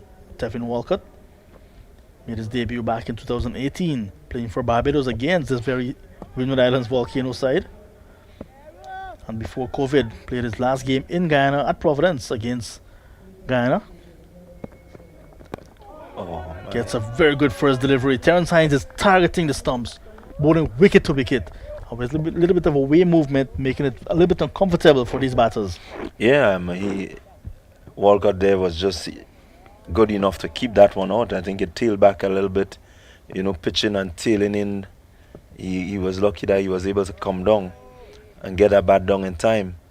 And what I like about what I'm seeing from Hines is the fact that he's right there on the off stump, just outside the off stump, moving that ball. And that says that he has really good control of what he's doing. 2 slips and a gully going down. This time Walcott is right in behind it. So he gets his way, Terence Hines, especially to the right-handers, where you get a ball to move away and bring the slips into play. And we saw him when Athenaeus was at the crease, not having necessarily his way, a little bit more uncomfortable, maybe trying to work a little bit too hard. Yeah, definitely. He seemed to have that mindset where he wants to be able to move that ball to Athenaeus, and I think he was just going a little too hard at trying to get these deliveries to move, where he naturally against the right-hander he gets it to move. And there he is again just on the stump, and this one a little bit middle, and Walcott seemed to be off the strike now, so he's off the mark with a single. Ambrose is back on strike now. Ambrose not having a lot of the strike recently. Looking to get to his 15th first-class half-century. Sunil has always, been a steady batsman. Always willing to spend time at the crease, and it's good to see that he's out there, doing what he can do best. And I believe once he's there and he can guide the more or less the tail, I think he would be able to help the Windwards. Here he is pushing and look for the comeback for the second to complete his half-century. It was a ball that was played through mid-wicket, and the fielder had to run all the way to the boundary to retrieve. And there it is, half-century, number 15 for Sunil Ambrose, coming in the very first round match against the Trinidad and Tobago Red Force. He'll be very happy, and the Windward Islands Volcanoes were very pleased with him as well.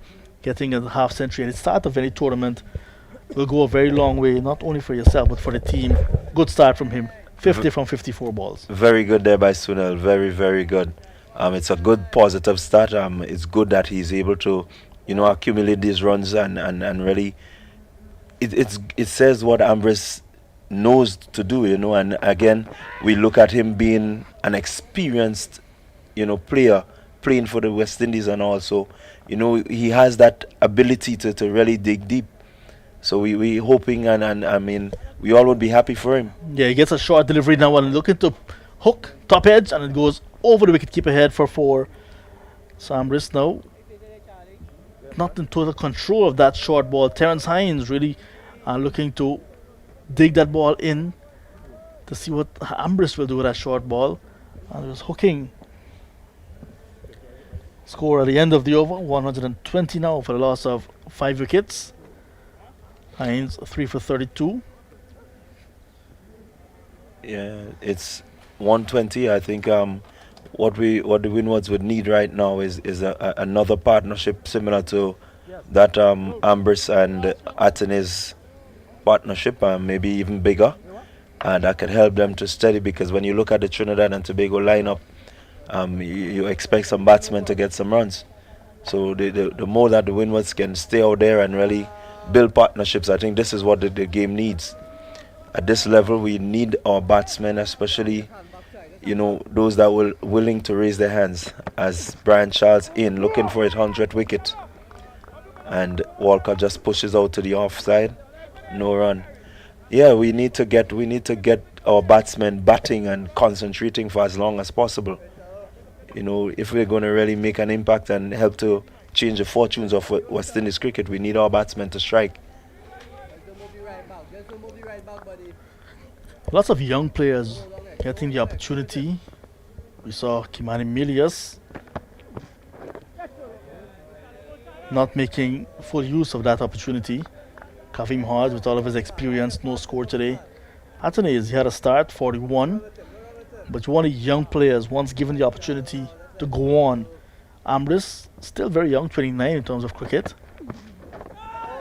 is showing what you can do with international experience, coming a level down and sort of dominating. And that is what you need.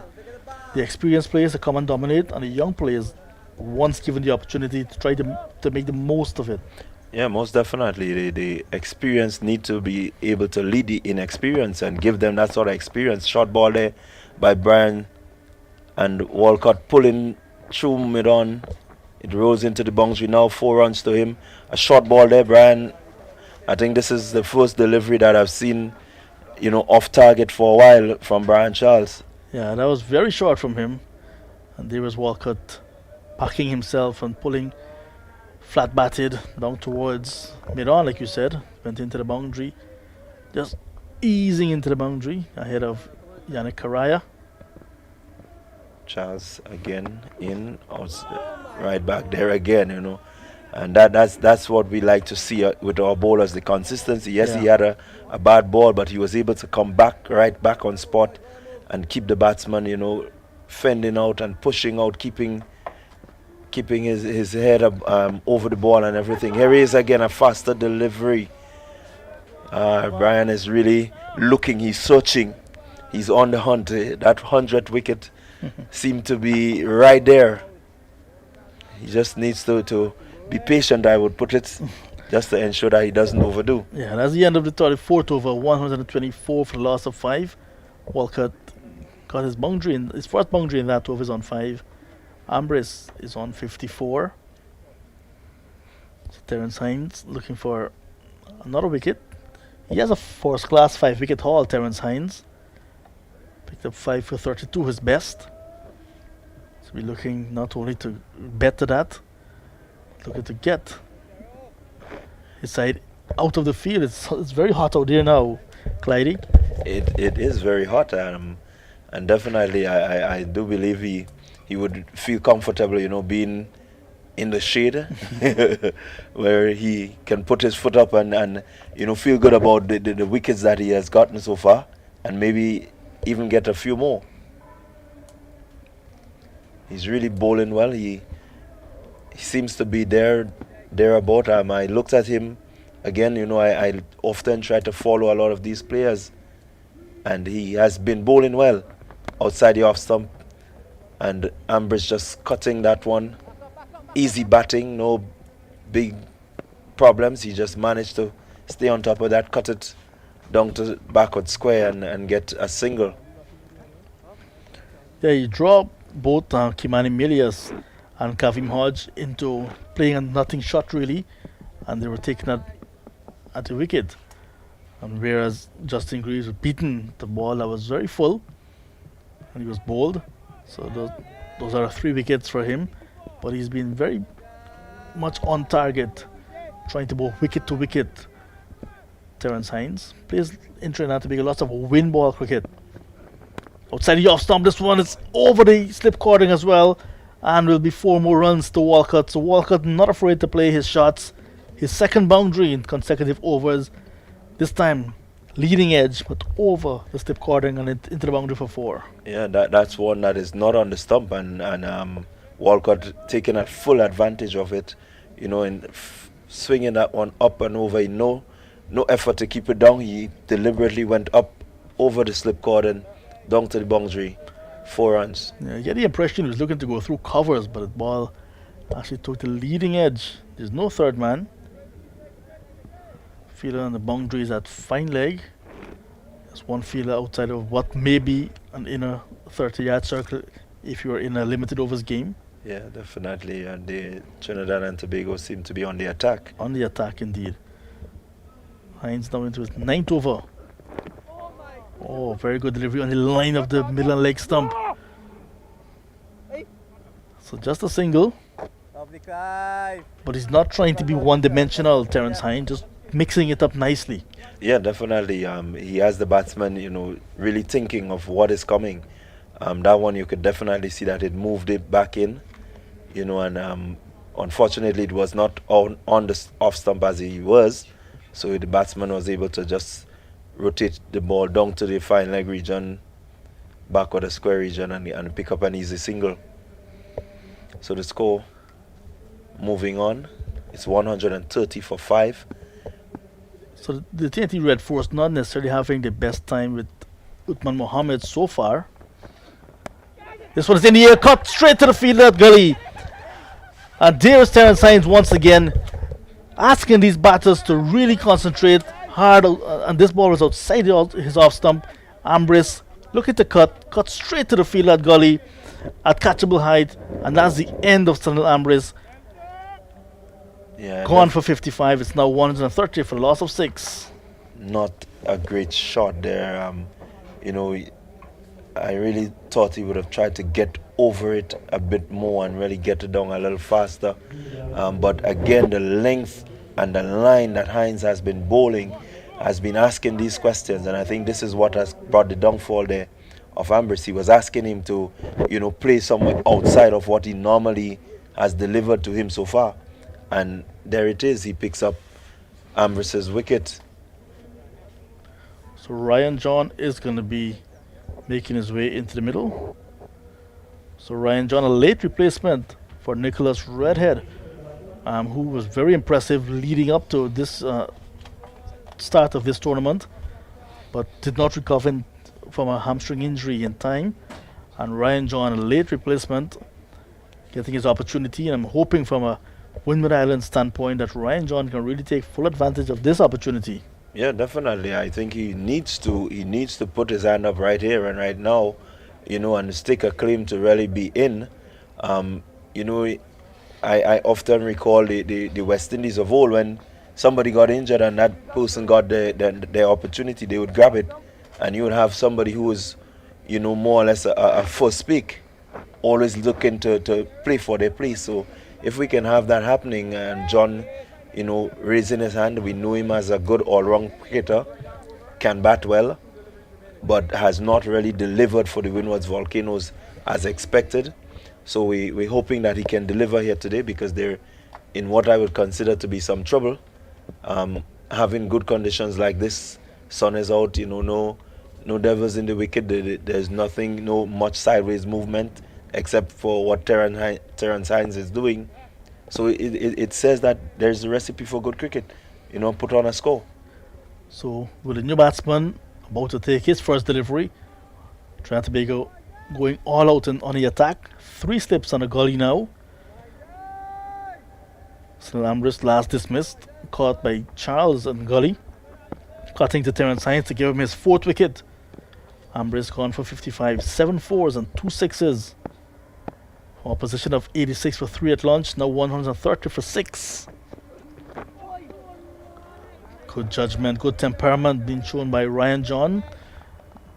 Yeah, and I think this is, looking at him play this, left alone, I think this is what we would have needed from the likes of Milius and Hodge, if they kind of left these balls alone, as opening batsmen.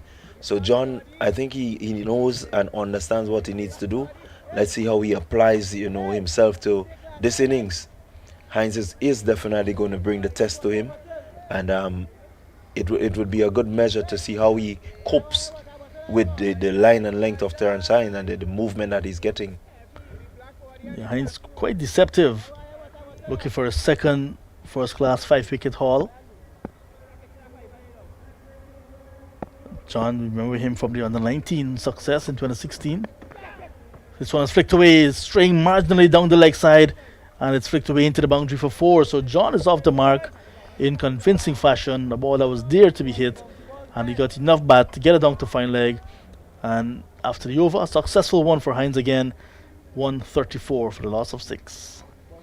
Yeah, and Hines just straying there. I think he understands that John in the early part of his innings tends to get trapped LBW quite a lot. So the feet not really moving much, but he was able to get in line with that one and just push it, flick it down to the fine leg region for 4. And it's good to see him off the mark. It's good that he's able to negotiate. But what we want to see now is that 100 wicket, John. Well, TNT Red Force persevering with Brian Charles from the River Road end. Perhaps realizing that he's on 99 and can get that one more to get into that illustrious 100 club. One slip going down. And there he is again, bang on target, just attacking those stumps. And Walcott pushing back to him. He has bowled some 7.1 overs so far, and he has been definitely there or thereabout, you know, having 2 maidens, 16 runs, 1 wicket. We'll have to see the type of role that Walcott will play now as well, because he's more attacking type of batsman, Tevin Walcott. Beaten outside the off stump. Good delivery, quicker one. The one that went through the arm from Brian Charles. There was Walcott beaten outside his off stump. Yeah, and he's really mixing it up, just keeping the batsman guessing, looking, you know, at him. Here he is, right there again. This one hitting the outside edge and just trickling down to the third man region. They cross for 1.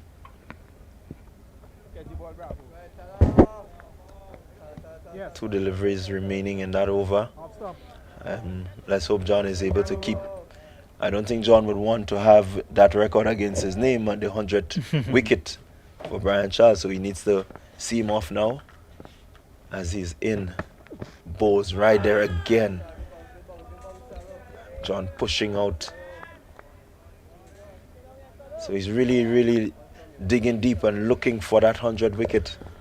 So when Brian Charles started, when he burst onto the scene, was in the under-19 tournament. Went to the under-19 World Cup with the likes of Gurukesh Moti, Shimon Hetmaya, Tej Narayan Chandapal in 2014. End of the over, just a single from it. 36 gone, 135 for 6. Ryan John is on 4. Tevin Walcott is with him on 11. More from you, Clyde. Then you'll be joined by Jason Skeet. Yeah, it's good pressure, good cricket outside there so far from the Trinidad and Tobago Red Force. Really, you know, putting the Windwards under some pressure. And let's hope that the remaining batsmen of the Windwards can, you know, take advantage of the conditions. As I say, good evening or good afternoon rather to Jason. I hope you had a good lunch and you're raring to go. Good lunch, relative, raring to go. Of course I am. Raring to go also the Trinidad and Tobago Red Force. And if the Windwards needed a miracle, now is the perfect time to start praying for it. They're in a huge spot of bother here. So they want to make sure that they do absolutely nothing rash and out of the way. Yeah, definitely. Hines is bowling well. Oh my goodness. That's a lovely drive. It's a lovely drive. Walcott was onto the front foot and just went straight down to mid-off. It was absolutely exquisite. Yeah, he really did hit that one well. That ball again from Hines on the stump, attacking that stump. And Walcott came in, pushed back at him, and it carried just a little bit to him. Fortunate for Walcott, it did not go to hand. But he needs to, be in a little bit more control of that shot, although it looked as good as it did. He needs some runs now more than ever. He's on 15, and he is ready to face up to Hines. This time he is solid in defense. The Windwards, there's a lot of runs in this wicket. A lot of runs in this wicket. Great day for cricket. Nice outfield. The outfield is quick and fast. You hold on to anything, really, it is going to travel. And I think a couple of the early batsmen missed out on some golden opportunities to score some serious runs. I was particularly bothered about the dismissal of our last wicket there, our last batsman there. Oh, Sunil. Sunil was particularly disappointed with that because I thought he looked set to actually to get a really big score here today. But something else is in the making, and we are going to find out. In the meantime, Hines is on the attack. Hines again. And Very good shot. Very, very good shot there by Walcott. Again, just timing, pure timing.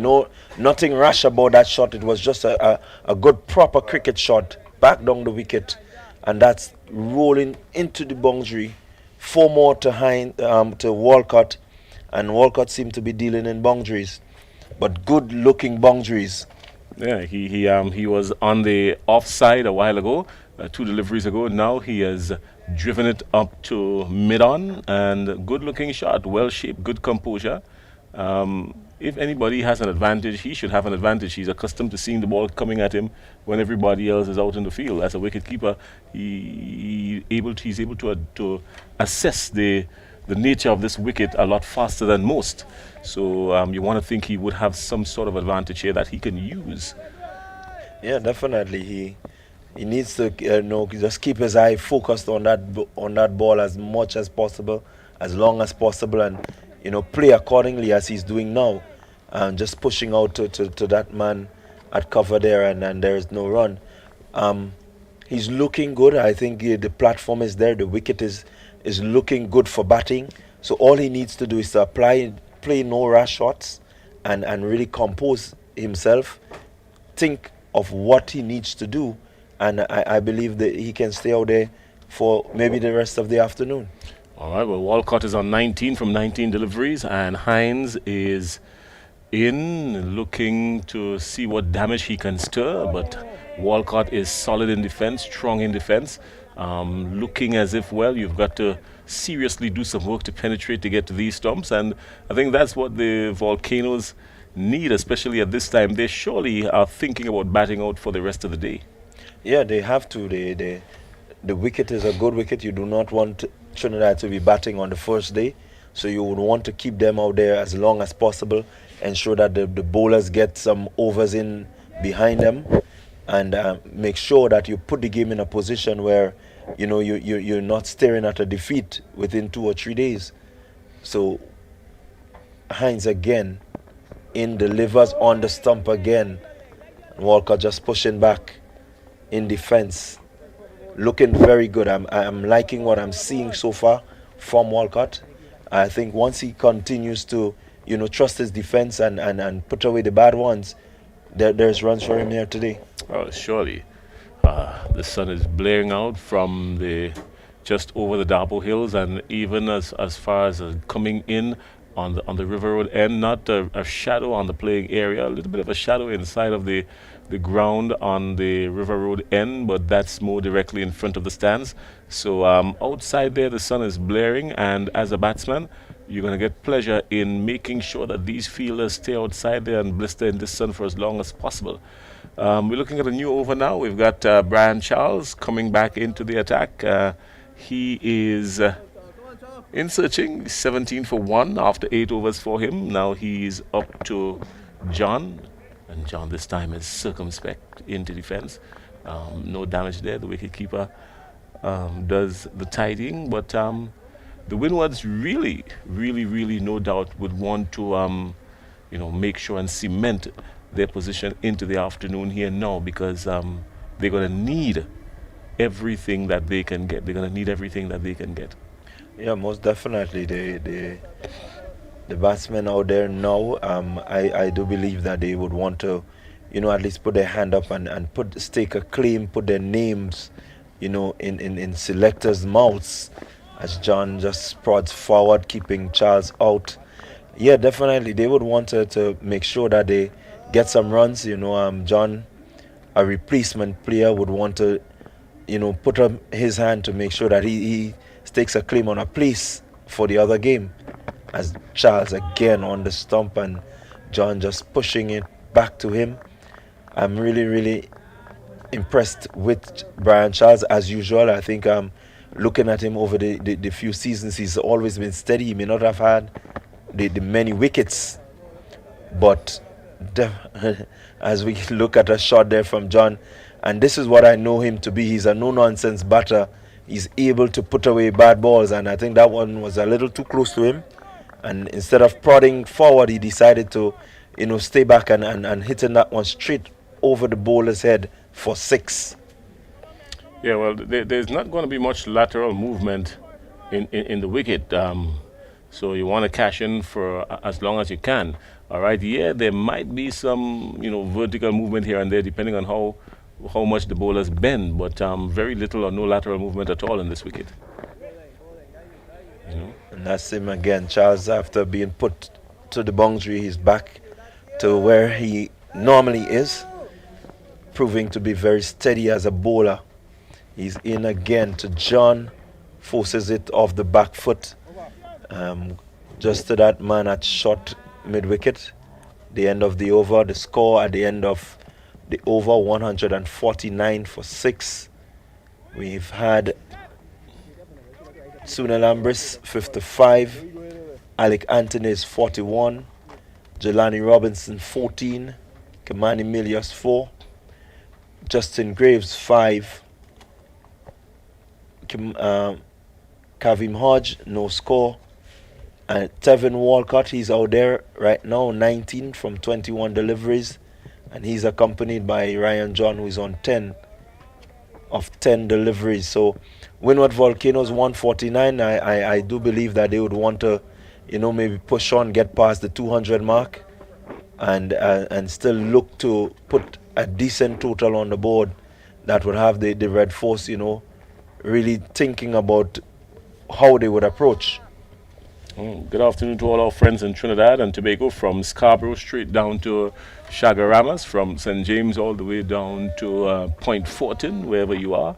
Good afternoon to you. And just in case, we're at the National Stadium in Grenada, a stadium that has produced some of the region's best cricketers, some of the Windward Islands' best cricketers, and some of West Indies' greats, in the likes of Junior Murray, Raul Lewis, Devon Smith, and some really top-class regional players as well.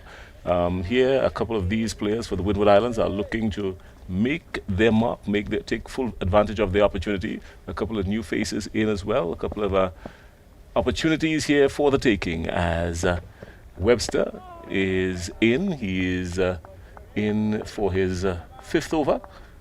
Tion Webster, that is, and he is facing up to Walcott. Walcott remains on 19 after 22, and Ryan John is on 10. The Windwards in a spot of bother, needing a miracle now more than ever. Yeah, they really need to dig deep and really look to capitalize on good conditions for batting.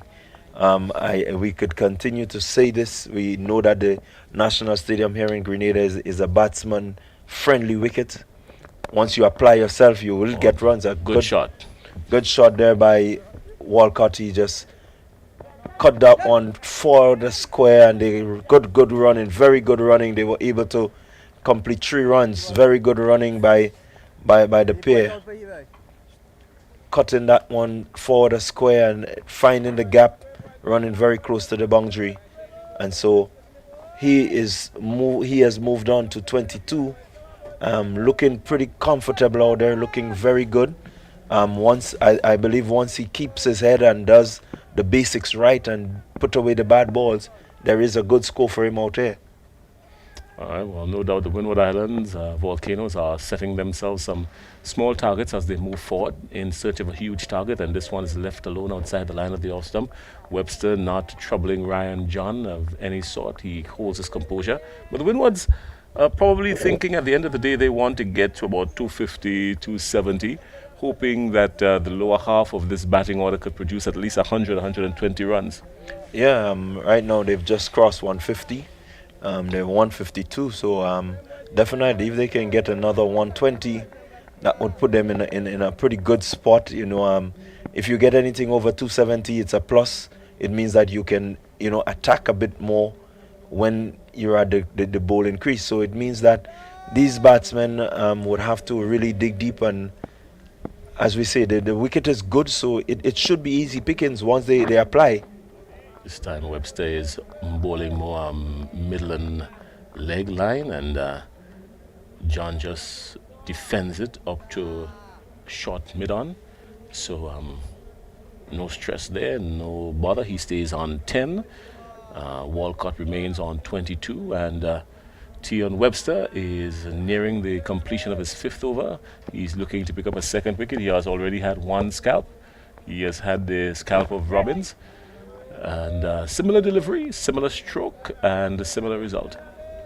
Yeah, I am looking at the field, and I'm seeing that Bravo is keeping that attacking field, a similar field to what he had for Terence Hines, and he's asking his bowler to be right there and about outside the off stump, and so far he's doing a pretty good job.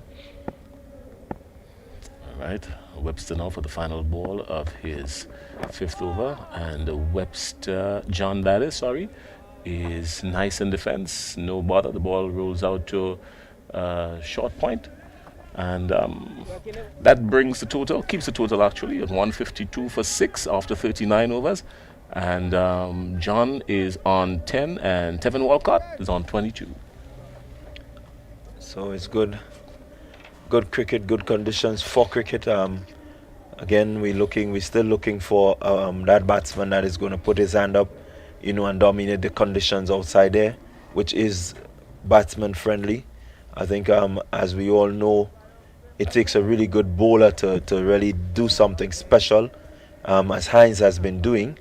Outside of that, the wicket is really good for batting. So we're hoping that we will see maybe somebody going on to get 100 here today. Hines has shown that he has been holding the ball with an upright seam, and you could have seen Darren Bravo and a couple others working on a side, getting the shine to one side, and so Hines is using that shine and whatever little bit of a atmospheric advantage that he can have here, he's been using it to advantage. But this time it is Brian Charles. He's in search of something great, and Walcott does not want to be the victim of that at all. Charles is looking for his 100th wicket, and definitely if I am Walcott, I would not want it to be against my name, so I would play him as circumspect as possible. In months of playing circumspect, you also want to make sure that you keep the scoreboard active, and at this stage it's the situation for the Windwards as Walcott drives well up to long off, and picks up a single. Nice flowing drive. Yeah, and as you were saying, definitely you want to keep the scoreboard ticking, and so he has just done that. As he's in again, bowling to John. That one. The appeal goes up, but nothing really. John was just forward. We might see something on the replay, but nothing. The umpire was not even bothered by it, really.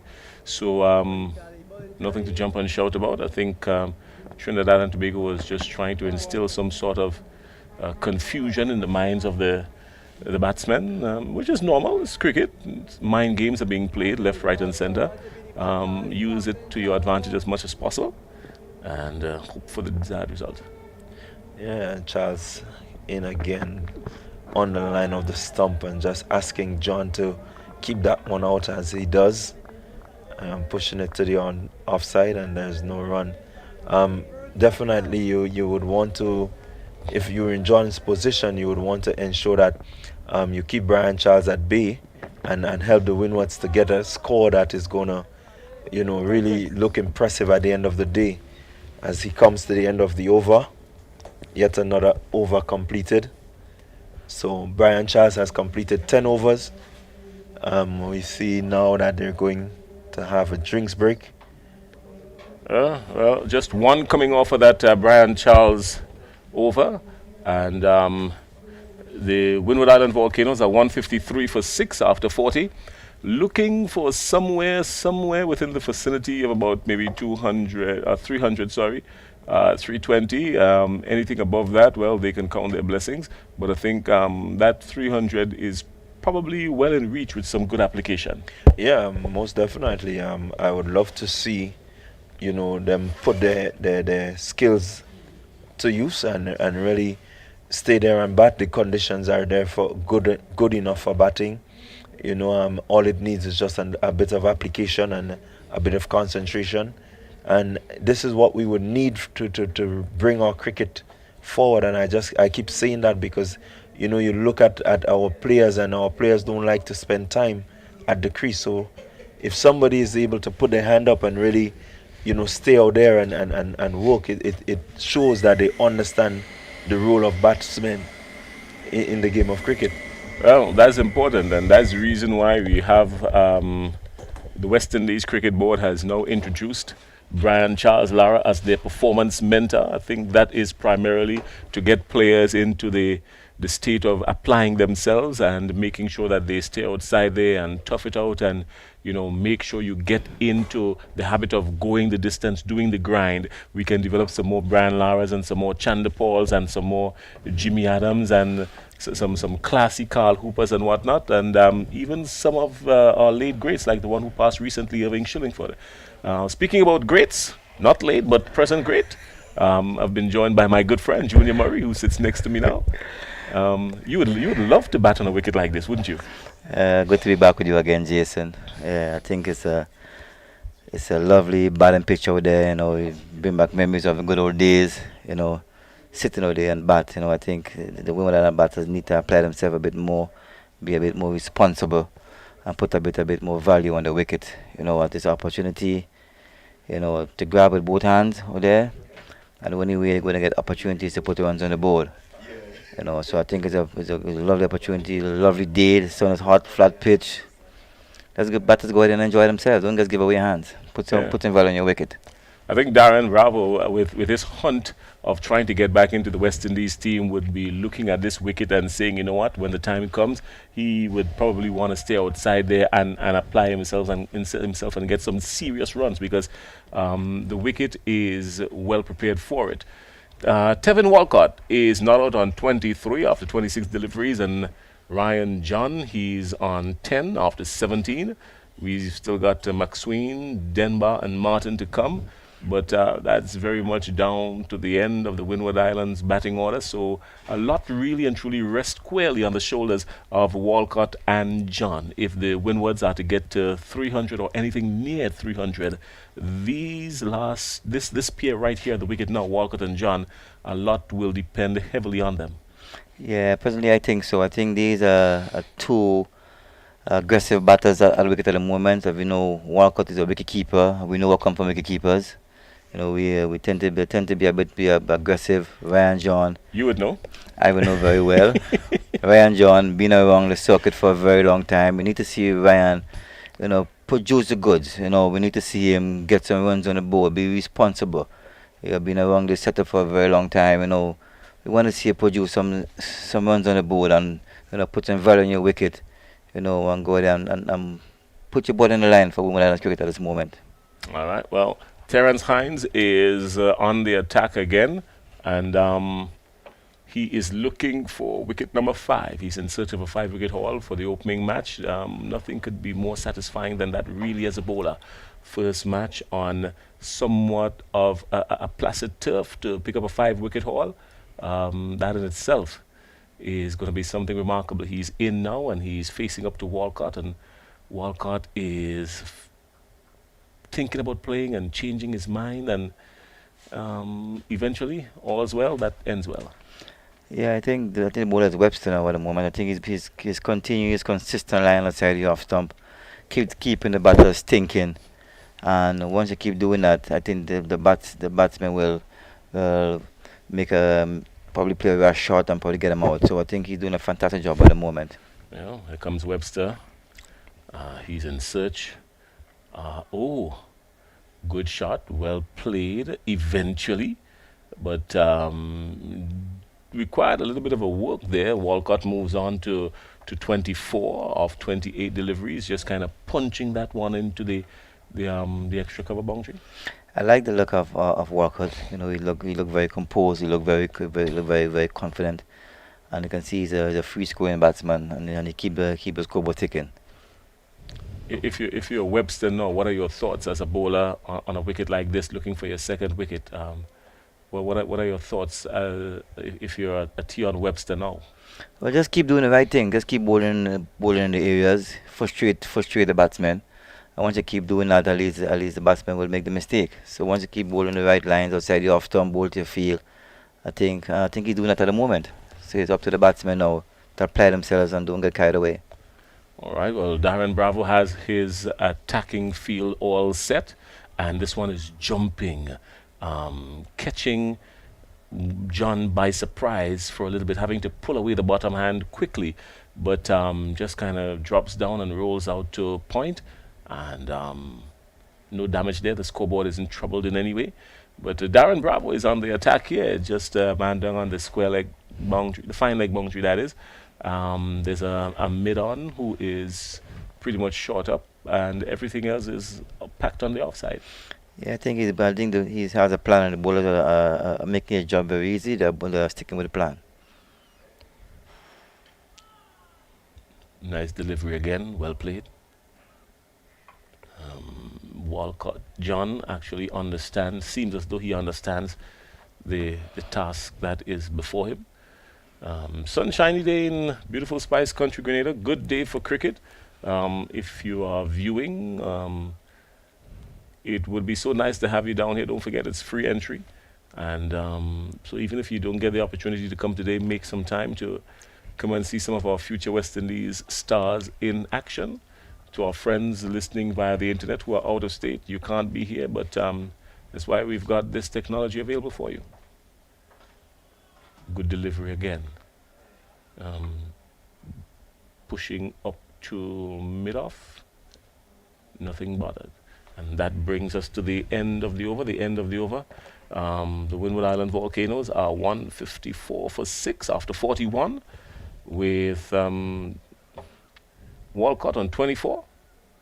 And he seems to be the man who will have the mammoth task of seeing this Windward Islands Volcanoes team through to the very end of the innings.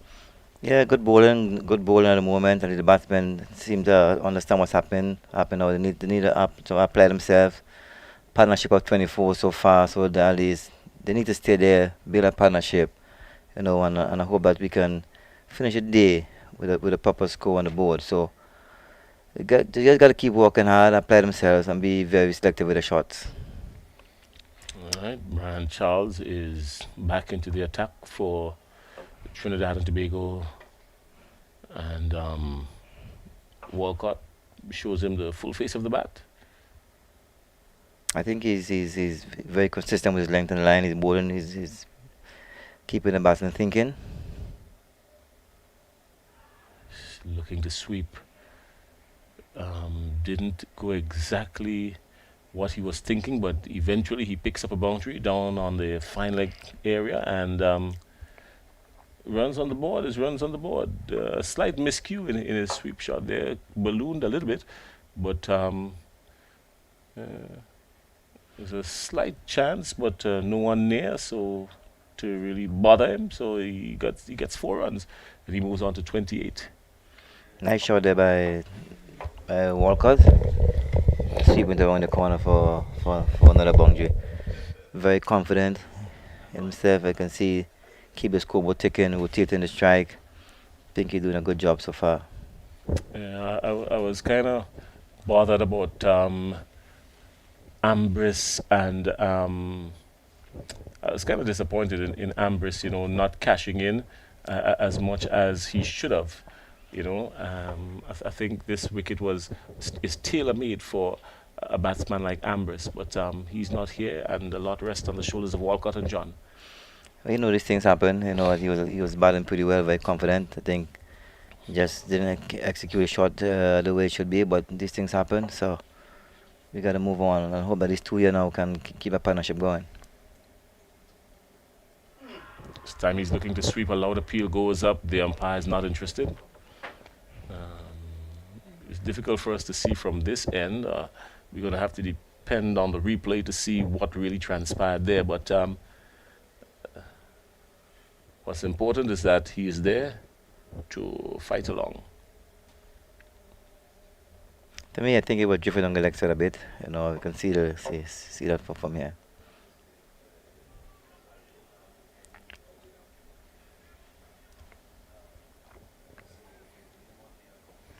So that's the end of the 42nd over. The Windwards 158 for 6 in search of something huge. And Trinidad and Tobago Red Force, well, they're hoping to pick up another 3 or 4 wickets busy within the next hour at least, so that they can have a crack of this pitch. Junior Murray, we saw cricket taking place yesterday as well. The domestic cricket, the schools cricket. I know you were part of that, making sure that these part of the youngsters Ministry of Sport and making sure that the youngsters, you know, they haven't had it for a couple of years now. So it's good to see school cricket is back.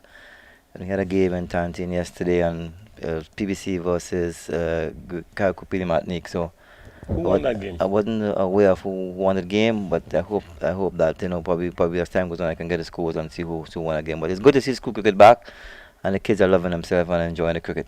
Well, if PPC is involved in cricket, I am in full support of them. And Webster is wide outside the line of the off stump. Did well to not be called a wide there. I think in another format of the game, he surely would have been penalized. But this time around, he escapes. Don't want to be bowling outside there too often. It's not going to do well. You want to, you know, stay closer to the batsman. But so far, these bowlers from Trinidad and Tobago's Red Force, they've been pretty much disciplined, bowling to their field, and Darren Bravo should be very elated about that. Yeah, I think I'm very impressed with that. They're very consistent with the lengths and the lines. For the most part of the day, he has kept a predominantly offside field. Even when he's in defense mode, he probably defends with about 3 people on the onside, really and truly. So the bowlers are sticking to the plan, and that's important. When you've got bowlers that can stick to the plan, they're showing some discipline and some consistency. So Trinidad and Tobago Red Force looking to see what inroads they can make into the lower half of this batting order. I think they're doing a fantastic job. I think the captain believes in his bowlers. You know, he's sticking with his plan. And I think as a bowler or a fast bowler, I think once you're doing this for a period of time, you should be able to do it and be able to do it to the best of your ability. So I think they're doing a fantastic job at the moment. Keeping the Volcanoes batters thinking. All right, so Tion Webster is into his 7th over, and this one is lifting onto the batsman. John equal to the task, getting on top of it and playing it down to cover. No bother there for anybody. John is looking pretty good at the moment. You know, John, he has an opportunity now to go with it both hands. He was out of the team. He's in the team because of injury to Nicholas Redhead. So he got a chance, you know, to show the selectors the reason why he should be in the team. So let's hope he grab the opportunity. Wouldn't be a better place to do that than now. This one is pitched up and driven nicely straight down to extra cover. It could run away to the boundary. There's a chase on here, and the ball wins, and John picks up 4. So, as you say, good opportunity for him to cash in and show what he's made of. He lent it into it nicely, didn't waste any time, was onto it in a flash, and cracked it all the way through. The outfield has some pace attached to it, so anything that's firmly struck will run away. Lovely shot by Ryan John. As you can say, the best shot in cricket is a cover drive. Bent his front knee, head over, hands follow through. Lovely shot, 4 runs. Yeah, the bowlers, you don't want to pitch up. Webster, you don't want to pitch up at all, especially to an attacking batsman. Not here.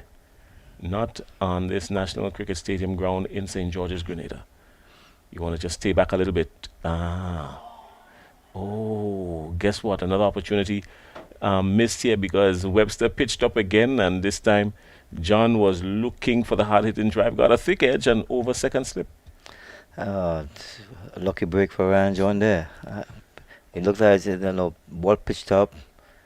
I think he got carried away. He wanted to hit it straight over to the out of the stadium. I think he went over the second slip, but it looked like the second slip probably didn't see the ball, so it went straight through his hands. It looked like, and Ryan John lived to fight another day. Hope that he can tighten up his screws, and grab his opportunity. Don't get carried away too much. Well, as we said, if the Windward Islands are praying for a miracle, then what we just saw was evidence of the prayer. The prayers are being answered. They will need a whole lot much more of that to get through the rest of the afternoon. At least the batsmen are scoring in boundaries. At least they're very aggressive. As I said before, they're two aggressive batters. I think you need to see a bit more rotation of a strike. Keep the bowlers thinking. Once we do that, I think we can upset the rhythm of the bowlers. Yeah. Junior, you played a lot of cricket on this ground, even at the club level and all of that. And this ground has basically told the same story for decades. It's a lovely batting pitch. First hour, you may get a bit of bounce and a bit of pace. After the first hour, and it's all flat out, you can sit there, enjoy yourself, bat as long as possible, and just put some runs on the board. Have fun out there.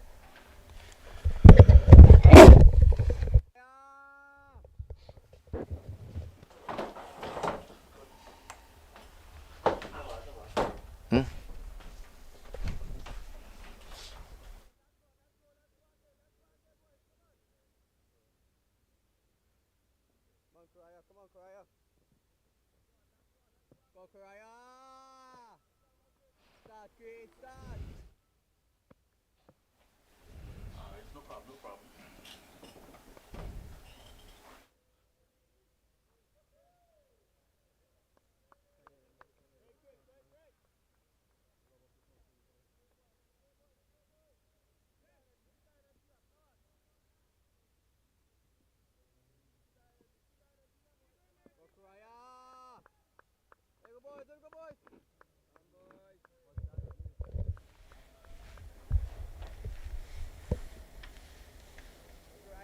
Well, Yannick Carrier got the treatment. It's a welcome gift for Yannick Carrier, first delivery, and he was greeted by Tevin Walcott. This time he's back and a better delivery.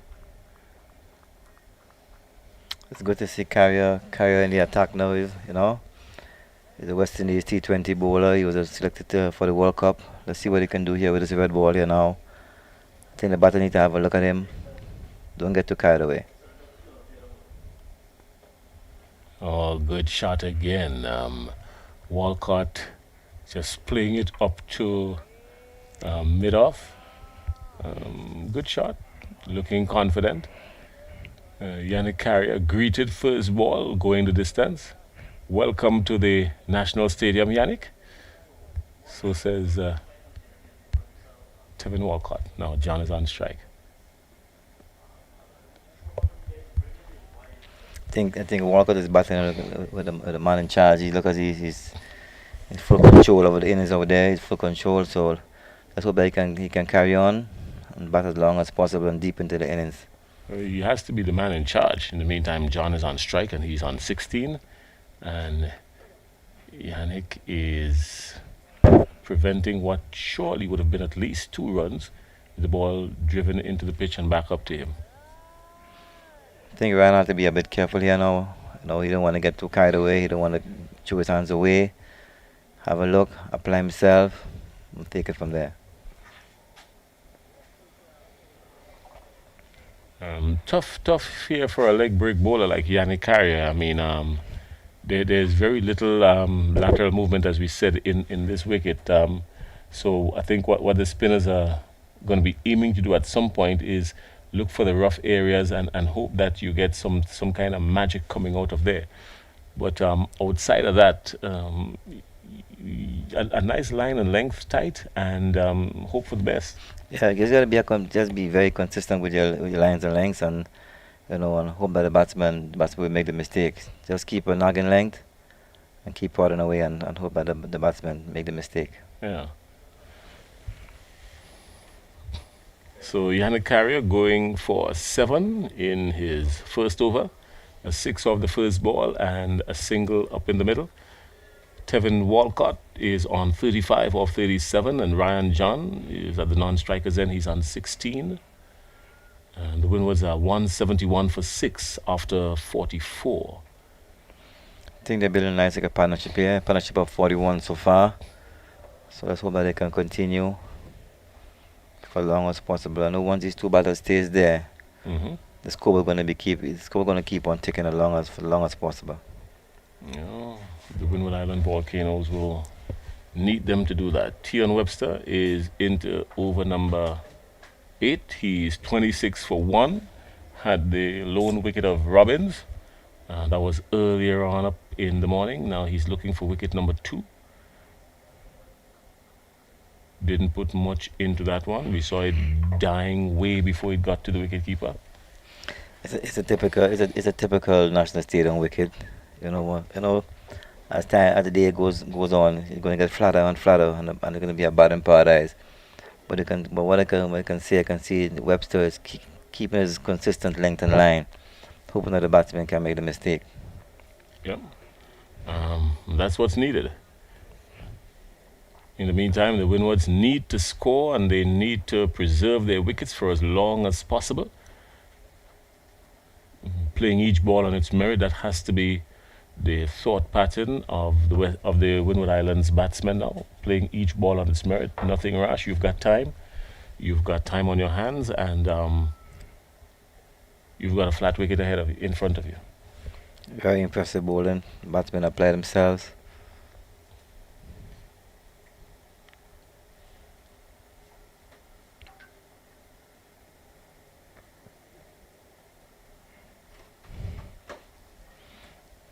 I think Webster probably looks a little bit jaded now.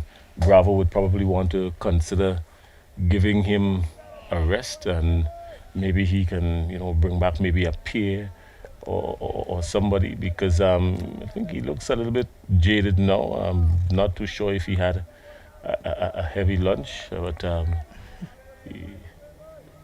this is not the kind of fire we saw from him prior to the lunch break.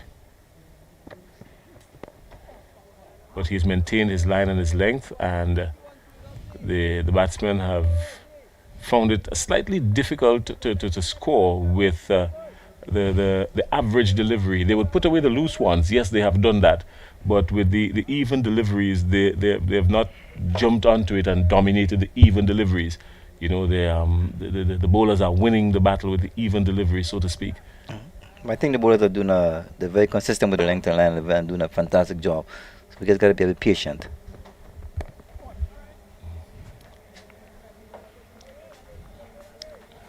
Just the one.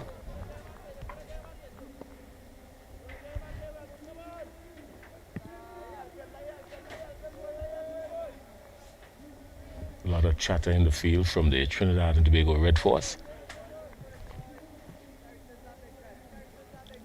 I think the batter got to think about tea now. It's a few minutes away from tea, but we still got to, keep our wickets in hand and keep scoreboard ticking at the moment.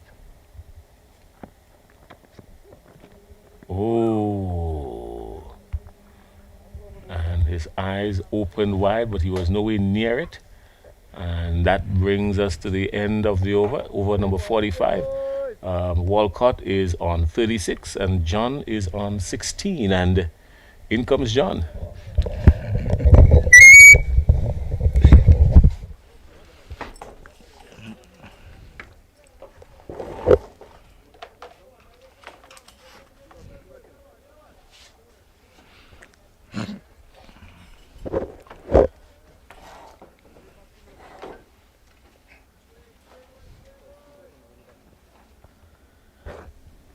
Second best partnership of the innings developing here now. 42 runs Yeah, for the seventh wicket. Yeah. They're doing a good job so far. Let's hope that they can continue. Devin Walcott looking good. 36, Ryan John with him on 16, giving good support. And I'm sure you're very pleased that a wicketkeeper batsman taking this opportunity with both hands, literally. Very, very pleased. I love the way he's batting. He's aggressive. He seems to be a man on a mission. We keep the scoreboard ticking. So let's see, hope we can continue doing that. So the leggy getting his second over. I think very belatedly introduced into the attack, and now this one is very wide and cut away for 4. So bad bowling from Yannick Karaya. Just gifting a loose delivery there to Walcott, and he capitalized. Short wide side the off stump. Walcott wouldn't miss out on this one. I think he's very confident over there. Man on a mission. Let's hope that he can continue the mission for as long as possible. Yeah, I was looking at Carrier bowl his first over. Just look a bit stiff. I'm not certain what's happening. Maybe a lot of gym work. When you do a lot of gym work, you tend to get a bit buff. I think probably he think he waited too long to come into the attack. So he was not loose. Maybe. Then a few overs ago, that one that flew off the edge, he was a bit late to react and it went over his head. I guess he need to wake up. Yeah, need to wake up a little bit. But he's on the radar, so to speak. They're looking at him, Junior Murray. Hope he can have a good series here and probably can get into the team, because we at least he need to have some good performances. He's more known for his batting, really, which is that his leg spin is an asset. Yannick Karaya. Well, not much leg spinners around, so he should be taking that opportunity. Oh yes. To do some more bowling and get some more wickets and have his selectors thinking.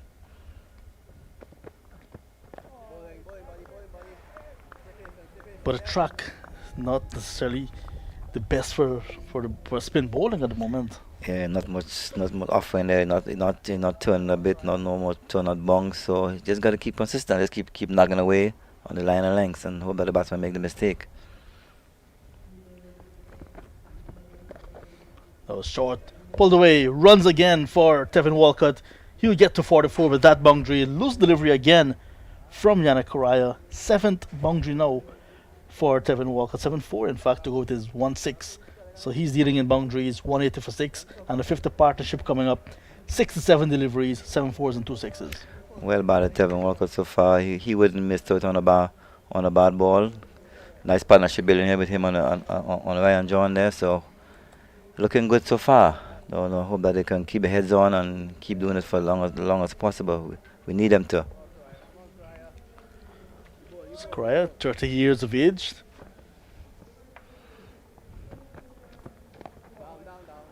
Continues. So just 2 overs from him and been very expensive in the context of the game. 2 overs cost 15 runs, and after 46 overs overall, Walcott is on 44. Ryan John 16, 180 for 6. Looking good so far. I think overall, I think the team should be looking to bat once in the innings here. We need to get a total of at least 300 plus on this this flat pitch here at the National Stadium. So we need some application. We need the batsmen to be more selective. And once we do that, I think we can bat as long as possible. We need to bat out today. We don't want to get out today. We need to bat out all of today. We don't want to be behind the 8 ball at all. T.N. Webster will continue. One of the successful bowlers for TNT Red Force today. He's also picked mainly for his batting, but is an asset with the ball. I was a bit surprised that he's a bowler. Going for his batting.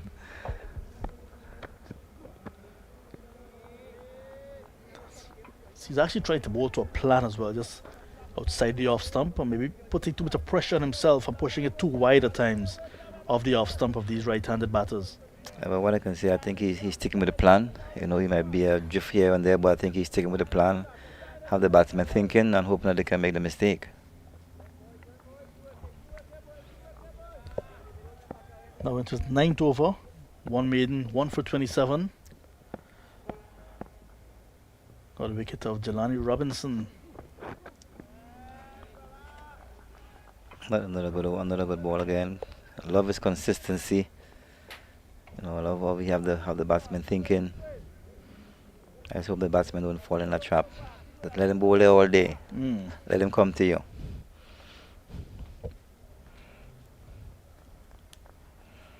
So Trinidad and Tobago as well, they're in the middle of starting a new tournament. Premier League One, which will be 3 days of cricket. This one is chipped in the air. Fielder coming wrong. Bravo cannot get there. It was high in the air. Good High. connection that was made with the bat. Ryan John looking to go over mid-off, but it went high in the air, and Bravo running wrong to his left just could not get there in time. And John survives. John survived. At least his second time he survived. I think he got to be a bit more selective. You know, relax a bit. You know, don't get carried away with the ball pitched up to him. I know he's always a free flow in battle. So he need to think it over again. Don't give them another chance. You know, grab the opportunity. Moves on to 18. Yeah, Trinidad and Tobago Cricket Board will be having their Premier League One beginning on the 3rd of February. 3 days cricket, bringing back the longer version of cricket outside the off stump. And that will be Friday afternoon, Saturday, Sunday. They want to give players the opportunity of playing a longer version of cricket. So when they come to the regional 4-day level, they're already accustomed to batting long, being in the field for long periods of time and so on. I think that is a step in the right direction. Step in the right direction. Fantastic idea. I think we need to get back that batting long. We need to get back our test cricket back up on where it used to be before. So I think that's a fantastic idea by the Trinidad Cricket Board, and I hope that it works out well for them and for West Indies cricket. So Webster looking for his second wicket. John looks good in this innings so far. Looks pretty well, apart from the two last shot, but Yeah. I think he looks pretty well. At least, as I said before, his opportunity. So he got to grab his opportunity now. He were not in the squad. They got opportunity now. So let's, give selectors something to think about. So I think about it, with all that he has brought to the table over the years, and he's not in the squad as a first pick, it means that the guy who was ahead of him, Nicholas Redhead, must be impressive. I think Nicholas Vedder came a very long way. At least I've seen him. I've been around him. I've seen him. He's a very, very hard worker. He wants the cricket and he wants to do well. I will continue on Nicholas as time goes on. Is Nicholas from Grenada? Yes, he's from Grenada. Oh, nice. He's a product of my cricket club, of Setters Cricket Club. So I know him for a very long time. He wants the cricket, and as I said before, he wants it very bad. He works pretty hard night and day. Work on his fitness. Keep himself healthy and strong. And I'm so happy to see him in the squad. I'm so sad to see him out of the team. So I hope that he don't really take it at heart, and his turn will come. And when his turn comes around now, we just gotta grab it with both hands and show the selectors the reason why they selected him.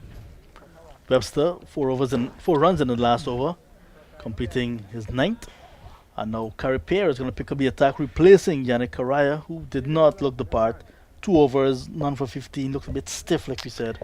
And now Carey Pear is back into the attack. Pear started this morning with a new ball, just 1 over with a new ball.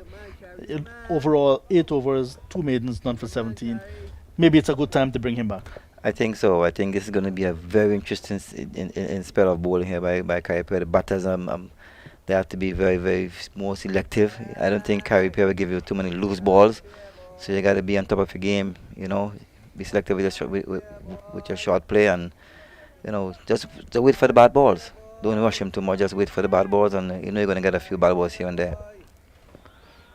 So you mentioned Nicholas Redhead from the Upsetters Cricket Club.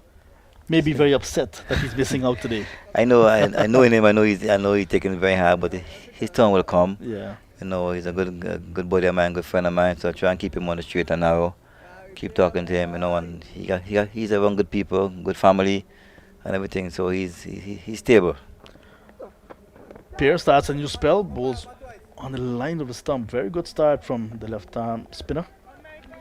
Good start from Carey. He'd been very consistent in his spells before, so he's been very good. So I'm looking forward to this spell of bowling here now from Carey Pear.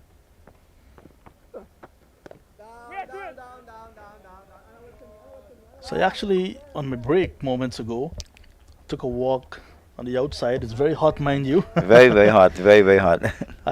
There are some activities going on at the Kirani James Athletic Stadium next door. And then I managed to get a word on Vikash Mohan. Right. This morning, the first ball of the match was a loose delivery from Terence Hines. Kimani Milias cut and cut hard, straight into the hands of Vikash Mohan, but it took his thumb and he suffered a little bit. So he got a cut in that mid webbing Yeah, area. web got cut in. Okay. Yeah. So it's heavily strapped at the moment. And he is a right-hander, and it was on his right hand. Wow. So that's going to be very uncomfortable. We didn't see him back on the field since. So chances are... Oh, this one is hit back over the head of the bowler. And will be another boundary for Tevin Walcott. Will be 4. I thought it was, for a moment, would have been 6 to get to his half century.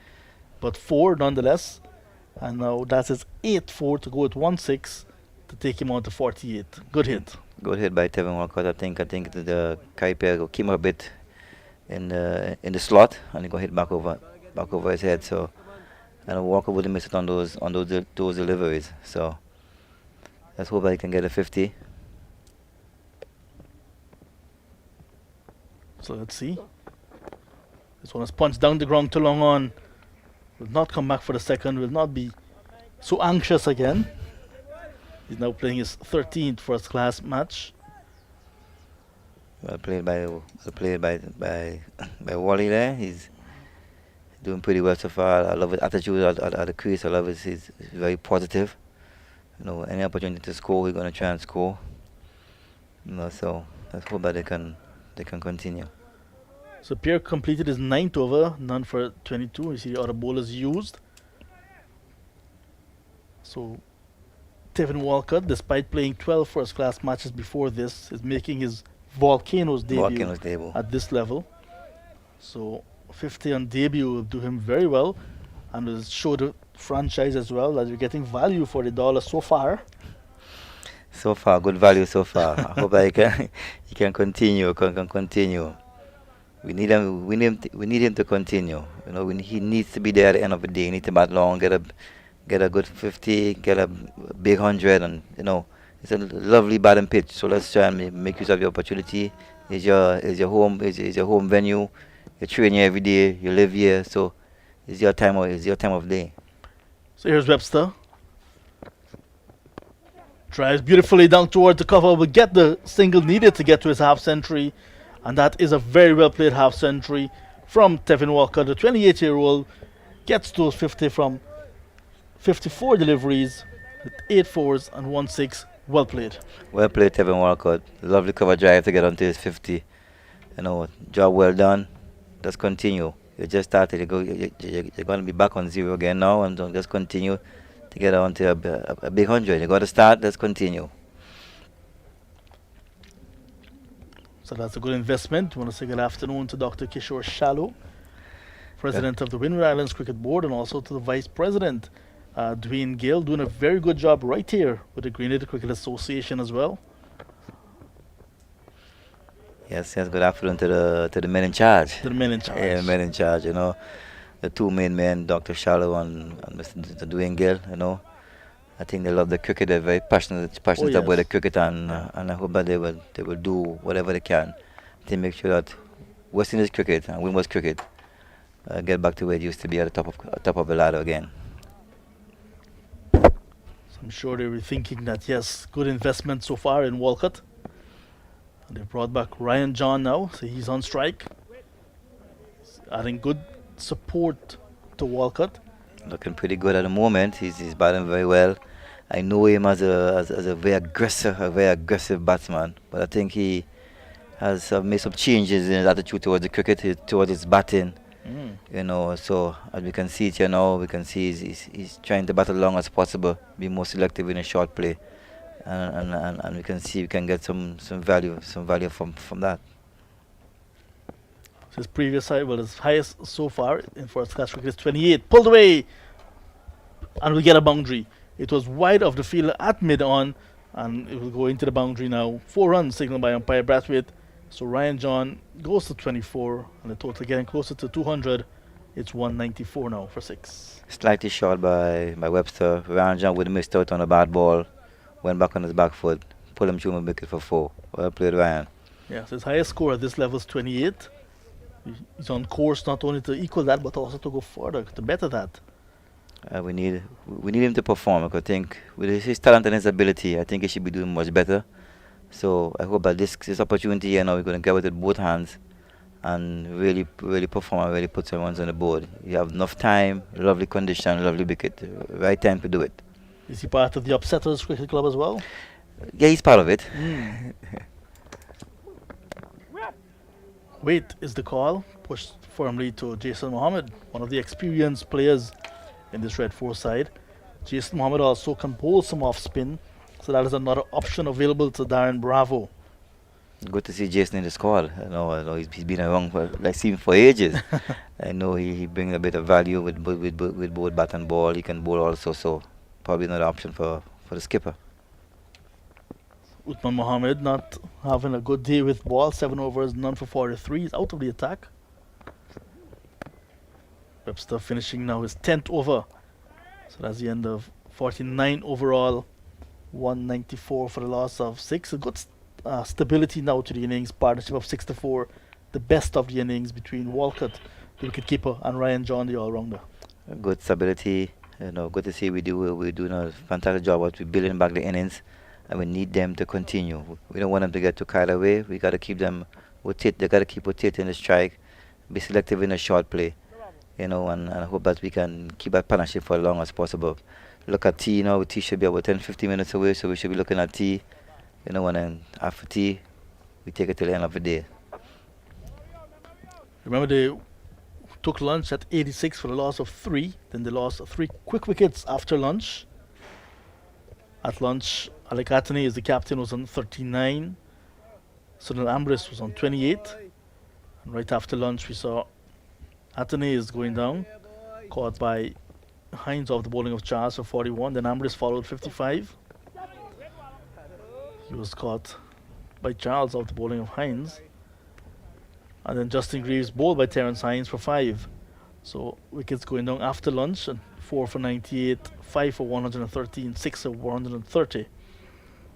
But a nice partnership so far between Walcott and Ryan John, pulling things back to make it a bit even again. Pretty much similar to what happened in the first session when the Red Force picked up 3 early wickets.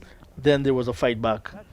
I think this session should be our session. I think the batters are doing a fantastic job at building back the innings. So I hope that they can continue the good job they're doing. 109 runs already scored in the session. Still more than 10 minutes to go to T. And once these 2 batters are out there, one's gonna score because they're 2 free scoring batsmen. So any bad ball is going to be going to the boundary. Appeal for a leg before. Umpire Duguid is unmoved. And there's Carrier gesticulating that he should go for the television review. It's all part of banter sometimes. All part of it. All part of the game right now. Yeah. He felt he had his man there, Carrier. Let's have a look at it. Just outside. I think he's just outside. Just outside. Searching for his first wicket, Carrier. Very steady left arm spinner. There's no Akil Hussain. Akil Hussain is actually playing T20 cricket in Dubai. And no Akil Hussain at the moment. This one is punched down the ground. So Carrier, last time he played first class cricket would have been before COVID. 2020. So Wow. he's back now. Back now, been a long time, so I guess he's been playing more T20s. Yeah, lots of white ball Lots of cricket. white ball cricket. End of the over. That's the end of 50 overs. So 196 now for the loss of 6. Yeah, and that's the cricketing calendar now for you. Back in the days, maybe in your time, you'd say that in the Caribbean, cricket starts in January. Then your visiting teams would start coming in from March, April, and we go until May, sometimes June, But now cricket is played all year round now. There's so much different, so much changes now. Play Yeah. cricket right through the year now. Everything is so different now. But it's really good to see the 4-day cricket. I guess we wish that it could be for a longer period of time. Because I think we Yes. need to get back to that part of our cricket. We need to get back a long version of our cricket back in, so batters can apply themselves and bat as long as possible. Our test team need to be on top of the game again, so we need that long version of the cricket back again. Hope it can be sooner than later. So the most successful bowler is back into the attack, Terence Hines, 4 for 50 from 10 overs before this. Here he is bowling to Ryan John, full delivery, right up the Yorker, well bowled. Well bowled, he's hunting for his 5th wicket. Ryan John was equal to the task. I think he's having a good day out. His first game for the season. I think he's bowling pretty well. One of the good things about what I like about him is he do something with the ball. You can see that he's bowling in swingers, out swingers. He doing something with the ball. So I think the batters have to be on the P's and Q's here, have a look at him, watch what he's doing with the ball, and be very, very selective. He'll be very watchful indeed. Looking for a second first class 5-4. Extra bounce. But John is equal to the task and he goes to 26. Well played, Ryan John. Looking pretty good at the moment. I'm seeing a different Ryan John at the moment. I'm seeing a Ryan John batting with purpose. Somebody who's hungry for the cricket now. Somebody who's hungry to move on his career. He's been around for a very, very long time. 2016 under-19 World Cup. Yeah. He's the World Cup winner. Correct. So, we need to have him in our cricket. We need to have him performing.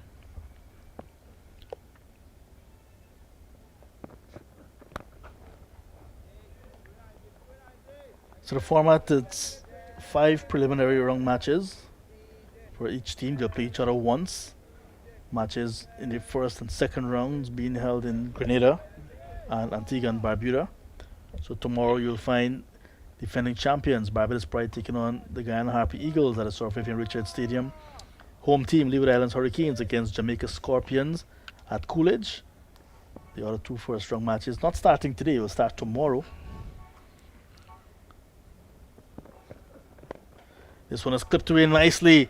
Runs for Tevin Walcott. He will get a boundary and he will take his personal score now on to 55 runs. 200 will be on the board as well. And he's looking the part with his 9th boundary to go to 16. Well played, Tevin Walcott. Well played. At least the first 50 for Women Islands at this level. Well played, Tevin Walcott. So Ball pitch on his leg stump, whipped him over mid wicket for 4. He not shy. He's not shy to put away the bad balls. He's also a wicket keeper. So all that just naturally in him, to put away the bad balls, So he's looking pretty good so far. Yes, Just hope that he continues. I'm hearing that loud and clear. It's the second half century of the innings with Ambrose getting the first. He got 55 before he was caught by Charles at slip off the bowling of Terence Hines. Look at the drive, delivery on the up. Now Tevin Walcott with an opportunity to go well beyond 55. I think he's well set for 100. Yeah, nothing happened in this picture. I just think he's well set.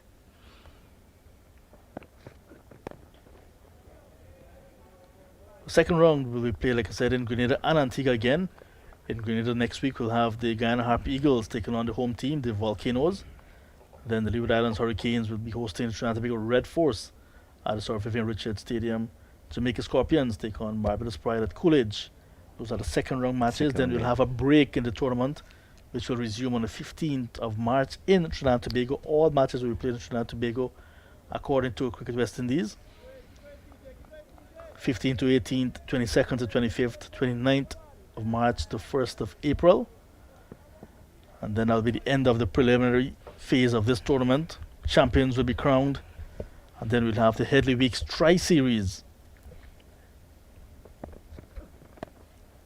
This one is cut away nicely. 4 more runs. And Tevin Walcott is looking the part. He's holding that pose there for you. 59 he goes, the end of the over. John is with him on 26, sorry, and it's now 205 for a loss of 6. Well played, Tevin Walker. Short wide outside the off stump. Went back. Square cut him for 4. Lovely shot.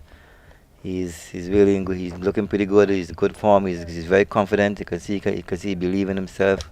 He's really enjoying. You can see he's really enjoying his batting. Yeah, 9 runs from that comeback over from Terence Hines. Not the type of over he was very accustomed to. But this is cricket. He's bowling to a man that's pumped up, Tevin Walcott. Yeah, I was saying that Headley Week Strike Series will begin on the 19th of April, 19th to 22nd, with Team Headley against West Indies Academy. And 26th to the 29th of April, Team Weeks will take on West Indies Academy. And the final match will be May 3 to 6 with Team Weeks against Team Headley. And Team Weeks and Team Headley will be coming from this very tournament. Teams will be selected to form those teams to play that tri-series. So it's a lots of cricket. Despite 5 rounds of playing against the territories, they have 3 more matches in that tri-series which will go until May. Lots of cricket, lots of opportunities. So the guys have something to play for. So let's hope that they can grab opportunities. Unfortunately, we just saw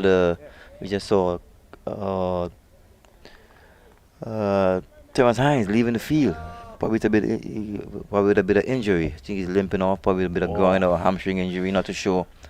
So probably we can update you as time goes on where that is concerned. So it's going to be Brian Charles into the attack, replacing Carrie Pear, who bowled from the River Road end. So the spinners are trying to operate from the far end, the southern end of the ground. And you see him as a pace up on the other end. So Correct. So dead ball did not deliver. You tend to, if you can hear the conversations over there. They tend to Really rush the batter. Yeah.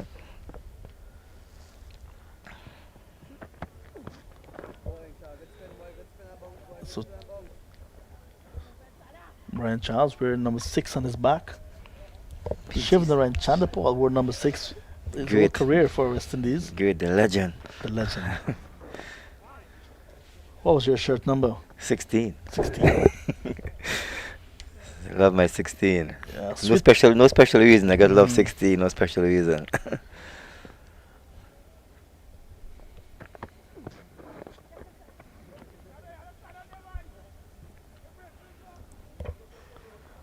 Carl Hooper was number 4. I remember that clearly.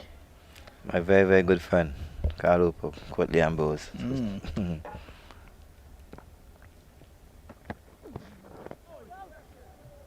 That one jumped on John just a little bit. Handled it very well in the end. I think it's close to T now. I think the batters should be looking to play into T now and Goes up see- sharp. Yeah, Yeah.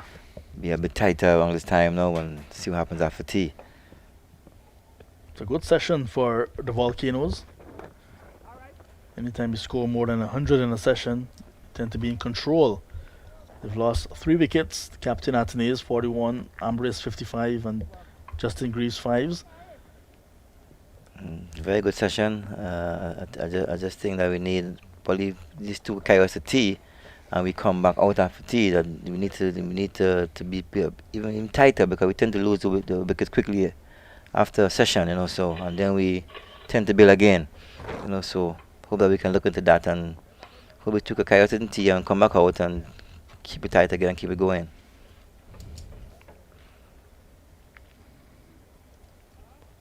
So Hines left the field with a little bit of discomfort. Now Carrie Pear switching in. He's going to be coming from the top end, the Darbo Road and Darbo end. That end. So it's not a good sign really for the Tobago Red Force with 2 substitute fielders on the field. Jad Ghuli from the very second delivery of the match, and now Imran Khan. It's the first day of the season, first day of your first class season. Yeah.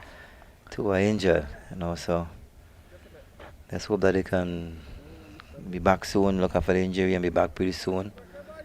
We don't like to see anyone getting injured, So I hope that they can bounce back very soon.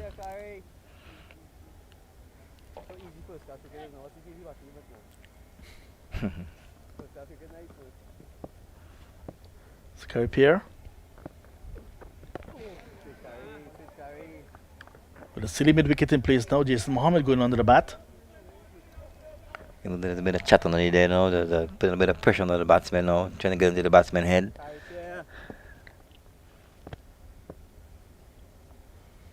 Slip in play as well.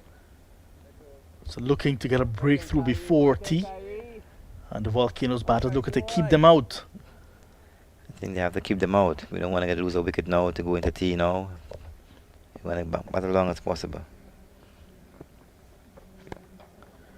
So 121 runs already in the session, which is a very good session for the Volcanoes. Partnership of 77 so far. And the best bowler in terms of picking up wickets, Terence Hines, is not only out of the attack, he's off the field. That's a big blow for the TNT. So let's hope that we can cash in here now, you know, and bat deep into the day, or even bat it all the way for the day. Swept away, runs again. This time, Walcott getting another boundary. He moves up to 64, and a total 211 now for 6. That's a very loose delivery from Pierre. Very loose.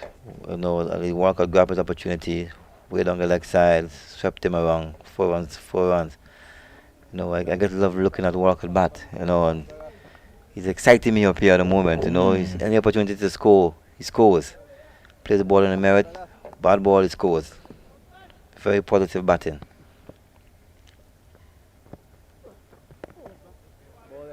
This time on the line of the off stump.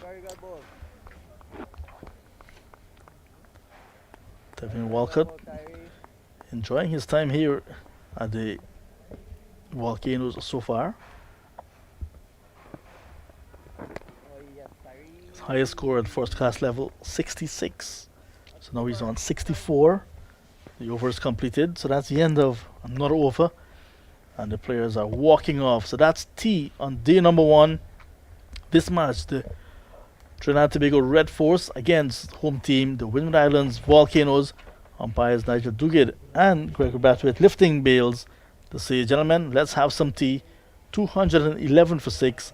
To remember the start of the session with the Volcanoes 86 for the loss of 3, with Captain Athenaeus on 39 and Cyril Ambrose on 28. Both have been dismissed. Athenaeus was first to go, caught by Hines off the bowling of Brian Charles for 41 at 4 for 98. Then Justin Greaves bowled by Terence Hines for 5 at 5 for 113. Then Cyril Ambrose, after getting to his half century, was caught at slip off the bowling of Terence Hines for 55. Since then, it's been a very good partnership between Tevin Walcott, the wicketkeeper, who's brought up another half century at this level, his first for the Volcanoes, because he's making his Volcanoes debut, and Ryan John approaching a career best. So two batters have been looking very good in a 81 run partnership for the 7th wicket, and they've brought this game now, putting themselves ahead of the Red Force at the 211 for 6, Junior Murray. Shaky start to the session, you know, but it's good to see that the Volcanoes bounced back nicely with a partnership with Ryan John and Tevin Walcott with over 100 runs, you know. So good to see that the batters are fighting, you know, and take us into tea, and hoping that we get back from tea, we can continue in that same vein, and hope that we can keep the trainer players out there for as long as possible. Our aim is to be able to battle the day, and hope that we can do it and bat full 90 out for the day. So looking forward to the next session, and I hope that we can continue in the same vein. So 125 runs in the session and 3 wickets going down. So after 53 overs of batting, the Volcanoes 211 for 6, 27 runs bowled in the second session. So they scored 125 with a very good clip, and that is the position at tea. We'll take a break as well. We'll have some tea, and we come back in about 50 minutes to bring you the final session on day number 1 of this gripping match between the Windward Islands Volcanoes and the Trinidad Tobago Red Force.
Good afternoon again, and we're back live at the National Stadium in St. George's, Grenada. Beautiful St. George's, Grenada. Sunshiny Tuesday afternoon. It is just about 3 o'clock local time, and the Windward Islands Volcanoes sent in to bat after Trinidad and Tobago Red Force won the toss this morning. And at tea, there were 200. There are 211 for 6 after 53 overs. The final session of the day's play coming up in just a little bit. Round 1 of the West Indies 4-day tournament. And what a lovely day of cricket it has been. Yes, it has been a really good day for cricket. I enjoyed the ebb and flow of the game. You know, the early wickets were lost. The batsmen came back. They built partnerships. Then you lost a couple other wickets, and then now you have another partnership. So it's good to see that the day is going pretty good for cricket. Yeah, the Windward Islands lost a couple of early wickets this morning, and carelessly so, I would add. The ball, yes, earlier on there was a lot of lift something in the wicket, but it required a little bit of better negotiations from the batsmen. But nonetheless, they fell in cheap form, I would say, based on what we normally get from this ground here at the Grenada National Stadium. We had Milius, who went for 4. He could have done a whole lot better of the bowling of Hines, and also Robbins. Yeah, Robbins went for 14. Much to the surprise of everybody, Hodge went without scoring this morning. He will be kicking himself and looking to make up on that if he does in fact get the opportunity to go out in the middle again. He'll be looking to cash in on an opportunity missed. But some good batting from Athanase, the captain. He was out on 41. Should have done a whole lot more, but nonetheless got to a respectable total. And Sunil Ambris, who was looking very comfortable as well, former captain, and he got out on 55. Went to the bowling of Hines, caught by Charles. And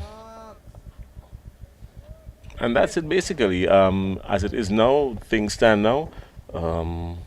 The star of the day, so to speak, Walcott on 64, and Ryan John on 27.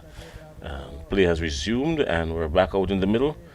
212 for 6 after 53.1, and Charles is operating from the River Road end.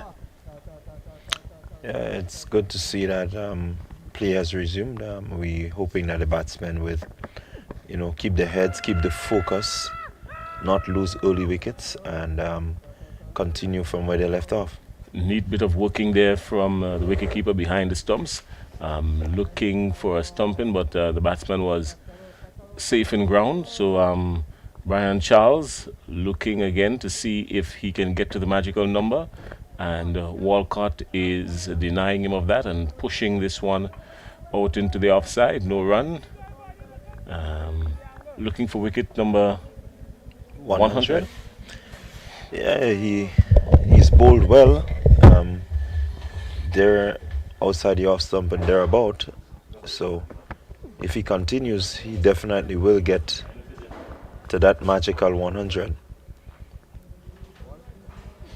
Good conditions as we see the wicket has flattened out a bit, and so it's good for batting. The batsmen, if they can just hold their composure, as Charles feels to his bowling.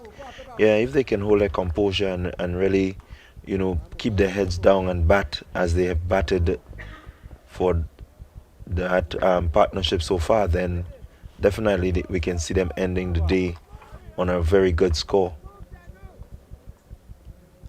And quite quickly, Charles has come to the end of his over. A good start to the Windwards Volcanoes.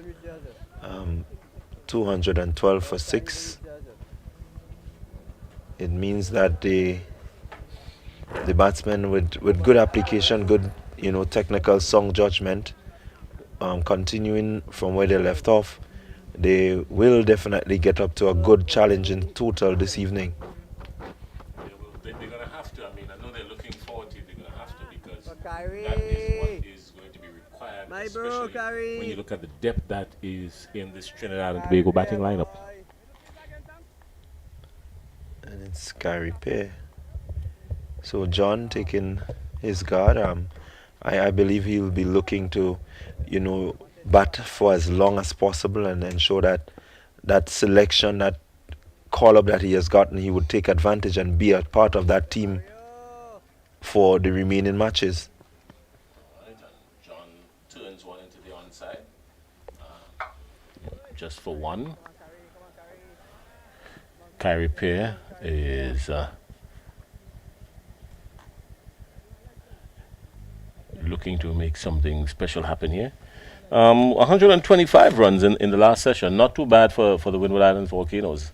125 in the last session. Not too bad at all. Yeah, 125 with a partnership of some 80 odd is really good. It means that they understand what they had to do, and they did it well. Well, they were praying for a couple of miracles. They had a couple of those as well in that session, and the prayers will continue to go up from them for more miracles, because pretty much after this pair it can get a little bit shaky for the Windwards. So this pair of Walcott and John, they're going to need to stay there for a little bit. I'm quite sure Walcott is thinking he needs to bat through the entire innings now, because anything short of that is going to put his Windward Islands in a serious spot of bother.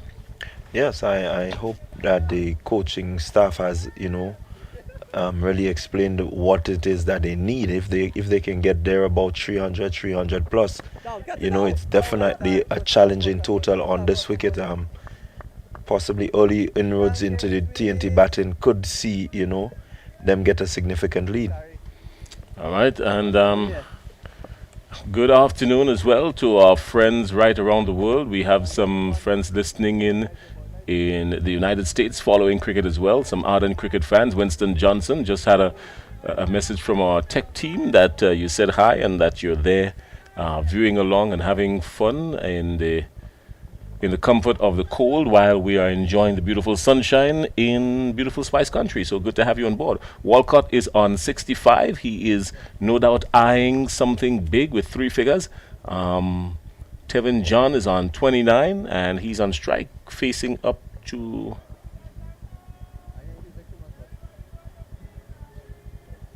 pair, I think it was. All right, so Brian Charles is now operating from the River Road end, yeah? Yes, it's Brian Charles from the River Road end. And he's driving well. Good shot, beating the man at cover. Goes out to the boundary. There's a chase on here, and the ball wins. And good strike of the ball. Lent into it nicely. Gave it a good whacking. Put some power into it. And Walcott, I think it was. Yeah, that seems to be Walcott. Yeah. Good stride towards the ball. He actually got his weight distributed really well towards the ball. That helped him to get the placement and the bit of power that it needed. Had the legs to go all the way to the boundary. Yeah, and this outfield will give you the assistance you require once you strike the ball properly. It's pretty much even with a slant towards the ball running away. Walcott this time is in good defense, getting up onto it, on top of it, and just playing it back along the turf. And Brian Charles does his own fielding. Yeah, the way he played that ball there suggests that if Charles is going to get his 100th wicket, it doesn't look like it's going to be Tevin Walcott at all. Yeah, well, I'm quite sure John might be thinking the same thing too. This time he's driving again, playing it onto the onside. There's a man at square leg. Yeah, I think I would not want him to continue with this type of batting. I think he has played the ball straight, has played well already. That cross-batted shot seemed to have a higher risk of him getting out, so I would ask him to put it away. Yeah, definitely. I think he played it from way outside the off stump too. You don't want to do that, especially with the kind of field that Bravo has set here. Not so much an attacking field, but there are a couple of catching positions very much occupied. Yeah, and he's looking He's looking to save the boundaries. At the same time, he still has a couple men in attacking and hoping for a false shot.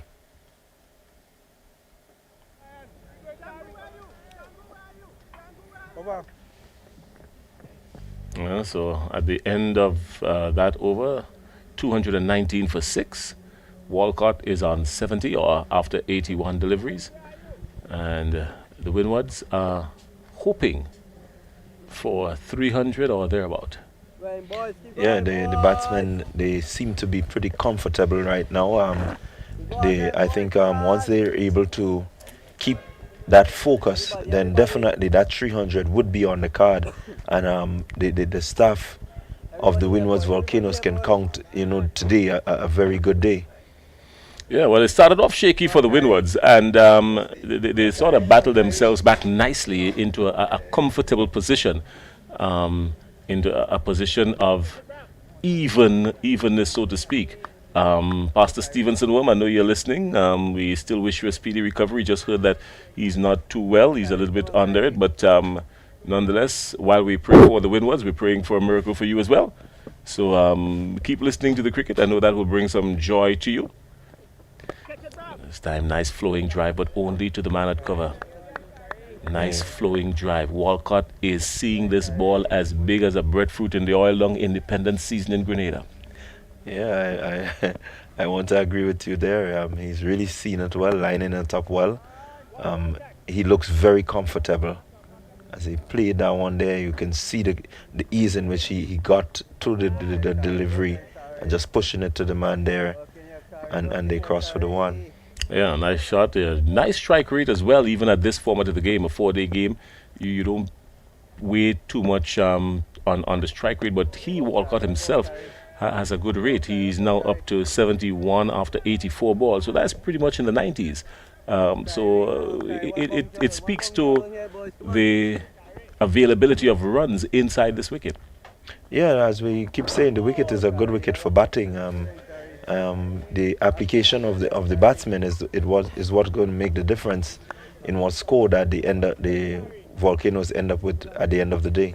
Let's see what he does with his final delivery. Ryan John. He's back in defense and plays it along the turf, and he remains on 29 after 61 deliveries. And the Windwards are on 220 for 6. I believe this is the type of batting that we need. Whether you're coming at the middle order, whether you're opening the innings, I think this is the type of batting, especially on wickets like these, that we need to see our batsmen apply, because it has been working. It has looked effective, playing the ball on merit, playing it as straight as possible. The bowlers have bowled well. There are one or two areas where they might have leaked some runs, but generally it's been a good contest. It's very still, so no real wind or anything to give any assistance to the lateral movement of the delivery. It's pretty much still. The trees in just above the River Road Sanssouci area are still and as stiff as a doornail. And this time he is pulling, Walcott is pulling to square leg just for the single. He moves on to 72. Again, I think this is a shot that, I wouldn't want to encourage too much, just because of the element of risk that is involved. He may tell you no risk taken, no reward gained. He might just tell you that, but it all sounds good when you're at the wicket and when you're scoring. When you're back into the pavilion, well, that's a different story. This time he's driving over long off. Very good shot in the air. 1, 2, 3 bounces and into the boundary. No, it went all the way actually. It went all the way. Yeah, good shot. He came up into that zone, and we've seen him dispatch one of Carrier earlier, and I think this is around the same area, and he just lifted it up over long off for 6. A good shot.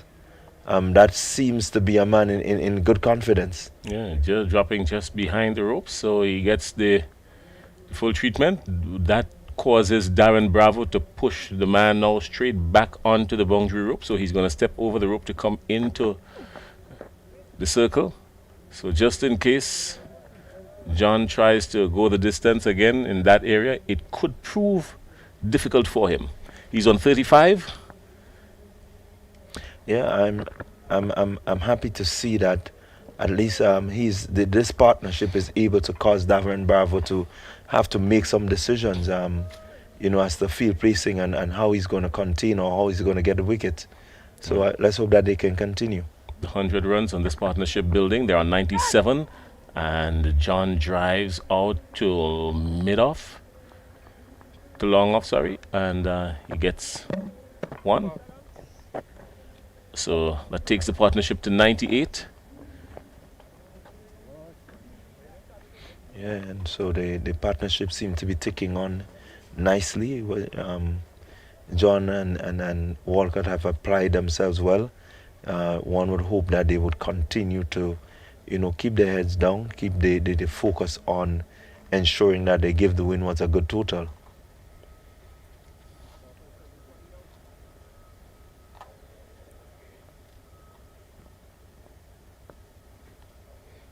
Darren Bravo has some thinking to do now. Yeah, you can see him in conversation there with his bowler. I guess they're looking at what possible measures they can take to somehow grab a wicket. The track has evened out somewhat, and I do believe that it's really, really extra good now for batting. We don't see not much happening unless the batsmen give away their wickets. All right, well, we have a change of bowling coming up. We have a change of bowling here now. Bowling in line, nice and in line. It seems to be carry pair again. Nice and in line there, carry. So it's carry continuing. Couple wickets to the score, couple wickets to the score, change everything. Yeah, come on.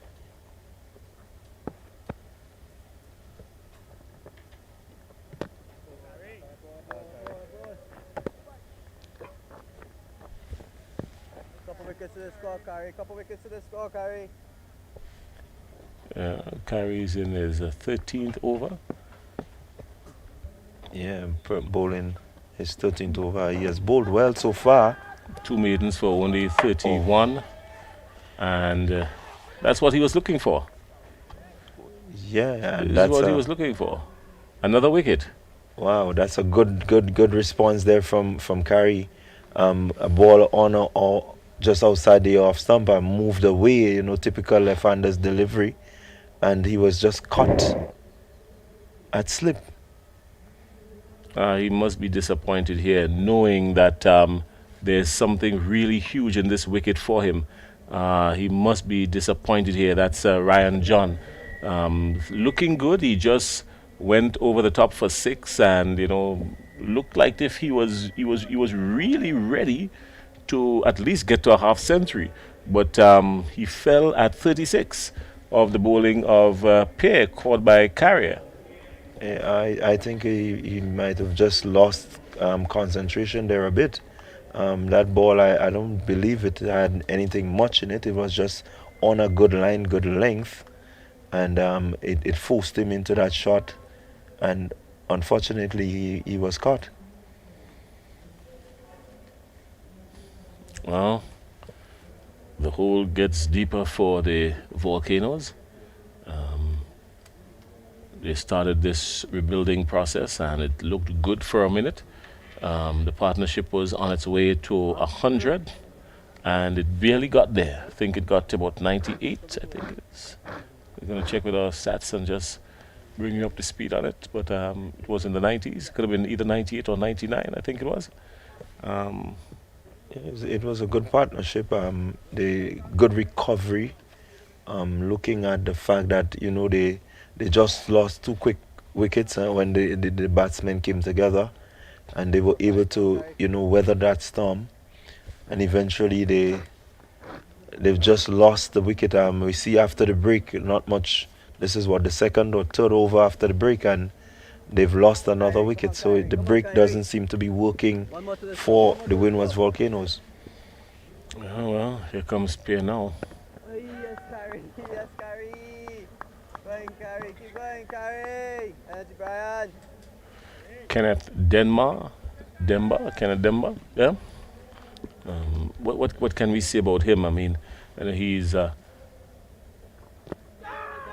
doesn't seem to be too bothered about the noise around him at the wicket. He seems to at least trying to stay within composure. He's not letting too much get to him. I don't think he needs to do that now. The partnership before was a good one, and so I am hoping that he would, take from what he has seen and apply himself. We know that he can stick around if he wants to, even if the bowling is well. He has to trust his defense, and I think he has a good one, and so eventually he can help to put on another partnership that would bring the Windwards, some sort of total that they would really, really be happy with. All right, a wicket maiden for Carey Pair, and the Windwards are 228 for 7. And the repair job continues, but as they get closer and closer, this is the final session, and now 228 for 7. Trinidad and Tobago Red Force in hunt of 3 wickets, which they may very well want to get to this evening, and maybe have a crack in the still of the evening. Yeah, they would want to get rid of the Windwards Volcanoes today and hopefully have a bat, or maybe get rid of them and by tomorrow begin to bat. The wicket is good, the moisture is out, but another 50-run partnership here would bring at least the Windwards to 279, and means that Red Force would have a job to do.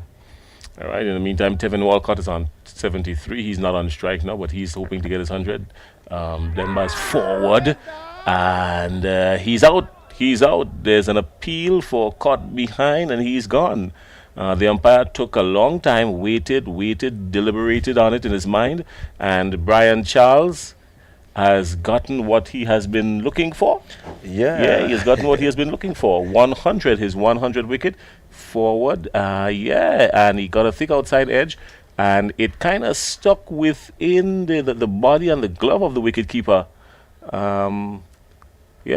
That's a really good delivery there, pitching and just on the middle stump and moving away from Demba, who went lunging forward at it and getting the outside edge. A good delivery, had him playing for that delivery, feeling for it outside the off stump, and eventually Brian Charles has gotten the 100th wicket. So congratulations to Brian Charles. He has joined an elite club, the 100 club, and so I know he must be feeling really, really relieved that he has gotten it today. Well, the wicketkeeper would feel more relieved than anything else, because what he had to go through to make sure that the ball didn't touch the ground, well, that was a whole different story.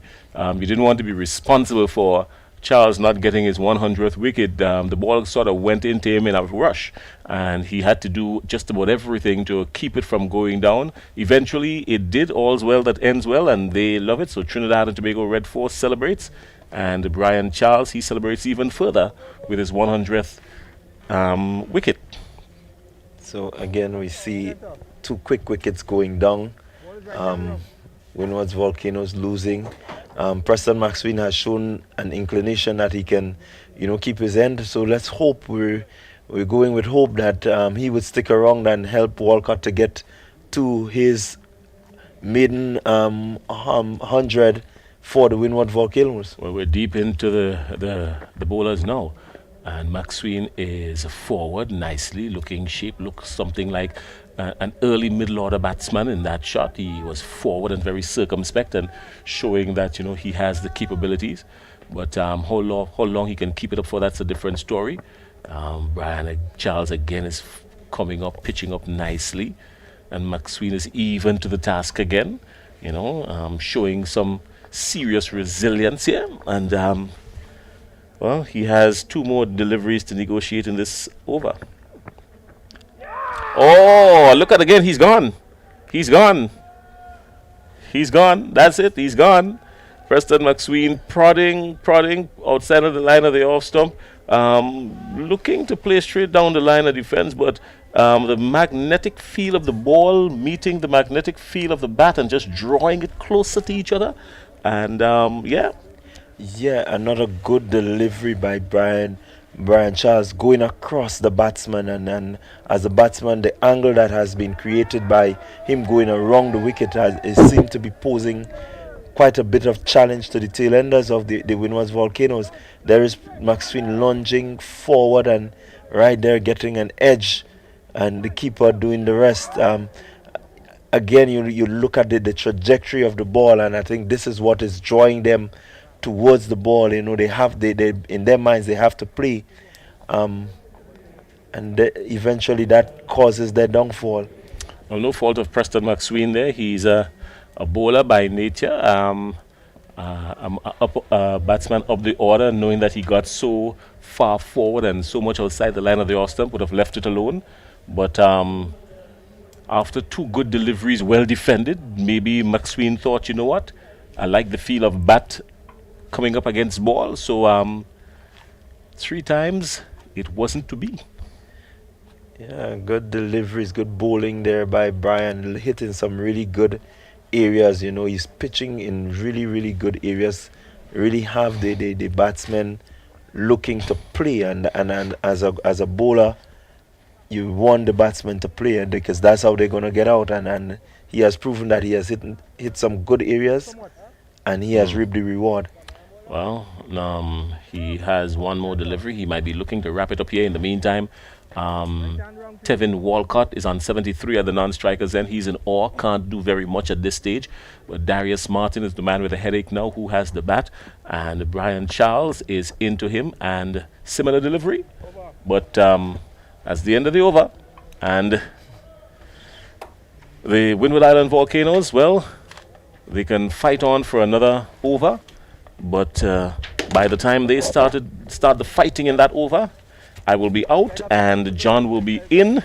It's not a caught behind, it's just me moving out, making way for the man behind me. Yeah, a good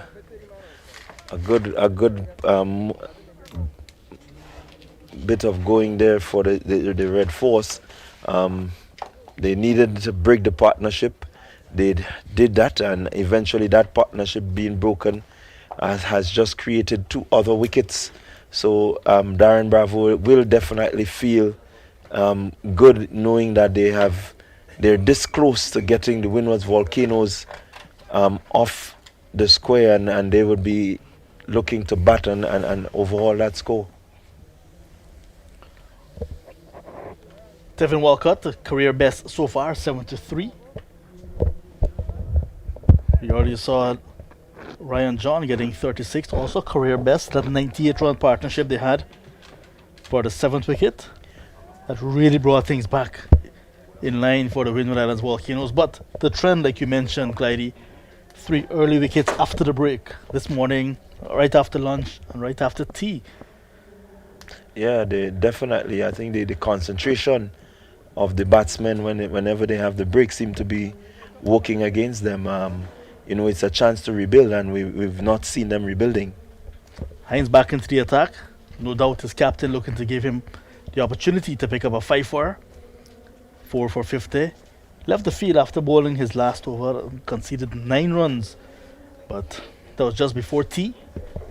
And after tea came back on the field, did not get the ball right away. Here he is now with the ball. Yeah, he's recharged. He looks refreshed, and hoping to pick up that 5-4. And I think that would be good for him. He has bowled really well for the day. Again, hitting good areas as we've seen. And so it would be nice for him to get that 5 wickets. You mentioned that slide. He was taken at 211 for 6 after 125 runs came in the second session of the day from 27 overs. And after tea, saw 3 wickets going down in quick succession. Ryan John was first to go. Caught that slip off Carey Pierre to give Pierre his first wicket. Gone for 36. Demba followed shortly after. Here's Walcott now looking to cash in, looking to get as much as he can get. This is the last pair now for the Volcanoes. Kenneth Demba, like I said, did not last too long. Just 4 deliveries before he was caught at a wicket by Amir Jangu of Brian Charles to give Charles his 100th first-class wicket. And then Preston McSween playing down the wrong line, edge found, and also give Django another catch off the bowling of Charles. No score. So 3 batters after T, losing the wickets very early and quickly.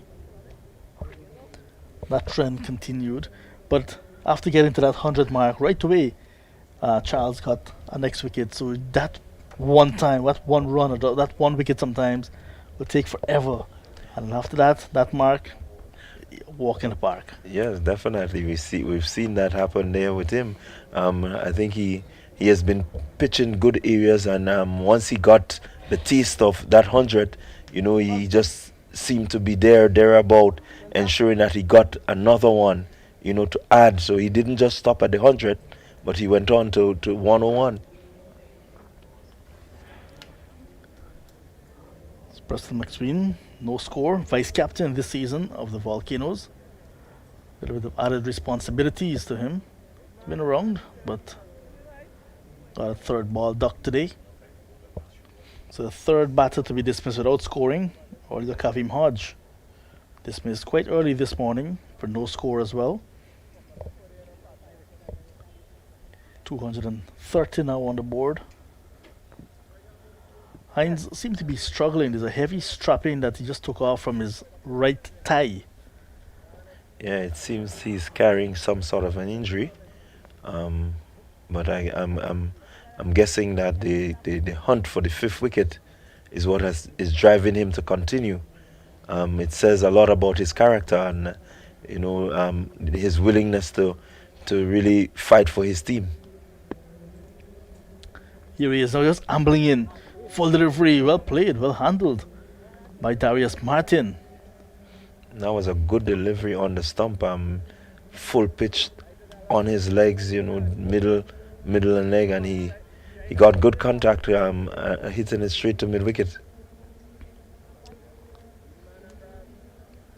He's really in the hunt as Hines. That 5th wicket, I think he understands, that he has a 5-wicket haul and he really would like to have another.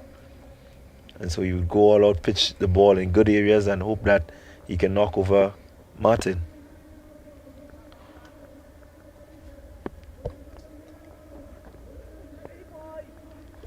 Last season, at the start of the 2022 season, it was the Guyana Harpy Eagles that were playing against the Volcanoes in Trinidad and Tobago. The Volcanoes were replying to 300 and in fact they were batting first and got 339 after they were 9 for 215 with Preston McSween and Sherman Lewis putting on 124 runs for the last wicket. Preston McSween got 86, Sherman Lewis finished 31 not out. It's a appeal for leg before umpire Gregory Brackett walks away and will give Terence Hines his hat, and that's the end of Hines's. For a moment there, I think Hines was hoping that the umpire would just raise that finger and give him what he has been looking for all through this over. Good delivery, good areas again, making sure that he keeps it within the wicket, but it seemed a bit high, and the fact that Martin was down the track, there he is, step forward, lunging forward. He's a tall man, and definitely creating some doubt in the umpire's mind. He had a long stride out. I'll tell you that.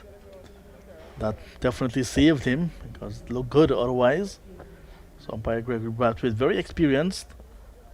Yeah, there we see it again, that little shape back into the batsman, and he's been getting this all day. It looks pretty good, the stride I think is what would have saved him. Yeah, umpire Brathwaite also think he might have been hitting him just outside the off stump.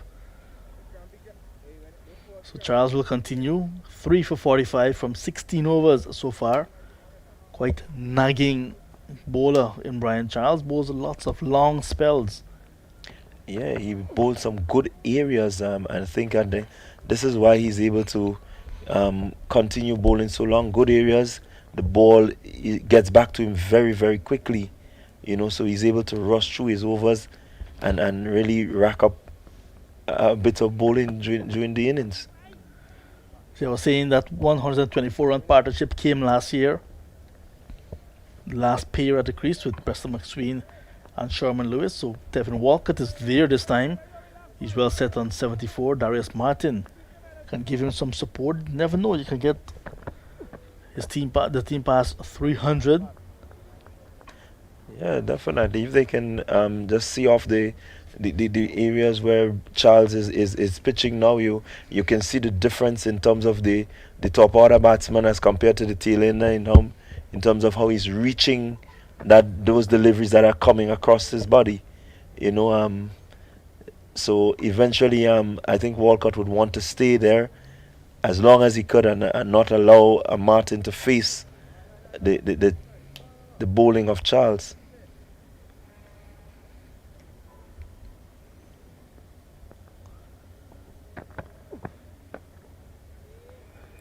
Good stuff from Charles coming around the wicket to the right-handed Walcott. So Walcott playing his first game for the Volcanoes. Looks good. 74. Yeah, he seems to be enjoying the National Stadium wicket, which is really what we call it, a batsman's paradise. Swept away. Runs for the wicketkeeper batsman. Jason Mohammed comes around, stops it. Just be a single. He will keep the strike at the start of the new over. 62 overs completed. Walcott is on 75. Darius Martin is yet to get off the mark. It's 231 for 9.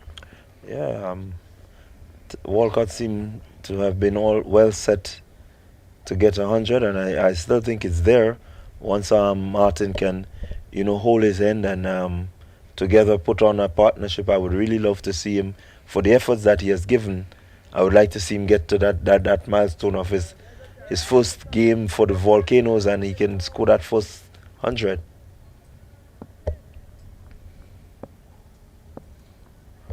Terence Hines just off a very short run this time. No doubt struggling with some sort of niggle.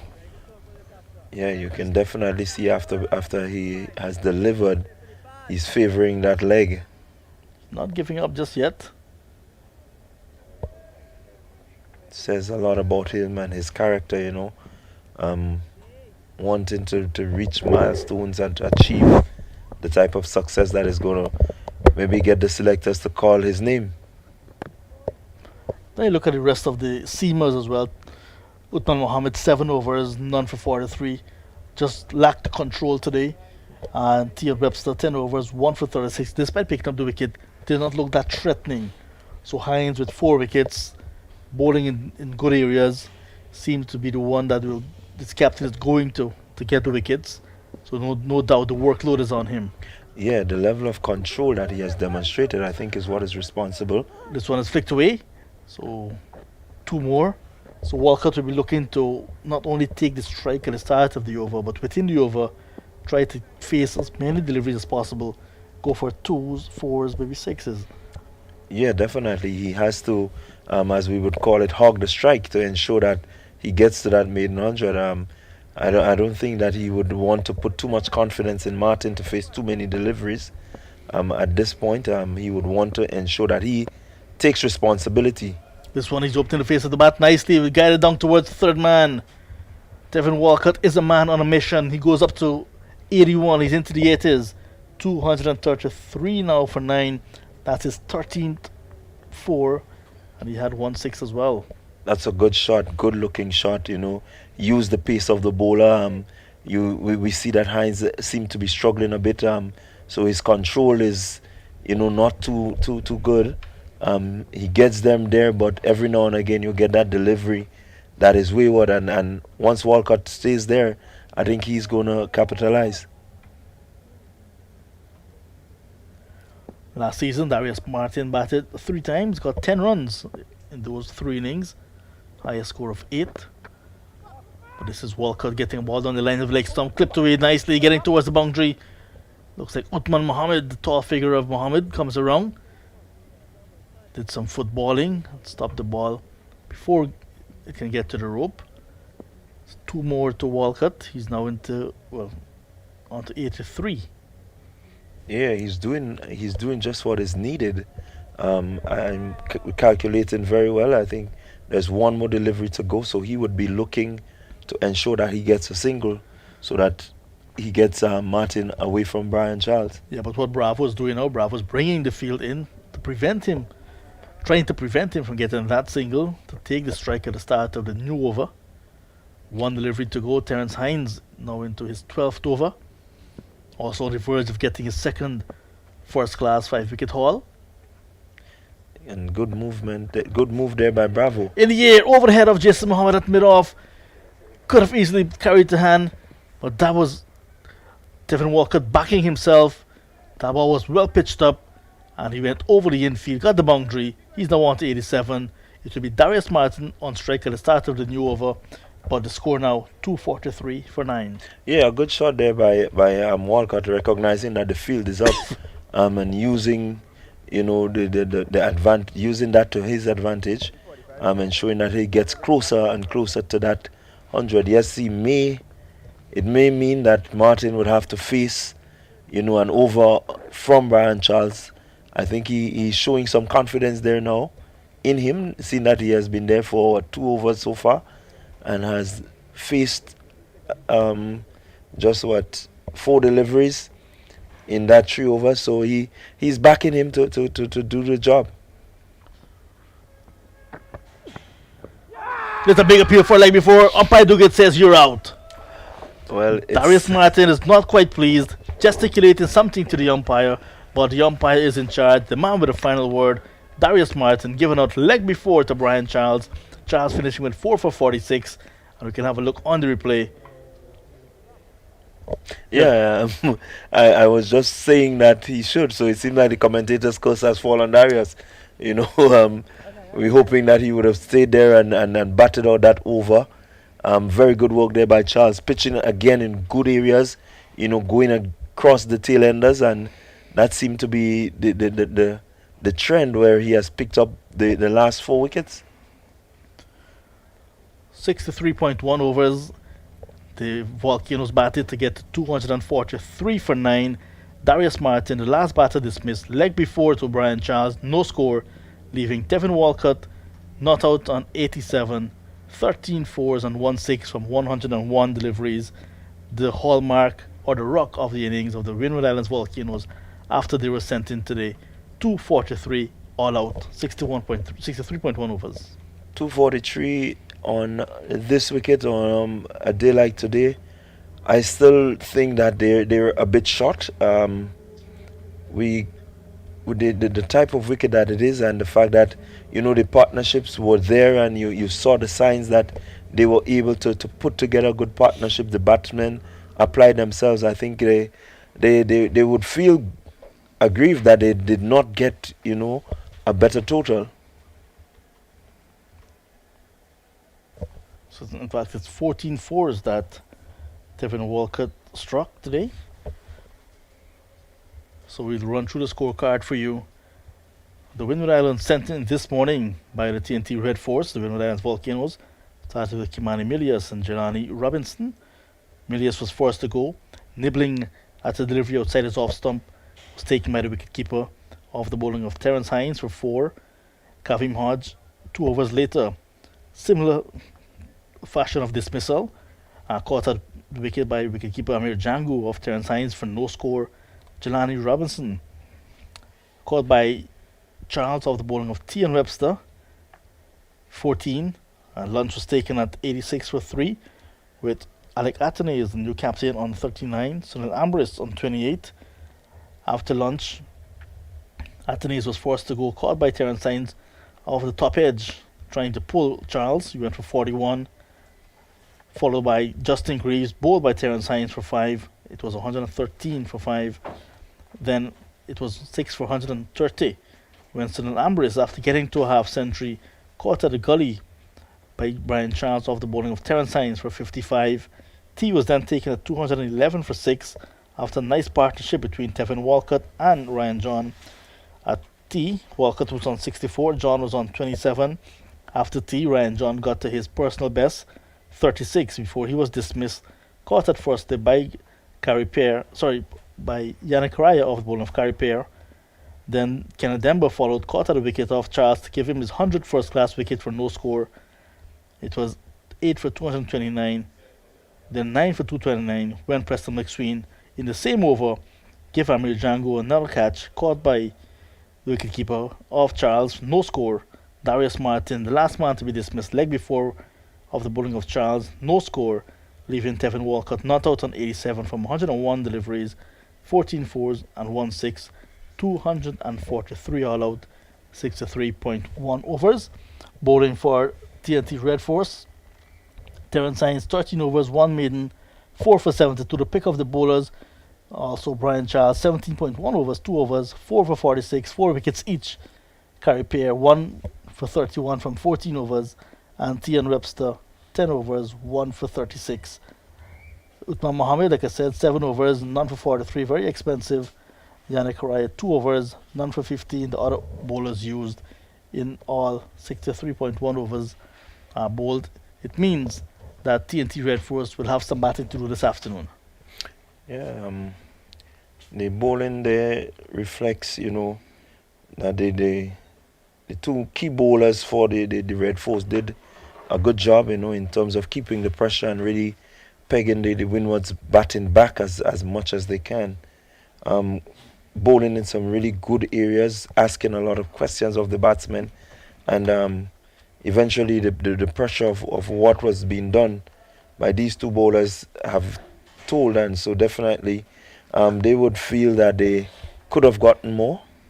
I think the persons who got starts and did not continue, they would feel like they missed out. So let's hope that whatever they do now, they can help try to restrict the Red Force from really taking advantage of the conditions that is here. So TNT Red Force will have 24 overs to bat this evening, and they'll be batting one man down with Vikash Mohan, who's on debut, was injured this morning with the very first ball of the match when he attempted to take a catch, got a bit of his hand damaged, his right hand. Not sure what position he will bat if needed, but TNT Red Force looking at that as a disadvantage already, and Terrence Hines, like we saw, struggling a little bit, so maybe they're looking at maybe 9.5 men. Well, they would definitely depend on the top order, make sure that they bat for as long as possible, see off the end of this day, maybe come back tomorrow, bat as long as possible, so that these guys can have a bit of rest and recovery, and hope that they would be able to again come back and make impact into the game. So you're not missing any cricket at the moment. They're having a 10 minutes change of innings break, and just to let you know that tomorrow will be the start of the two other first round matches in this year's tournament. The Guyana Harpy Eagles will take on defending champions Barbados Pride at the Sir Vivian Richards Stadium. That game starts at 10 o'clock Eastern Caribbean time, 9 o'clock in Jamaica. And Jamaica Scorpions will be taking on the home team, the Leeward Islands Hurricanes at Coolidge. Also a 10 o'clock start. 2 matches in the first round, but they're starting a day later. Yeah, we look forward to seeing, these matches. I think over the years, we've seen some good contests between the Leewards, and I think they have a pretty good team. They seem to be working hard on building their cricket. The Pride has won the tournament last year, so definitely they would be on a high and looking to capitalize on that high and try to make sure that they get another bit of silverware behind them. Then again, the Happy Eagles, who has been there and thereabout, after a early game last year where some 300 runs were scored in both, where Windwards scored 300, they replied, so they seem to be in some confidence just the same. So it would mean that the matches to come would be some really intriguing ones. So for TNT Red Force, if you look back at what happened last year, Yannick Carayo, 314 runs in the tournament, the leading run scorer for them last year, the only batter to get past 300 runs. Joshua De Silva, 249, Jeremy Solozano, 162 runs, Jason Mohammed, 152 runs, Terence Hines, 105 runs, Isaiah Raja 104, Keegan Simmons 104. So if you look at that, no Joshua De Silva, Isaiah Raja not here as well, Keegan Simmons not here.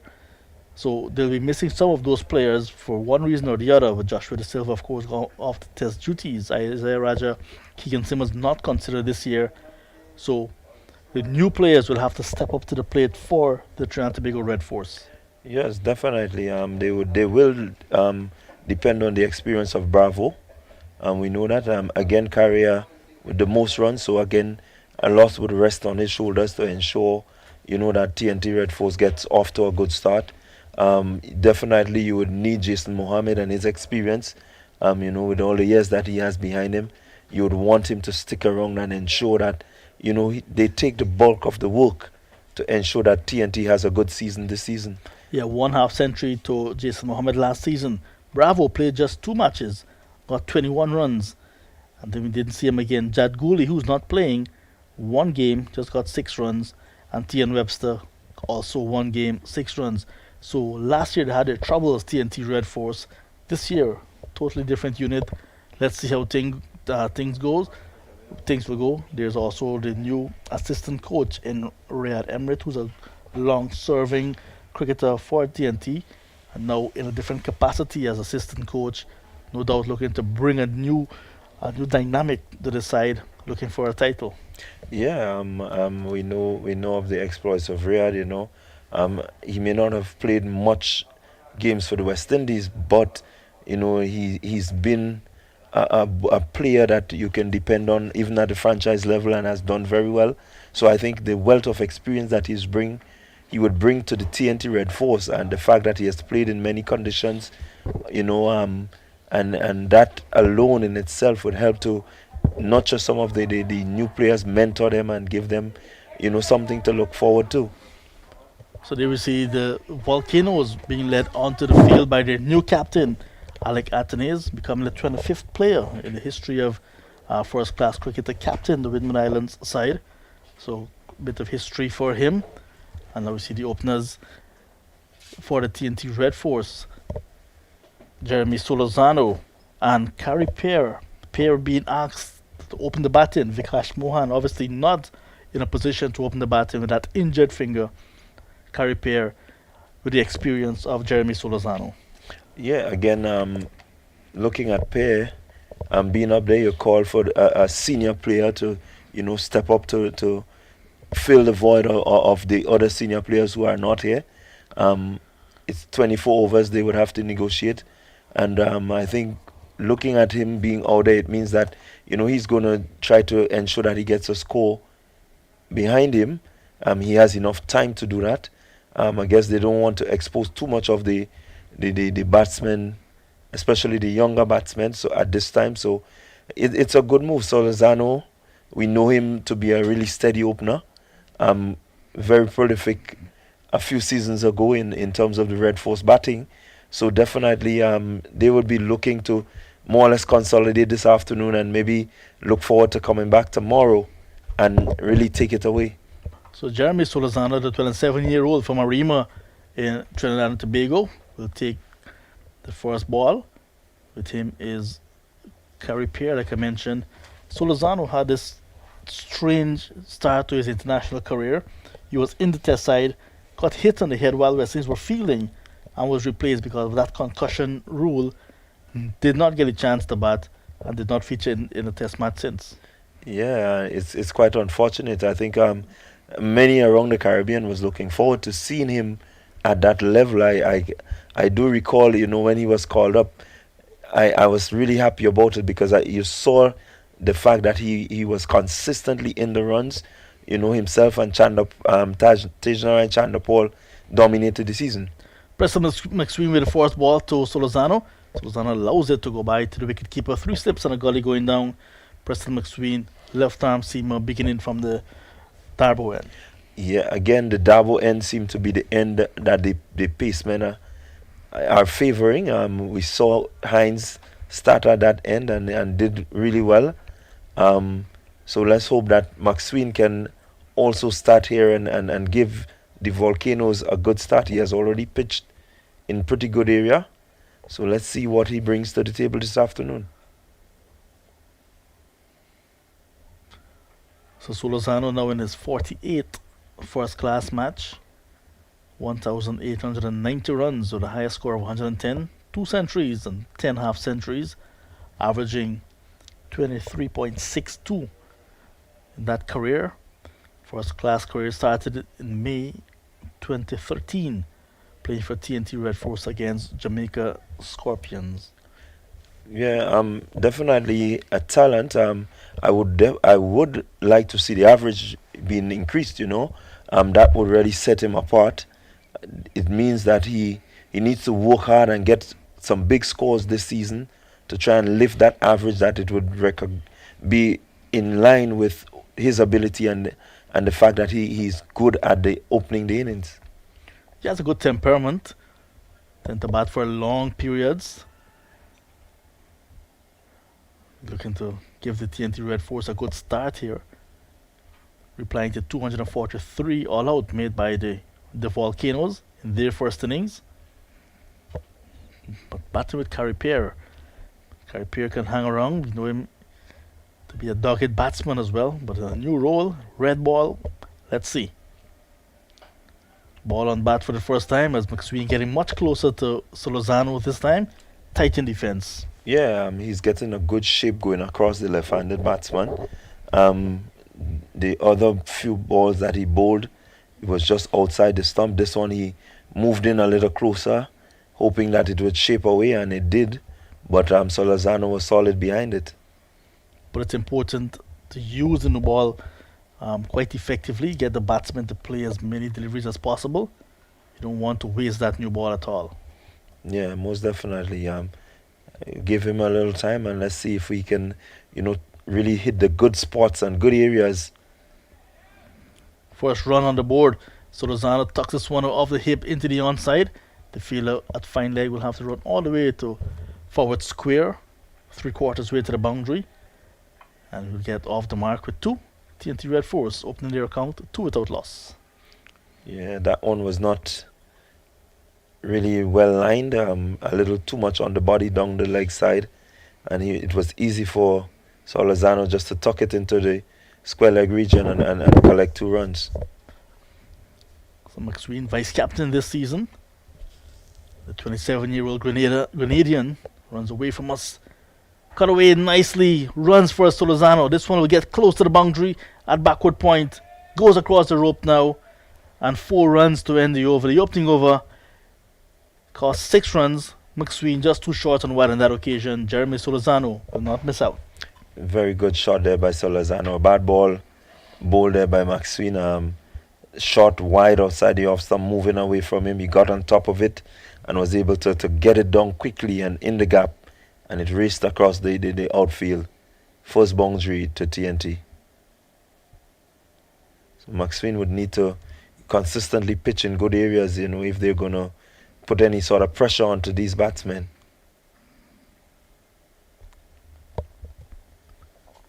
So this Carripier taking his guard. He's going to be receiving from the far end. Darius Martin, the tall figure of Darius Martin. Raw pace from the River Road end. When I saw Darius for the first time, I looked at the height and I was really impressed. I expected some pace and he has not failed to deliver the pace. I think looking at him over past seasons, what we expect is a little bit more consistency on or about that off stump. And I think he will be a threatening bowler. Oh, starts very wide of the off stump, going further away from the wicket keeper. And the first slip fielder had to stop it in Kavim Hodge. So 2 slips going down. That was what you call an erratic start. Yeah, definitely. That ball touching down and seemed to be going further away. The keeper dived, but just couldn't reach it. Again, the pace that we were talking about, you can definitely see it. He just needs to settle and maybe begin to channel that delivery where the batsman would have to play.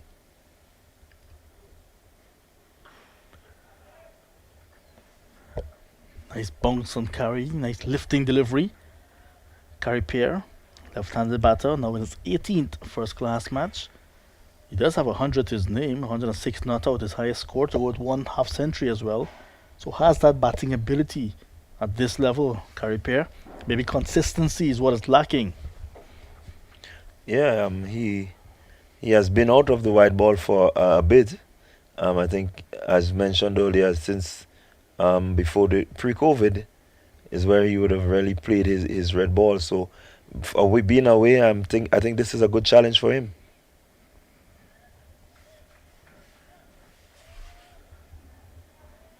Martin just a bit wide outside the off stump, not forcing the batsman to play. So he's just giving Pear an opportunity to see what's happening and negotiate the bounce and so on. Well, I think he needs to get that ball a bit closer to him, let him have to deal with that bounce and movement of the new ball.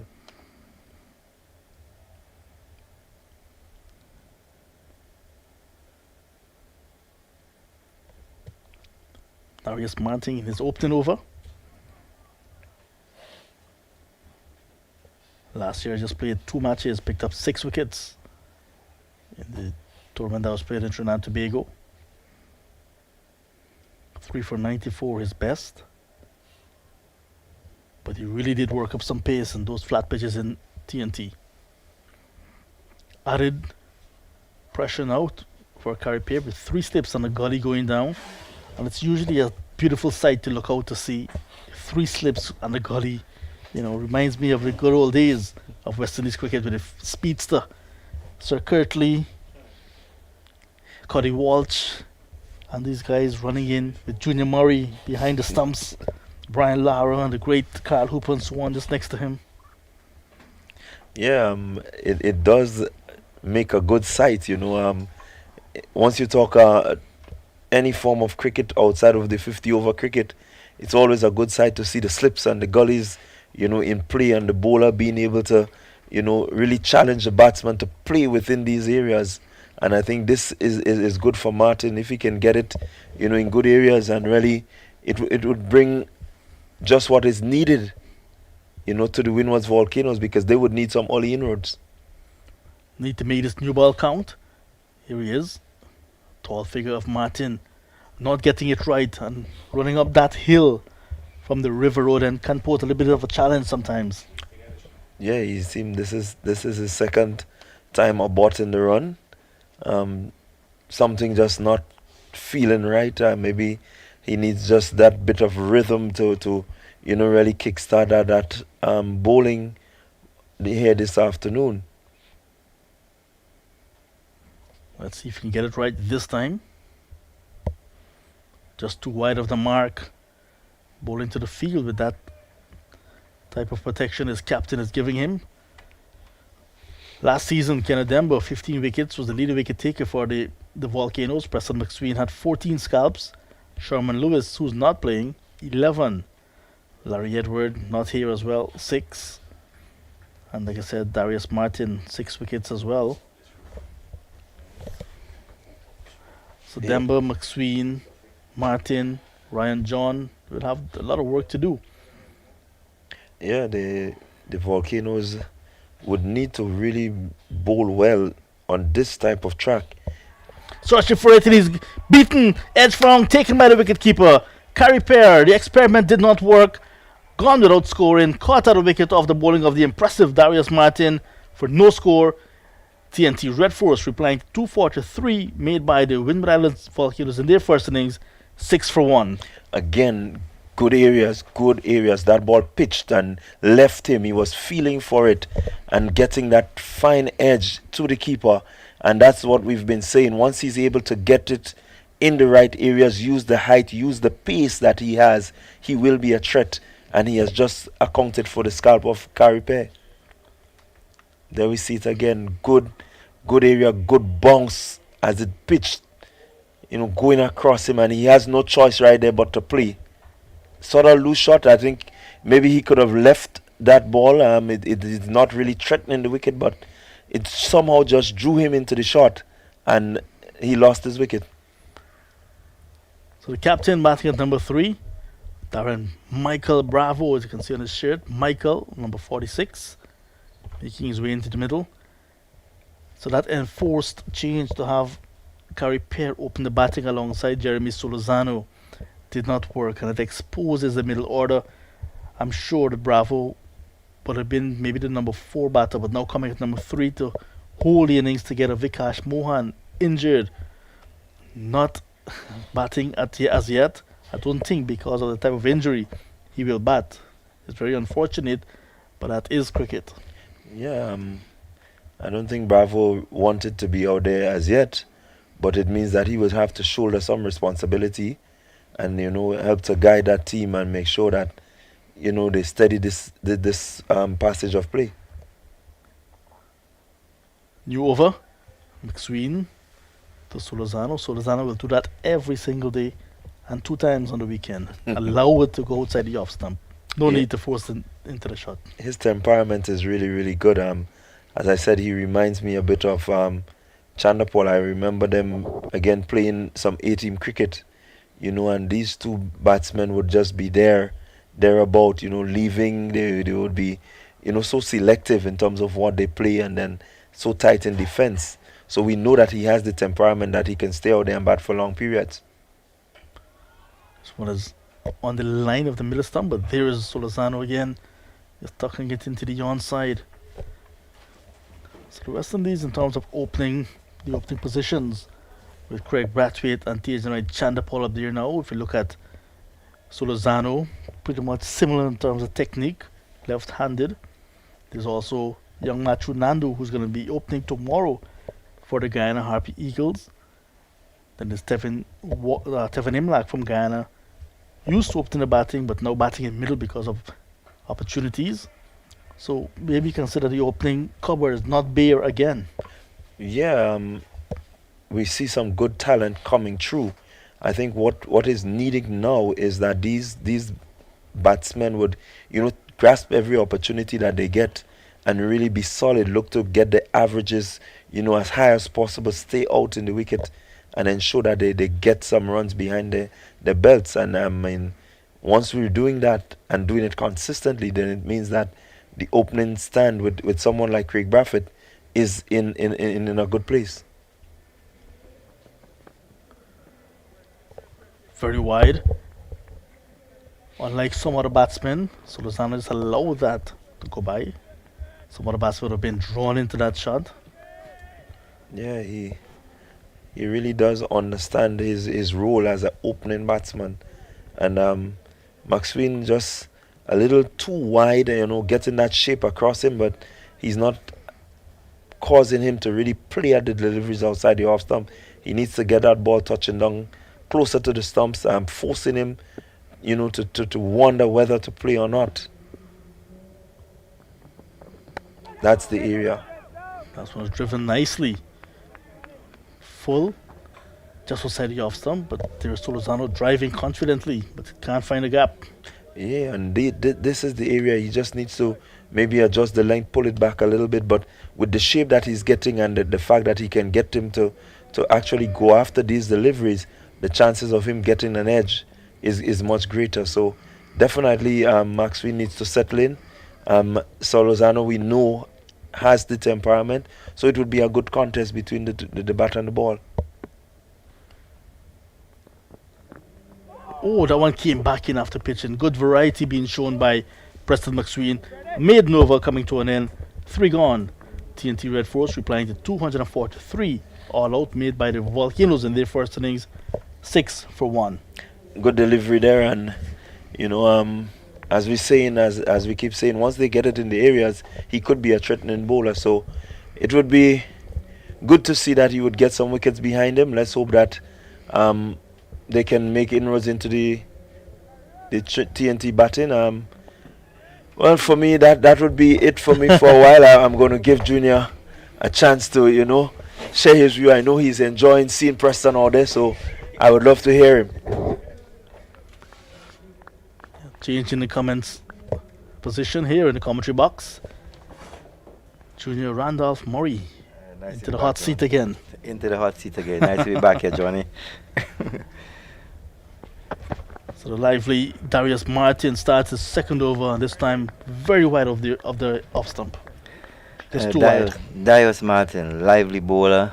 I think once he get the ball in the perfect area, he can trouble any batsman. So I think he got the height, he got the pace. He usually get nice bunks. So once we get a consistency, I think we in for a lovely afternoon this afternoon. You can see some shadows coming across the outfield now. The big stands here at the Grenada National Stadium. Darius Martin with a long shadow alongside him as well. The big figure, Martin. He's a big, tall guy, and he has a pace, So once he put the ball in some specific areas, I think that he could travel. He can trouble Darren, the skipper Bravo, a bit more often. So Darius Martin, is he from Grenada as well? Darius Martin from Island of St. Vincent and the Grenadines. Nice. Must say good afternoon to all in St. Vincent and the Grenadines. This one is driven beautifully. Exquisite driving from Darren Bravo to get off the mark. Shot of the day, clearly. TNT now, 10 for 1. Lovely cover drive. This cover drive gave me goose pimples. Look at him. Bend his right knee forward, hit the ball through the extra cover of region. Lovely shot. I think the ball needs to be more consistent. Stop looking for wickets. Just put the ball in specific areas, build pressure, and then once you build pressure, it's possible that the batsman will play our shots. Bravo, 56 test matches, 122 one-day internationals, 26 T20 internationals. Quite an illustrious in terms of number of matches played. Seasoned campaigner, seasoned test player, Yeah. first class player. So he has brought a lot to the table. Playing his 105th first class match. And I'll tell you the similarity between yourself and Bravo after this. That's a good delivery. Perfect comeback delivery. Good to see the seamers getting the type of assistance from the new ball. That's what we need to see. And if we are thinking of cricket now, I think we all know Captain Bravo. He doesn't like a shot. So I think if we could probably put a bat pad and try and pep him in the rib cage, man shot behind square, and see what happens. The nice hard fresh ball. So let's utilize it now, because I think after this happens now, I think this batting on this pitch is going to be a walk in the park. So I think we need to utilize this new ball properly.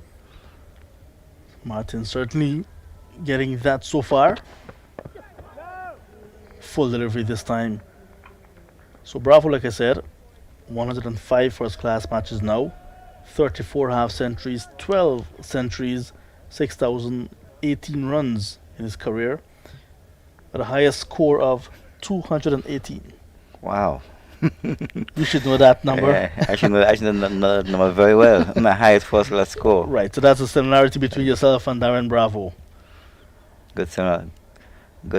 Good, very good. When he's in full flight, really good on the eyes. Oh, this one is guiding it down towards third man. We'll get at least 2. Coming back quickly for the second. Kimani Milliers giving chase on that occasion. Just using the little bit of width and pace. Opening the face of the bat.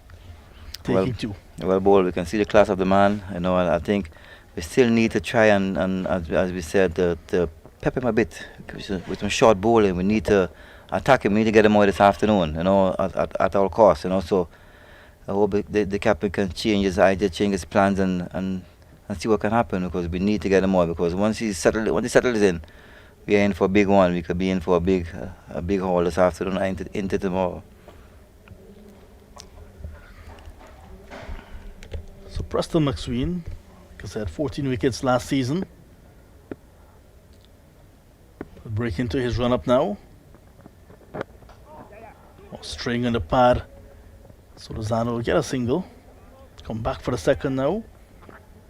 So this is going to be a very good partnership for TNT Red Force, because after this, Yannick Karaya still to come. Like I said, there's no Vikash Mohan, who's on debut. Jason Mohammed is there. Tian Webster. Amir Django, who is used to open the batting, played for the the Hurricanes a few seasons. Amir Jangu. I think they bat very deep, so we need to be consistent with our bowling. We need to build some pressure. Loud call of no. So communication is going to be very important, as always in any partnership. Any partnership, communication is always important. I think for Preston McSween, I think you need to be a little more consistent. Once you keep the ball in line in the areas outside the off stump, but Preston have a tendency, he want wickets. I think if you build pressure, your job can be much, much easier. So just put the ball in the areas, be more consistent in what you're doing. I think you're going to get the result. It's a matter of being patient as well. Just being patient, just being very, very patient. 3 slips on a Gullian player for Preston McSween, the left-arm seamer.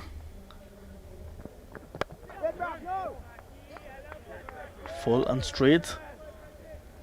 I love that. Nothing wrong with that ball. I think if we just keep it there, and the person that gets the ball to go away from the left hander, so I think there's a possibility of an edge.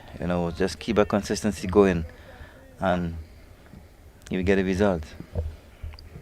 So Grenada, also known as the island of spice, due to the production of nutmeg and mace crops.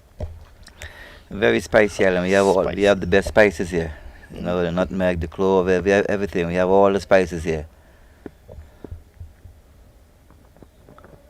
Short ball, ducking under it.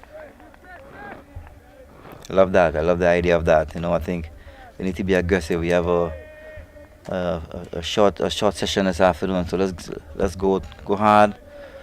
Go hard at the TNT players. And I hope that we can get a 2 or 3 wickets this afternoon. The Windwards Island can get a couple wickets this afternoon and take it from there. You mentioned the best spices. The island known for spices, but also known for the Billfish tournament. Yeah, I think that is happening at the moment. I think the Billfish tournament is happening at the moment. At the Port Highway, I think it's happening at the moment. It's a lovely tournament. Lovely catches. So. Sailing week is on as well. That should go until the 3rd of February. So things are happening then. Things are happening. So I hope that you will enjoy. Not only spices, not only cricket, lots of other water events. Lots of events, independence, water events. So I think you hope that your stay here in Grenada will be a good one. I hope it's spicy. It will be. Oh, that's a good delivery to end McSween's 3rd over. Ball came back after pitching. It's now 14 for 1. Well, personally, I think that's what I'm talking about. That consistency on the off-stump line. He can bring it both out and he can bring it in. So that's hitting the areas. Very consistent. And I think that you're going to get the result.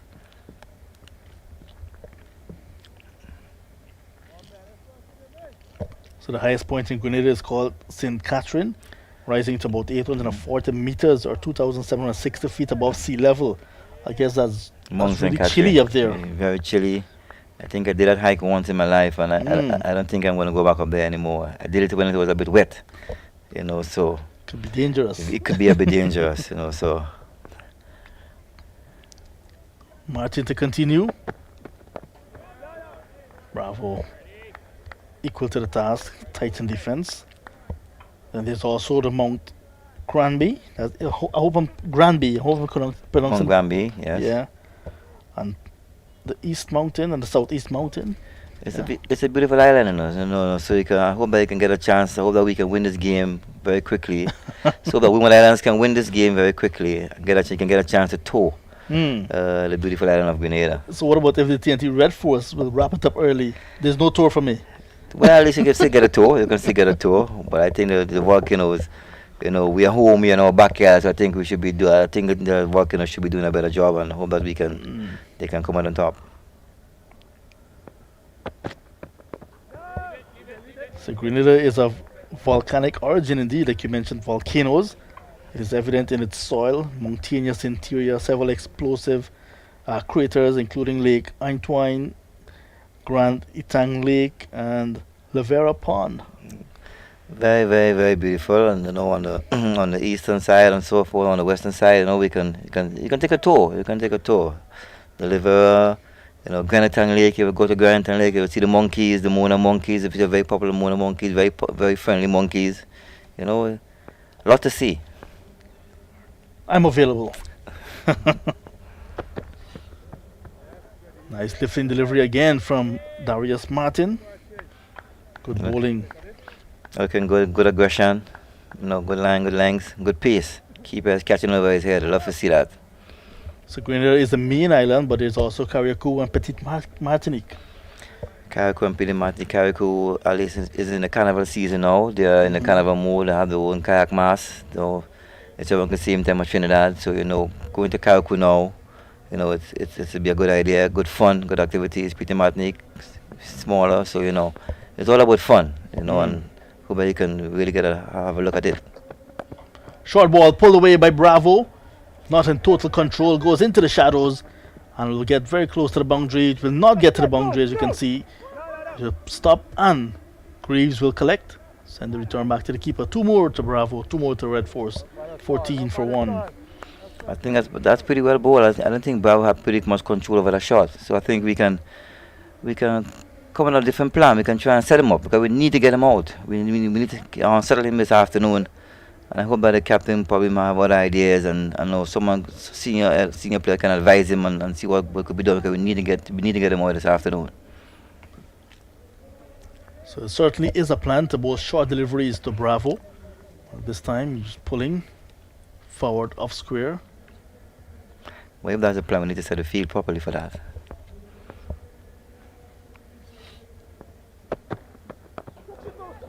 This one is full on Bravo with one hand on the bat, one hand off the bat. Gets it down towards extra cover and into the boundary for 4. So with full and given the treatment. Well played again. But I think that's bad bowling on behalf. You know, as a bowler, you know, Bravo over the years, we can't afford to give Bravo too many drives. You know, that's in his back end. He's quick hitter to the boundary. You know, 99 times out of 100. You know, so we need to have a plan. We need to come up with something positive and whereby we can keep the batsmen quiet because they're very flowing pretty nicely now. It's a lovely pitch and they're just enjoying themselves. So we gotta try and lock it down as quickly as possible.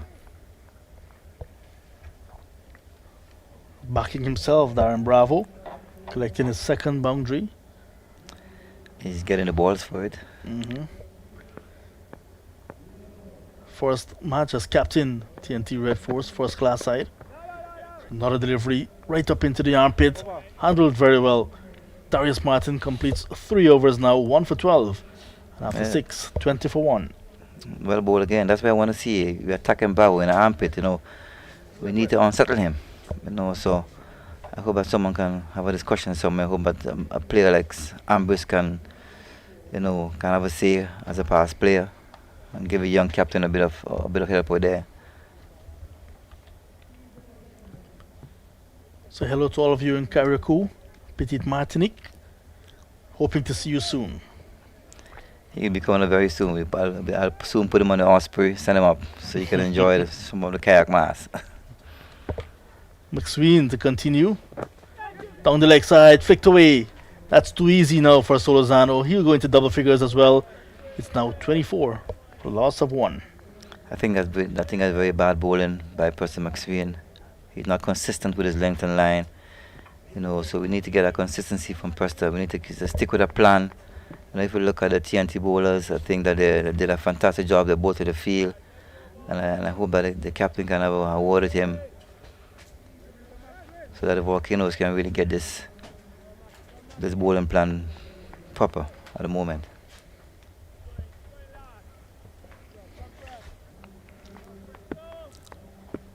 Here's McSween again, looking to get it right.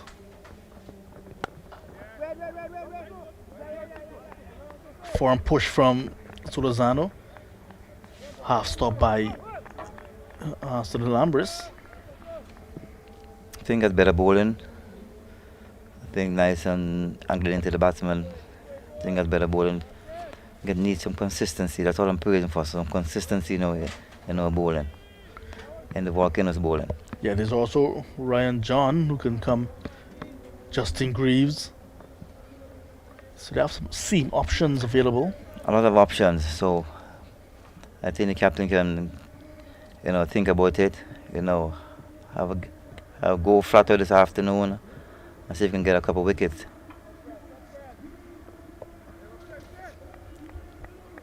In terms of spin, you can look at Kenneth Demba. There's no Kotoy, there's no Bishop. Kenneth Demba. This one is played officially by Bravo.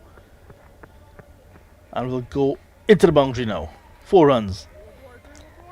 Just a bit wide out there, pump Preston McSwing. Batsman just using his arms, hitting him over cover. One bounce into the boundary for 4. I think the captain here, after we think, we gotta think Preston is not getting it right. No, we gotta come to plan B. See what plan B is all about now. I think the TNT Red Force is scoring very, very easy. Their lives are very, very easy out there, enjoying this lovely flat pitch at the National Stadium. Yes, much better for batting now this morning with that new ball, a little bit of moisture. We saw that the TNT Red Force opening bowlers, especially Terence Hines, got a little bit of assistance. Uthman Mohammed not to the control. That's better from Preston. You gotta get it right. He's a vice captain of the team, a senior bowler, with leading fast bowler in the team. We need to have him bowling well. At least the Volcanoes need to have him bowling pretty well. He's a very hard worker, Preston McSween. Very hard worker. I think he's knocking on the door of the West Indies. Yes. West Indies team. Had some good performances over the past couple of seasons, and I think his time will come. I hope that he can have a good season this year, get into the teams, and hope that he can have a chance. 27 years old. St. Andrews in Grenada. Yeah, Bush Grove. I'll say Bush Grove. He's still young, fresh and green. Oh. I think that's well bowled. That's what I want to see. That's what his captain is asking for. More consistency on the off stump line. Let the batsmen think. Let them think. And Preston Maxwell is also a member of the Upsetters Cricket Club. So I think Upsetters Cricket Club produce some good cricketers. Is that a team to beat on the island? That's a team to beat. Very good. So my guys, I'm sure back home at the Everest Cricket Club listening, will want to have a chance at Upsetters. We are ready anytime. We love a challenge. So your good friend Bhaskar Yadram says hello. He also plays at the Everest when he's home in Guyana. End of the over, 29 for 1. Afternoon to Mr. Basham. Hope to see you soon. At least I would like to say at least to my people in Windward Islands, St. Vincent, who's listening at the moment, Dominica, my good friend Thomas Kentish, my father figure when I was a youngster playing, all my friends St. Vincent, my female coach, Samantha Lynch. Yeah. Hope she's listening. My manager in St. Lucia. So I hope everybody listening and enjoying the commentary. Yeah. And hoping the best for Windward Islands. Darius Martin now into his 4th over. Runs up the hill now. Outside the off stump, and this one is cut away by Jeremy Solozano. The chase is on. Milius is young. He's quick. We'll pull it up just in front of the ropes. 2 more to Solozano, but that was just too short and too wide. Too short and too wide. We need to take a page from the Trinidad and Tobago bowlers, fast bowlers. They were very, very consistent. I think that the Volcanoes need to do a much better with this opening pair. I think they need to be a bit more consistent with the length and line.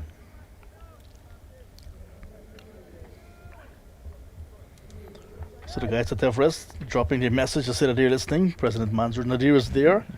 The guys from Premier Insurance and Digicom. Good afternoon to you guys as well. I understand there's a Masters tournament that is usually played in Carriacou. Everest Masters, I'm sure, will be very enthused to join that tournament. Yeah, I think that's a big tournament in Carriacou. At least it happens in April. Masters from St. Vincent, from Grenada, I think St. David's. is the defending champion in in that Masters tournament. It's 40 plus over. Yeah. I think I just recruited Devon Smith for the Masters and Oh Davis my. Masters. So they're really looking forward to defend the tournament, and the championship.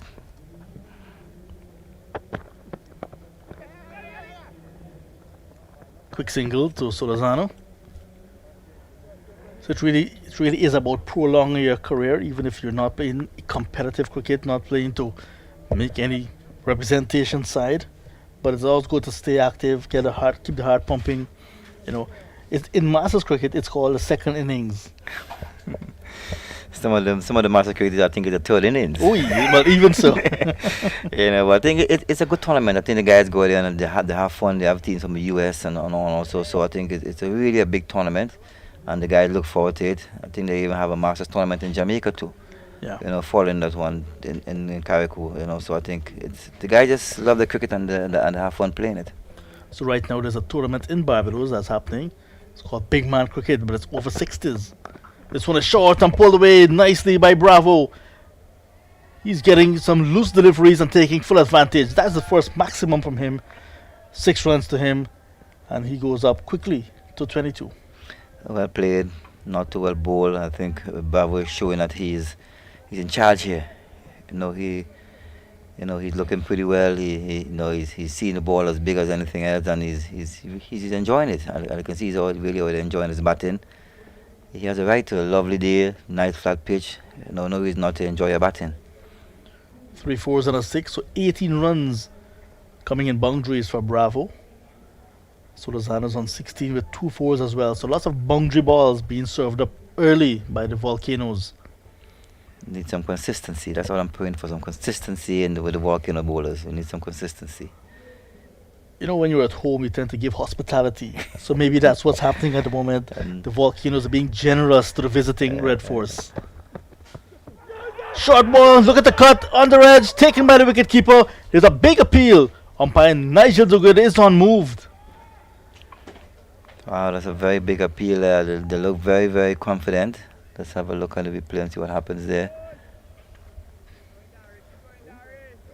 No, I think the ball moved pretty much right after that. I don't think there's an edge there.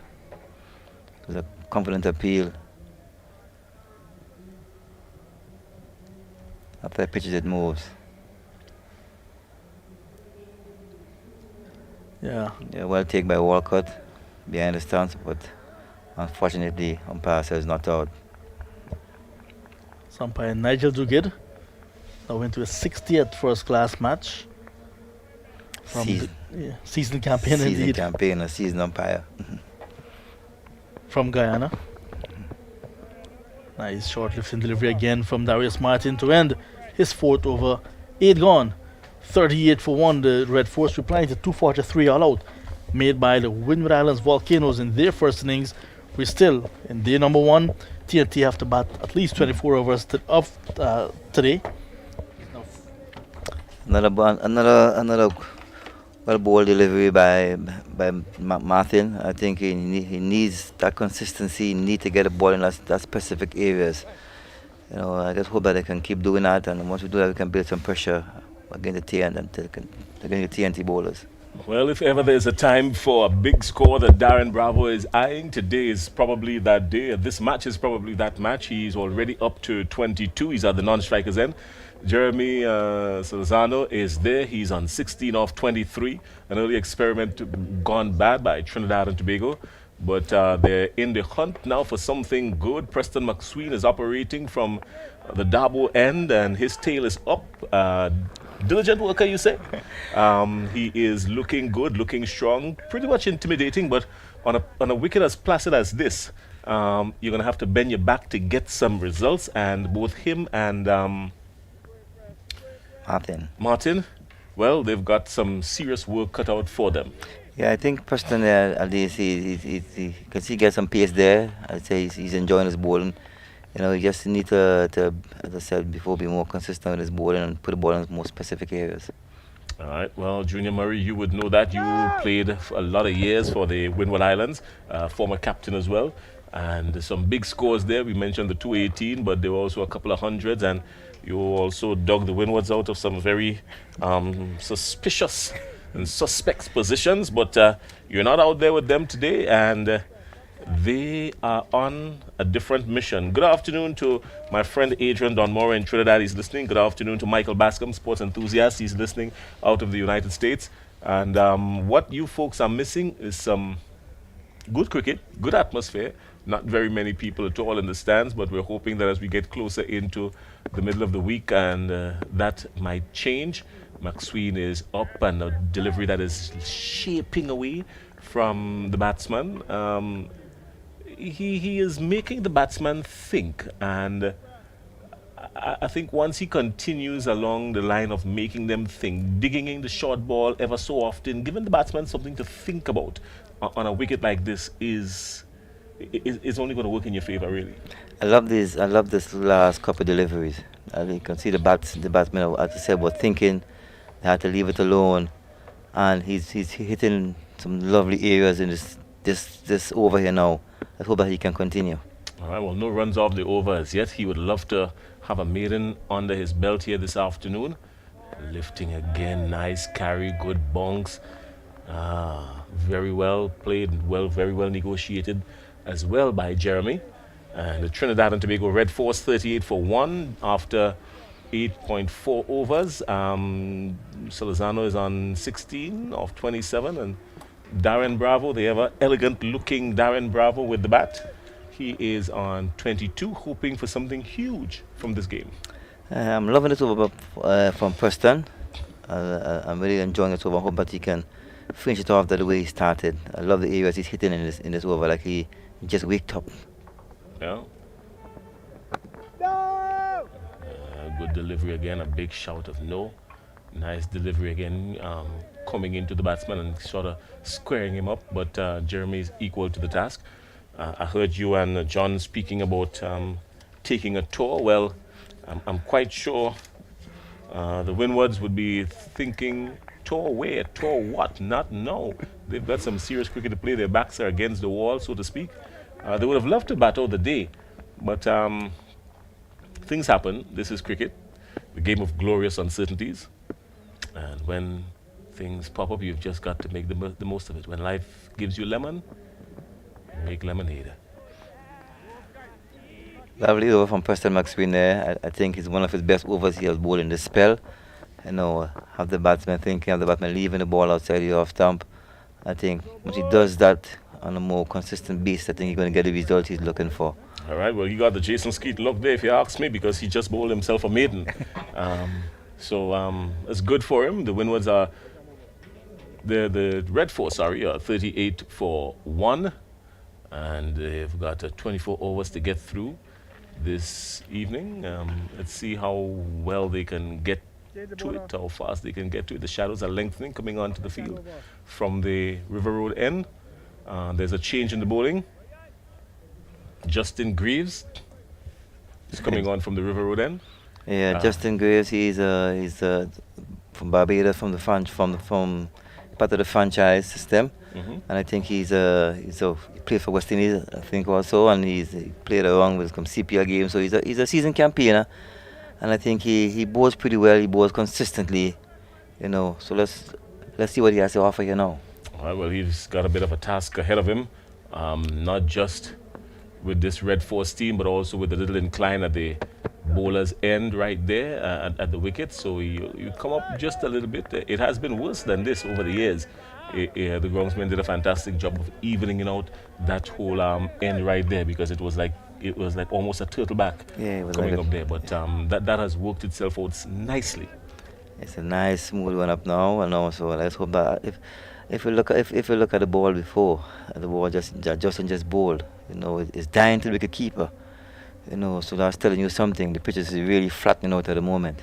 Well, you've got to put some back into it. Let's see what he does now. Not much lift there at all, and Walcott has to stay very low to collect behind the stumps. Well, I like the area, you know. It's nice area. The batsmen, you know, not too many balls to hit, not too many, you know, freebies, as we say. So let's hope that he can continue in that vein and take a page from the Trinidad and Tobago books. I think the Trinidad and Tobago bowled pretty well. Yeah. The Windwards didn't do themselves much favors at all by losing some early wickets as well. Have that area again. Well, bowler. That is something that Justin Graves will do all day, all night. He builds pressure. I hope that the batsman will make the mistake. Yeah, staying just wide of Bravo and trying to encourage Bravo into some kind of loose action, for want of a better phrase. The balls are coming in very much straight, not doing much shaping away. He is angling the ball outside the line of the left-hander. So pretty much similar again, trying to lure Bravo into playing a shot outside the off stump, but Bravo is intent on playing what is within his reach. I think Justin is doing a great job there. He's a bowler that enjoys his bowling, he's a true professional. He does his work properly, and I think he's doing a really good job here at the moment. All right, and for those of you listening in Trinidad and Tobago and the other Windward Islands, good evening, good afternoon, I should say. Local time is just heading up to 5 o'clock. Sunshine in Grenada. We've been in and out of rain here and there over the last couple of days, so it's good to see we've got a full day of sunshine today, and looking forward to some good weather for the next few days to carry us through this game. Yeah, I think the weather has been very, very genuine, at least to us. I think it's very funny these days. Sometimes it rains early in the mornings, and then the sun comes out hot in the day. The weather is cold, it's funny. All right, and Greaves is into Bravo, and Bravo is allowing that one to go by outside the line of the leg stump. Not a good delivery there. That's one down the leg side. The end of the over, a maiden for Justin Greaves, and the Windwards holding Trinidad and Tobago Red Force on 38 for 1 after 10 overs. Pretty much an okay position. They wouldn't mind being 38 for 1 after 10 with a failed experiment. Not bad at all. I think they're building a nice partnership here.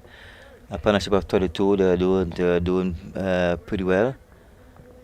So I just hope that the captain up there of the Volcanoes can see what he can do. To try and break his partnership as quickly as possible.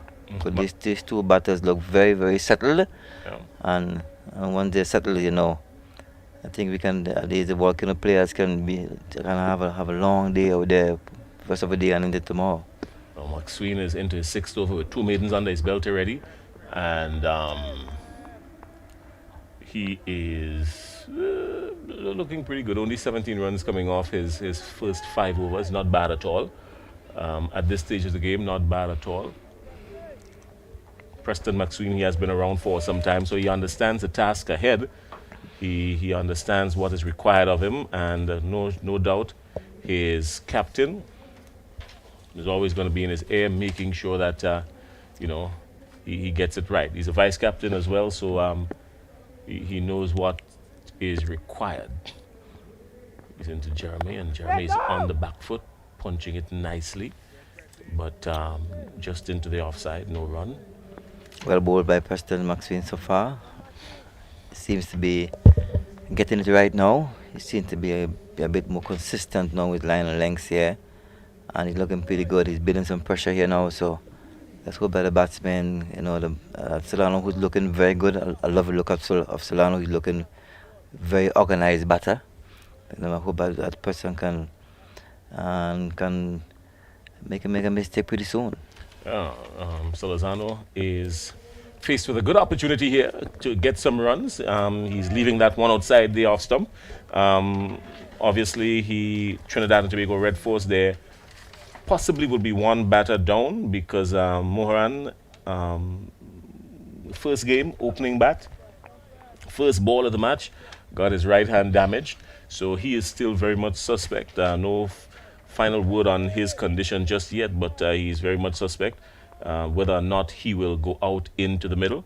Very much unfortunate. Went for a catch off a loose delivery, first ball of the game, and got his right hand damaged in the process, and since then he has been off the field. Very unfortunate.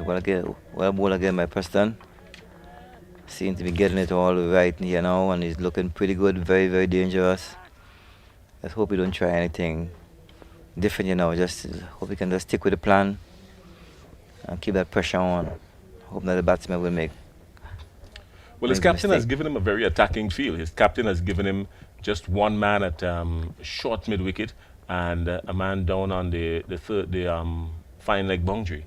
So he has there's a mid on as well.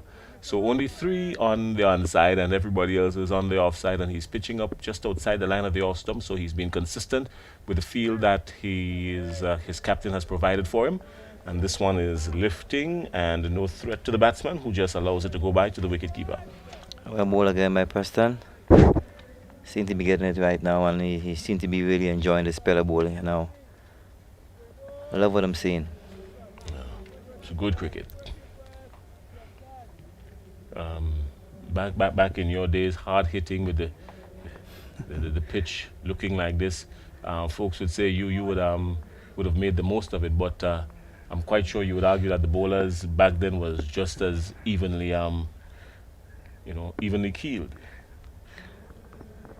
Back then, your regional challenges would have been against the likes of Kenny Benjamin and And then the Courtney Ambrose, Sir Courtney Courtney Ambrose Ambrose, and- Courtney Walsh. I think is a water break now. yeah. Yeah, and I think back then, I think the fast bowling attack used to be very deadly. Mm-hmm. When you had to face the likes of Patrick Patterson and all those guys, I think it wasn't an easy job. I remember facing him once in club cricket, and I never liked him after that. Patrick, if you're listening, I wonder if you're dreaming.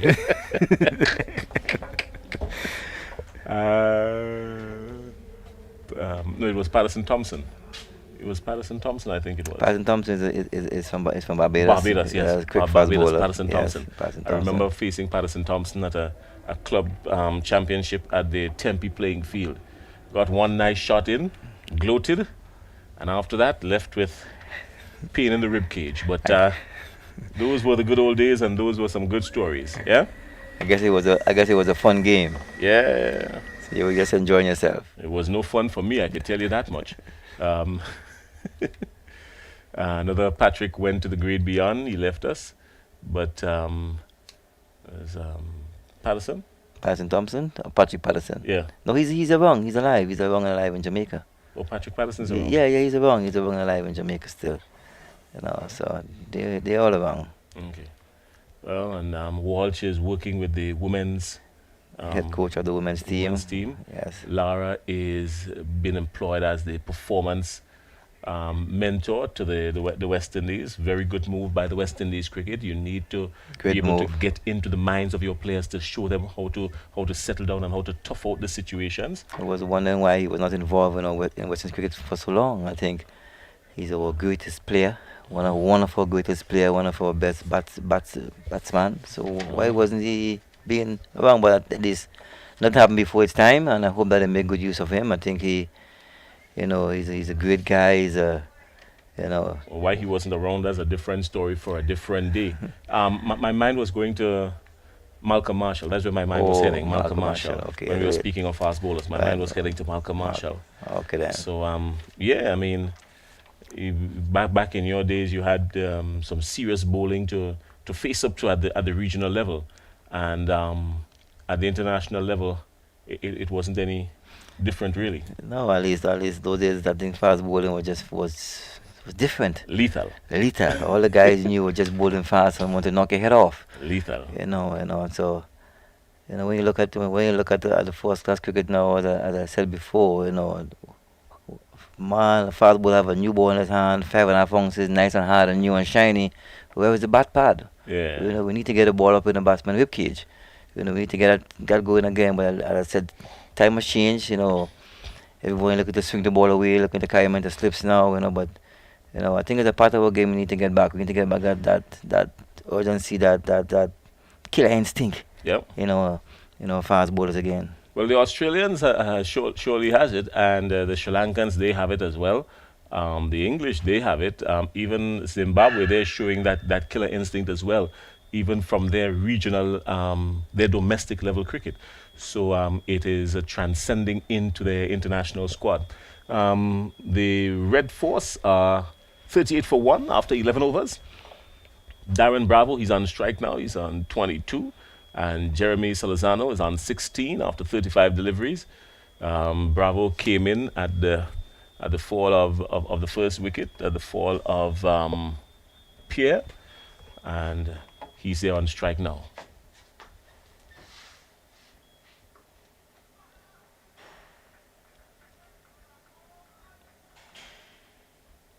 Obviously, Graves back in attack from Graves. He's keeping his consistency going. Yeah, knocking away on the off stump. In that in between length, so he's doing a good job there, building some pressure on the batters. Yeah, well, Bravo has shown that he is up to the task as well. He seems as though he is not prepared to take any unnecessary chances. But cricket is a different kind of game. Can change in a minute. Things can change in a blink of an eye. Yeah, well, ball again. Bravo look very, very determined. He looks like a hungry batsman on a mission.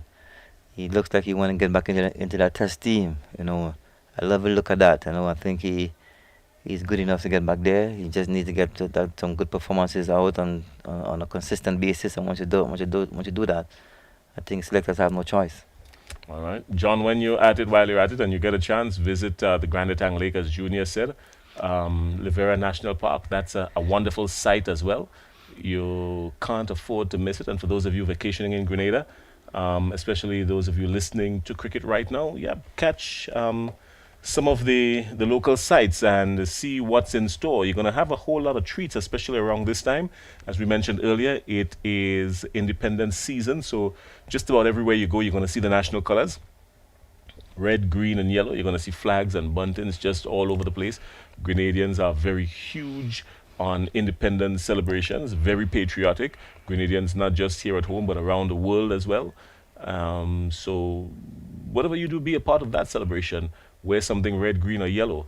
Bravo is onto this one that swung back into him sharply, turned it into a short mid-wicket, so to speak, and he gets a single. He moves on to 23. Well played by Bravo again. Ball on his leg stump, just walked into the wicket. I walked it around to the vacant mid-wicket for another single. At least he's rotating the strike with Solano. They're doing a good job at the moment. And they're looking to see they're very, very busy this afternoon, looking to get some runs on the board this afternoon to build some pressure against the Volcanoes. Yeah. Salazano has to negotiate 2 from Justin Greaves. Greaves is an attacking bowler of some sort. He doesn't like to play the waiting game. He comes at you. This one is shaping away from the batsman. He's probing just outside the line of the off stump, hoping that the batsman could be lured into something, foolish. But Salazano is equal to the task, just allowing it to go by, saying, no, not today, I'm not tempted. Well, ball again by Justin, keeping his length in line, going, building pressure. And we need to get one of those batters out this afternoon. I think these are the 2 leading batters in the team, so I think Walcott need to get these batters, one of them out this afternoon. This one straightening just a little bit. And as the end of the over, the Trinidad Red Force after 39 for 1 after 12. 39 for 1 after 12 with Darren Bravo on 23 and Jeremy Salazano on 16. Well, ball again by Graves. Just outside the off stump, batsman leaving alone, keeping that pressure going. Nice bounce, nice pace. I think we need to go hard this afternoon. We need to get some wicket. The Volcanoes need to get some wicket this afternoon, and I hope that, we can find a way. The Volcanoes can find a way whereby they can break that partnership. Oh, you're hearing the we a lot from Junior Murray. That's because his loyalty is embedded within this Windward Islands Volcanoes team. He has been a former Windward Islands captain for a number of years, probably the longest serving Windward Islands captain. So he has played a whole lot of cricket for the Windwards. Huge records here and there all over the Windward Islands. So that's why you're hearing the loyalty in abundance from him. But that's all right. Trinidad and Tobago Red Force, they would probably have other ideas. This time a wild swing from Darren Bravo. He was nowhere near that. Didn't need to play that shot really. He rehearsed it, but I think he only rehearsed it after the shot because he just wished that he held on to it. But it's not the kind of shot that you want to play. Not now, actually. Not this time of the afternoon. I see the captain made a change in Ryan John, who's on now. We place him Preston Maxwell. I've John Ryan John, genuine all rounder. For the Volcanoes. He's a swing bowler. I hope that he can utilize his chances here very much. Well, he's probably hoping for something in the afternoon atmosphere, hoping that he can get some assistance, but the ball is still fairly new. It's only into the 13th over, so it still has some life into it. Bend your back and dig it in, and you're going to get something. But it's more of a batsman's paradise, as you folks have been saying, but there is something in it for the bowlers once they apply themselves and put some back into it. I think Ryan Ali. He can do that. He's a hard worker. He loves his bowling. I think that he's going to give it his all. Well.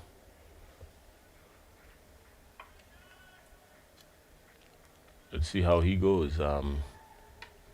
So far, his first over has not cost him anything just yet. So far, I think he's consistent with his length and line. I think he will. That's what he brings to the table. Is his consistency. So he's the kind of bowler that likes to build pressure, and then hoping that the batsman make a mistake. Oh, he's steering Bravo straight down the middle, and here he comes again. Bravo is borderless really, just allowing it to go through to the wicketkeeper. He's not going to be tempted, not now, not today.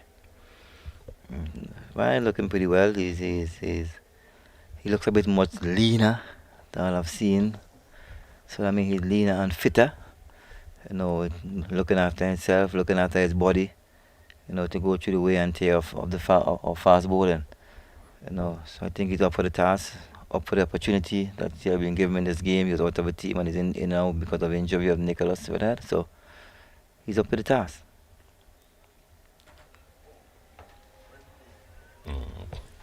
If at this stage of the game you had the opportunity to be on the field with them, what message would you be sending to the bowler now? Would you just continue on the attack and give the bowler some more incentive, putting one or two men closer to the bat, or would you just leave it like that? What sort of tactic do you think is good at this stage? To be honest with you, I would have tried a few things. Try something different, try a couple of short balls here and there, change the field here and there, and see what happens. Because we just doing one thing over and over. All right, so that brings the over to an end. Another maiden over. The first one from Ryan John, a maiden over. The Red Force remains on 39 for 1 after 13. Darren Bravo is on 23 and Jeremy Salazano is on 16. I know it's a very flat pitch, but I think we need to be a bit more. I think the Volcanoes need to be a bit more creative. Try something different. And see what happens. You could even try a spinner now and see what happens. Take him off. If you don't work it, you take him off and then see what happens. Just keep the batsman thinking. Because the new captain have different ideas. So let's see what happens. All right, Justin Greaves is going to continue from the River Road end. He has a mountain to climb in front of him. And he's shaping nicely. Just outside the line of the off stump, as John would say, prodding around that fourth stump. Yes, I love it. I love his consistency outside the off stump, to that full hunting over outside that full stump area. Nice pace, nice character to the keeper. And he's looking pretty well so far. Just think he needs to bring it back in a little bit now to the left-hander. Make him really want to play. I don't think he's making the batsman really want to play. The batsman is content more like that, something more like that, bringing it into him and making him want to play. If you're going to be bowling and drifting outside the line of the fourth stump, the batsman really and truly has nothing much to really think about. Good idea. But I think Solo, he look at a very organized as batter. He knows what he's about. And I think that he knows the ball to lead, the one to play at. So I think Justin have different ideas now. This time he's back into the batsman again. Very good delivery this time. He's always coming. This time he's pitching on a fuller length and swinging into the batsman, making the batsman really want to play. You have to make him want to play, and he's done a good job of that in this over to this point. So far, so good.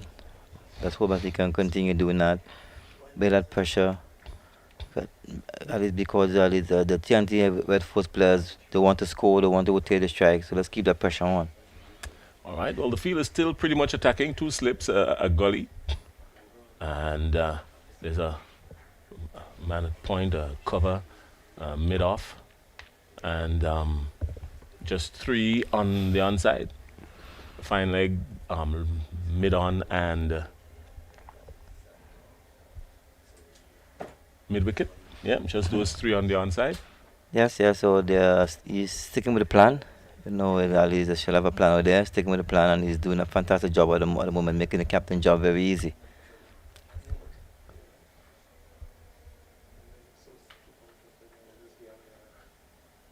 Better delivery again, having the batsman in 2 minds really, and the batsman opting to leave alone at the very last moment.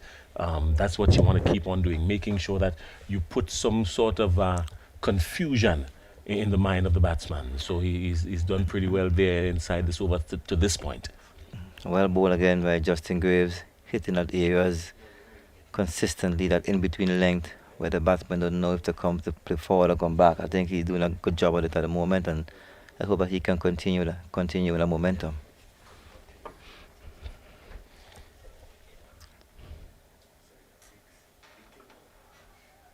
Good over, maiden over from Justin Greaves. The score remains on 39 for 1 after 14, and the Red Force are holding steady, but the Windwards are attacking, and well, the Red Force are holding off the attack, so to speak.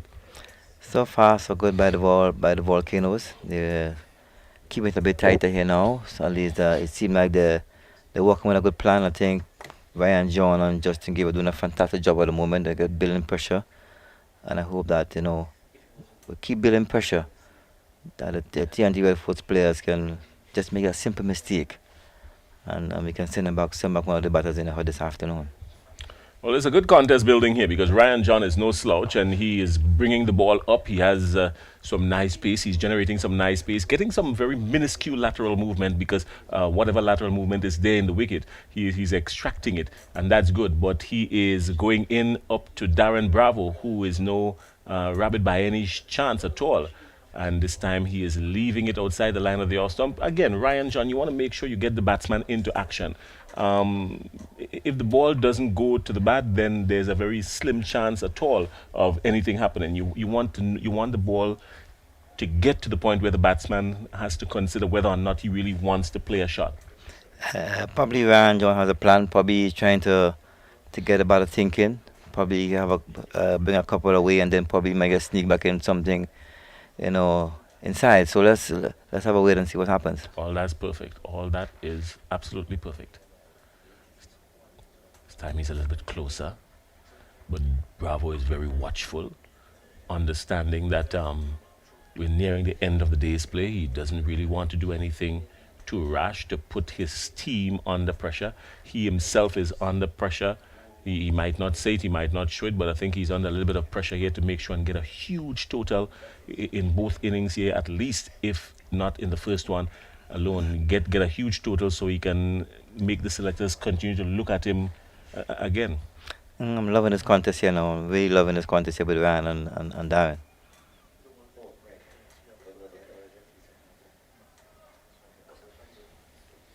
So more shadows onto the ground. You can see that now from your advantage point. It's getting a little bit closer into the wicket. We're just about 5 o'clock, just a little bit after 5 o'clock local time at the National Stadium. We're in St. George's, Grenada. And for those of you finding us on YouTube and wherever you're viewing, good afternoon from beautiful Spice Country, Grenada. You heard the guys speaking about spices. Yep, well, home of the spice, pure Grenada. There's so many things you can do with these spices. Lots of things, Jason. Lots of things.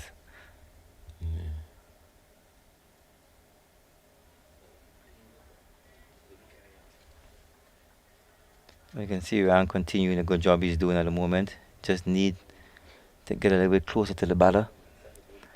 Let him play a bit. He tends to be going further and further away. You think he should probably change his angle? Could be a good idea. He can try a couple around the wicket and see what happens. Let's try something different. Because if he comes around the wicket, he might get it to angle into the batsman just a little bit, and that could put the batsman into more action. Let's might lure him into something different. Let's hope he thinks about it. Because Bravo is very much content to just allow him to go outside the line of the off stump and watch it go by to Walcott. Comes around, he can probably angle one or two into the left-handers and see what happens. But let's see. Yeah, I think it'd be a good idea. Let's see what happens. Let's hope that probably next over, we can see a different tactic, a different plan. In this for a couple overs. If it doesn't work, you change. You go back to your normal stuff.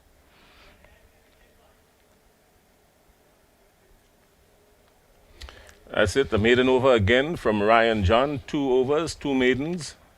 None for Ryan John, but the Red Force are 39 for 1 after 15. And we're just after 5 o'clock, just about 6.5 minutes after 5 o'clock this evening. And it's going to get dark pretty quickly when it does start to get dark. So no doubt the umpires are going to be watching that. They're going to be paying attention to the shadows coming onto the field. More of the shadows are coming from the River Road end and the side to the Caribbean Sea. Still from the Dabo end, there's a whole lot of sunshine blistering. So the umpires are going to be paying close attention to that as well. Yeah, I think it's 90 overs in the day, so I think we in for a few more overs to bowl, for the day. So let's hope that we can get it through.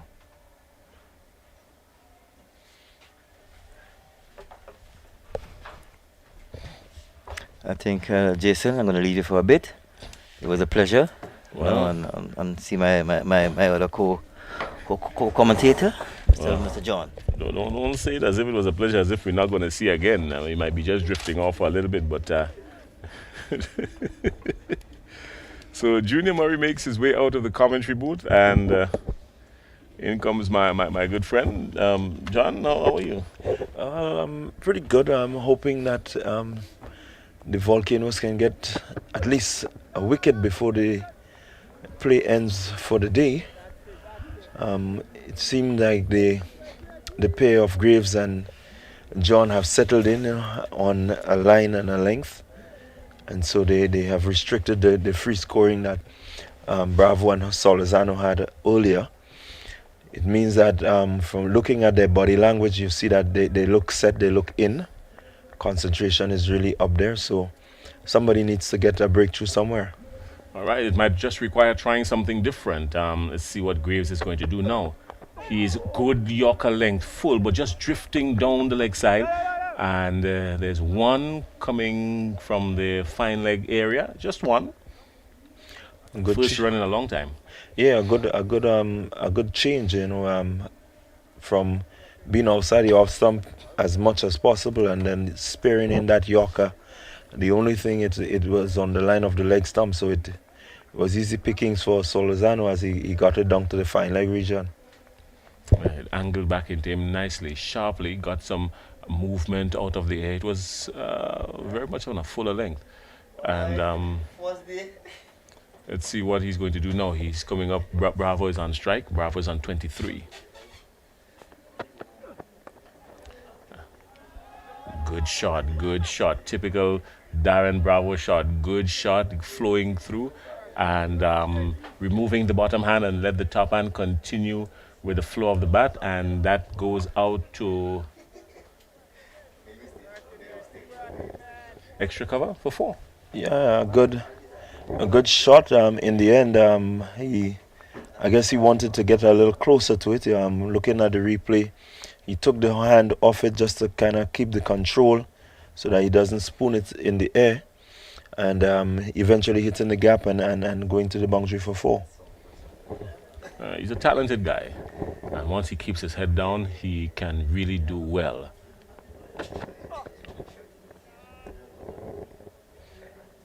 So the attack seemed to be outside that off stump. They're looking to maybe create some sort of doubt, get a false shot somewhere from one of these batsmen. But I think they would need to tighten it a little bit more.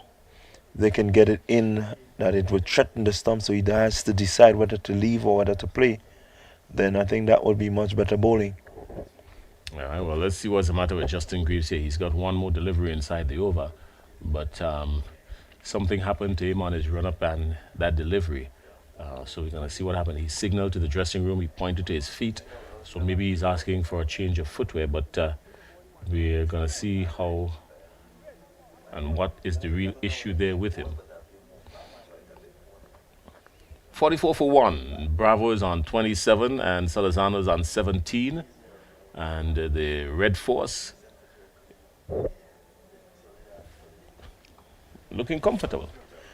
Yeah, they seem very comfortable. They are two of the more experienced batsmen in the Red Force lineup, and once they're looking like this, it's ominous signs. It means that somehow somebody's looking for a big score. So it means that Windwards, they have their work cut out in order to ensure that they get some inroads into this pair. 5 off the over, and that's the end of the 16th. Darren Bravo is on 27. Jeremy Salazano is on 17. It's day 1, match 1, first round of the West Indies 4-day tournament, the Volcanoes versus the Red Force. And good action here at the National Stadium in Grenada. Yeah, it's good. It's good to see that, you know, the concentration of the batsmen from the TNT Red Force seem to be really in place. It's making hard work for the bowlers. I'm looking at the lines and lengths that John has been bowling. He has been, you know, doing a good job in terms of the length. I'm seeing the carry. So the wicket is still playing good. It has something for the bowlers. They just need to touch the areas a little bit more. You know, getting the batsmen really thinking about playing or whether they should leave. I think a little too many of the deliveries, they're able to leave it alone without, you know, any threat. Yeah, that's important. You want to make sure you get the batsmen in action playing, get them thinking. Here comes John.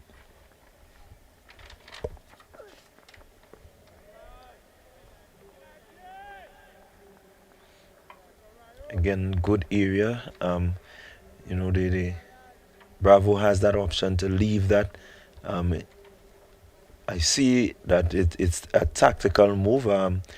John is trying to be as patient as possible, you know, keeping that length, keeping that line, and it is a contest to see who first would give in.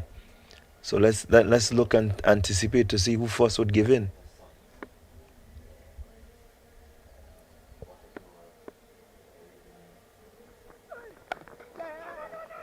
Oh, so it's going to be lethal here. It's going to be a challenge here and a good opportunity for a run out, but it didn't happen. Salazano got some good contact to it, called for the single quickly, was almost halfway down the wicket, but was sent back by Darren Bravo. And it could have been very costly here for the Red Force, but that didn't happen. Shy of the Stumps went begging. Yeah, and that's what we're saying. The fact that they've been put under that pressure by John. Salazano looking to get off the strike, played that one straight to the man there at the cover region, extra cover region, and took off, being sent back. That was a good opportunity had the fielder hit.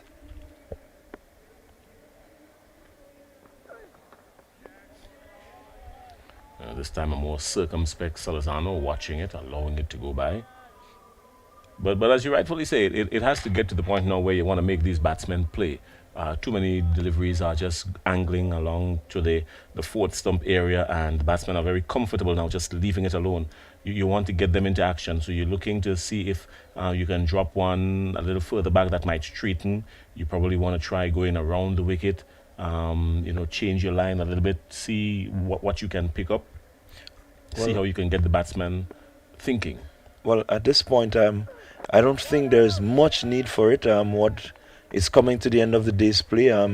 Yes, we would want them to play, but I think just the fact that John is hitting consistently, it means that the batsman would need to do something in order to get that total moving. So it's a game of patience. Who can move, the king first would decide what happens. Okay, I get you. Table tennis was my strong point, so I'm not going to argue with you there. My cricketing career was a very short one.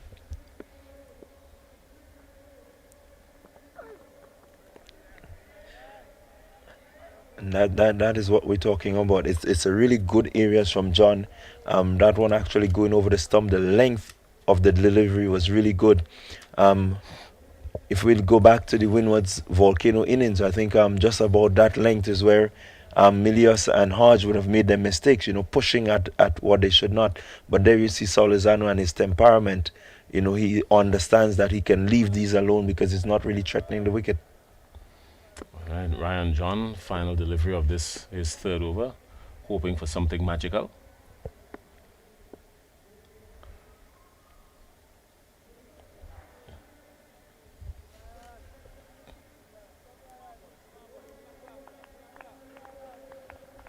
Also, we're in the athletic sporting season in Grenada, so a lot of these secondary schools are having the athletic sports meet. So we're in the hunt for some more Kirani James and some more Kurt Felix and some more Anderson Peters. The secondary school games is the ground for where the superstars are really born. Kirani James and Rondell Bartholomew, a lot of these guys made their mark really at this level, and this is where some of the scouts would come and have a look at them when they come together for the intercollegiate games, where all the secondary schools come together and the best of the best are on show. So they would come and you would see some good track and field. While you're here, Johnny, you can also check out a couple. Most of the events would happen at the other side of the stadium, named after Kirani James, so you can have a look at that as well. But yeah, most of the secondary schools are having their sports meet around this time, going back to all the way down to maybe mid-April. So you can catch some action as well. And intercore games are coming up as well. So some serious bragging rights and some serious athletics on show right there. But today's cricket, Greaves is into Bravo. And Bravo is allowing it to just go by without any bother. Again, a good length. The delivery seemed to be pitching on the stump and just moving across Bravo a bit. Not forcing him to play, but it's there. The question is in his mind, should he go after it? I think there just may be, a wicket for the Volcano. So I think this is a good test for Bravo. He needs some time in the wicket just to prove that he is able to play up at that level, And so that's good to see that he's there still. He's not looked impatient. He seems to be playing ball on merit, and he's looking good. Even the last delivery under normal circumstances, he would have had a go of that and probably try to carve it through the offside somewhere in the cover, the extra cover region, but he is more comfortable at this stage of the game this evening, allowing it to go by. But under normal circumstances, he would have a go at something like that, the last delivery. You try that at him 10 o'clock tomorrow morning, well, that's a different story. And definitely, I think he has settled in. He's just looking to ensure that there is no further loss of wickets, and so they're consolidating as much as possible. The Windwards, they would need to do something different to maybe just have him have a go at maybe something short. Just try to create something to get at least one wicket down before the close of play. Well, he doesn't favor the short delivery too much, but he doesn't really have much of that to worry about on this surface. Very rare that's going to happen.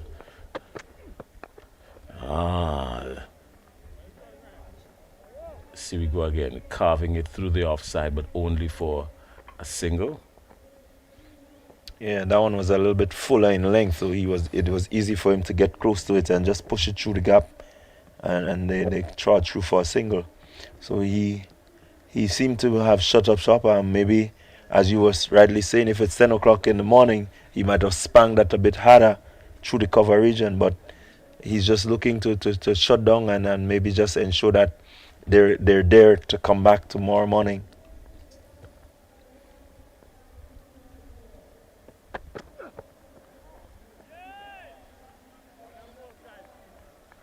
Getting outside the off stump, just a little bit wider this time from Graves, hoping that Bravo would be enticed into that lovely drive that he has. It means that Bravo is not taking that bait at all. Oh, Salazano's on strike now. He's another lefty. He's on 17 or 53, so he's been there for a while. He's comfortable looking at it now. He's seeing the ball very huge. He's back and just angling the bat and turning it into a square leg. Picks up a quick single, and that ends the 18th over. In reply to the 243 made by the Windwards, the TNT Red Force of 46 for 1. So Graves has just completed his 5th over. You look at his figures, 5 overs, 8 runs. It says that he has been, keeping the scoreboard really, I wouldn't even say ticking. It seems like it has halted with the partnership of Graves and John.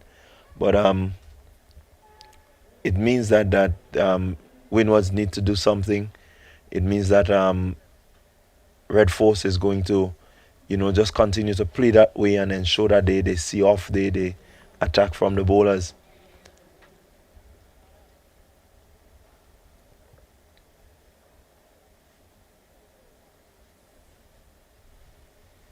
So Ryan John will continue from the Dabo end.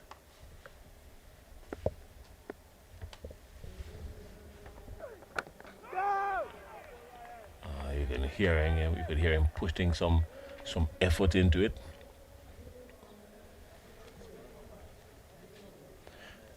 Yeah, a very hard worker. He puts his all into his game. As I often say to him, sometimes he just needs to back himself and not try to do too much. And I'm seeing that, he's just there trying to be consistent, because sometimes you try to put so much that you begin to, bowl bad balls and so on. So once you remain composed and focused on what your task is, then it's easy for you to perform at a higher level. And I think he's doing that right now. All right, just over 5 overs remaining in the day's play. Hope that we get it through. The light seemingly holding up. That will allow us to get through these next few overs. So the Windwards, of course, probably looking for a wicket before they get to the end of the day. Maybe a wicket or two would do them very well. They would love that. Trinidad and Tobago Red Force obviously trying to hold off and stave off this attack. Still a pretty much attacking field here for the Windward Islands Volcanoes. Still 3 on the onside, mid-wicket, mid-on, and man down on the fine leg boundary. Everything else is really packed onto the offside. 2 slips, a gully. There's a man at extra cover, a mid-off, and a man at someone else on the box. No. Yeah, so they're looking to keep the pressure up. There's no one out on the boundary. Everybody in saving the singles. Just looking for some false shot from these 2 batsmen, but with 5 overs to go, I'm not sure you're going to get that happening unless it's a really peach of a delivery bowled by one of these bowlers. Well, Ryan John has now decided to bring the ball a little closer to the batsman. The fielders are in saving the singles, so now in this over, instead of the ball drifting and going outside the line of the 4th stump, we have the delivery cutting back in now and straightening on the batsman. And he has brought the batsman into playing some more now. and hoping that he can lure him into something really false. But everyone is inside now looking to save the single. So this is where the real pressure is building. Yeah, the line in that over has been a bit straighter. So far, Bravo has played at everything that has been served up at him. Yeah, and so he's now looking. I know that there's always that that feel when you want to feel the bat, hitting the ball, striking the ball. So eventually, Solozano, who's at the end, would have to ensure that he remains composed. All right, so Ryan John has decided now to change his line of attack. So maybe someone is listening to the commentary and sent him, relayed the message. So he's changed his line of attack and he's going to be going into the left-hander. Again, getting a little bit of shape on that delivery. You can see that delivery, it pitched and it moved away from the left-hander a bit. I mean, not exaggerated movement, but as it pitched, it left him. And so if John can get one to, go in and then leave him after pitching, that would be the delivery that would be needed, that they can capture a wicket. It would be what you had referred to as an ideal shot, so to speak. He needs the ideal shot of just straightening up, coming close and straightening onto the batsman, something like this. Yeah, much better bowling.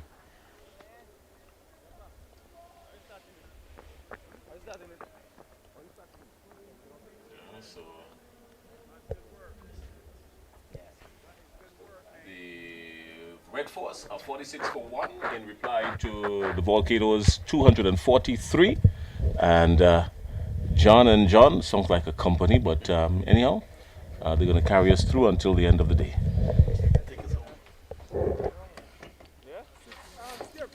So it's another tactical move by Atenes. You can see a change in the bowling. It seemed to be Kenneth Demba coming into the attack from the River Road end. And hopefully, he's hoping that he can produce that magic that would give the Volcanoes a breakthrough going into the close of the day. So John is here, and I know that he's looking forward to seeing what is going to happen as we see the change in the bowling. I thought you were going to say I'm looking forward to some oil down. It's oil down season, Yeah, well, definitely. Once you're in Grenada, and especially around these times, you will have a taste of the oil down. Denver, the first sight of spin for the Volcanoes, coming in over number 20. In fading light, for me, I would expect spin would have been brought in a bit earlier, but it is what it is. New captain Alec Hattany is deciding to bring Denver in from the southern end of the ground. Bravo well set now on 28. 4 fours, 1 6 from 51 deliveries. Solozano 18 from 60 balls, 2 fours. They've shut up shop, however. Playing for tomorrow, playing for time. Definitely playing for time. You see the approach that they're using, just prodding, just pushing, just ensuring that they keep the deliveries out. No rash shot is being played. I don't think that they're even concerned about the scoreboard not really moving. Ryan John 4 overs, 4 consecutive maidens. And then Justin Greaves 5 overs, 2 of which are maidens. There's 8 runs from the other 3. So someone looking out may say it's very tight bowling, but the TNT Red Force batters, they're just playing for time. And it's very smart as well, because remember Vikash Mohan is not necessarily fit. Terence Hines, the all-rounder, not necessarily fit as well, so they want to give them some time to heal a little bit. Yeah, and hence I think when we saw the wicket of Caripe, we understood. Look at that shot. That's a beautiful shot from Bravo, breaking the shackles to some extent, getting a loose delivery, very full, served up by Demba in his first over, and that would be the 50 for the TNT Red Force, coming after the 21st over. Red Force 50 for 1, Bravo 32, Solozano 18. Yeah, a brilliant shot there by Bravo. He just in typical Bravo fashion, you know, swooped on that stone, driving it hard through the covers. There you go. Through the covers, the fielders just had to turn and retrieve. You know, there's no way he could have stopped that. So even with the Red Force playing for time, even in fading light, once the half volley is there, Bravo will hit that anyway, anytime, any day. Yeah, a ball pitch like that has to be given the treatment. It's not good bowling. Once you pitch it in his arc like that, he would not, you know, hesitate to pounce. So Ryan John will continue. Like I said, 4 overs before this for him, all maidens. And do remember, he's a replacement bowler. Nicholas Redhead pulled out at the last moment, really. And Ryan John from right here in Grenada got his opportunity. And here he is, about to start his 5th over. So 3 matches last year for the Volcanoes, just 3 wickets for Ryan John. While Demba, the spinner, 15 wickets from all 5 matches. So different ends of the spectrum there. Yeah, Denver has been on the ball more or less over the last season, and hoping that this season he can, you know, continue from where he left off. And now the entire ground is covered in what is called shadows because the sun is still up, but no sight of sun on the entire outfield here at the National Stadium. Still not bad for cricket. Yeah, the light is still pretty good, although the sun has gone behind the cloud there. The conditions are good, the sky is clear. So definitely you can have cricket going on. While I was off, I was trying to pay attention to what was happening as well to the Kirani James Athletic Stadium. Seems to be really heating up across there. Lots of excitement from the public address announcer. So I guess it's coming down towards the end of the day as well over there. Yeah, the sporting activities of the different schools, you know, COVID has dealt a blow to sports, and I think persons are just happy that they can be out again, you know, in the stands cheering and supporting and so on. So there is going to be some excitement. I know lots of persons have been waiting for this. So there's a good shot looking down towards where we are, and behind us is the Darbo Hill or mountain. In the Dabo Hills. The Darbo Hills. So that's the Devon Smith Players Pavilion where the players are. To the left of your screen, the home side of Windward Islands Volcanoes. Then there's a little bit of a space there, and then the TNT Red Force. We are just above the big white sight screen. Here is Ryan John again. And Solozano not forced into the shot, but this time John coming over the wicket. He was previously round the wicket to the left-hander.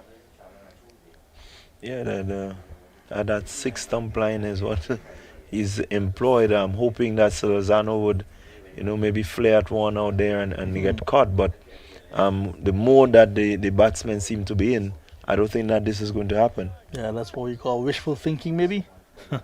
It definitely has to be. It would take something really crazy from Solozano now. So scoring rate 2.42. Not something that the Red Force would be worried about at all. This is just the opening day of this 4-day encounter. Match number 1 in round number 1. The 2 other matches scheduled will begin tomorrow in Antigua. The two-time defending champions Barbados Pride taking on former champions, 5-time champions, the Guyana Harpy Eagles at the Sir Vivian Richards Stadium. And then home side, the Hurricanes will be taking on the Scorpions at Coolidge.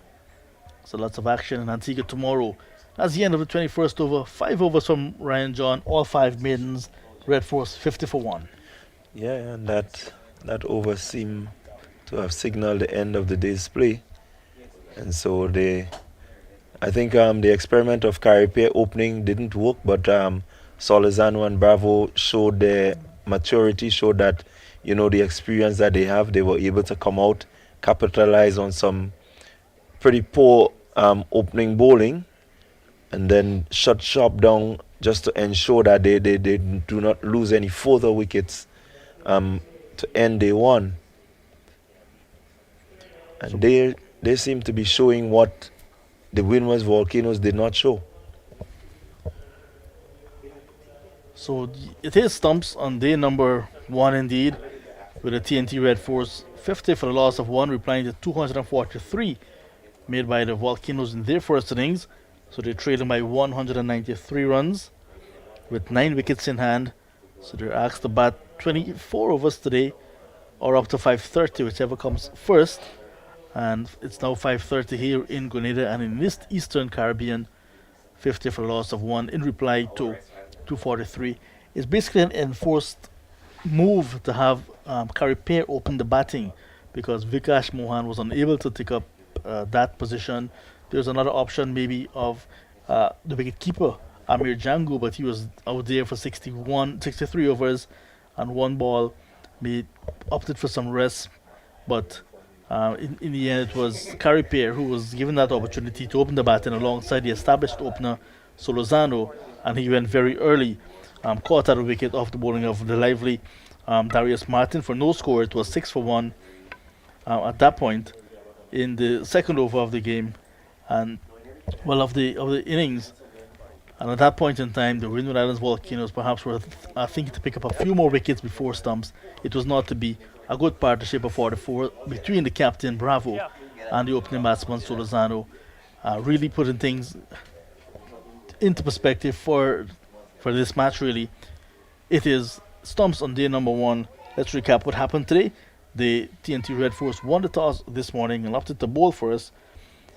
And after 63.1 overs, the Volcanoes 243 all out.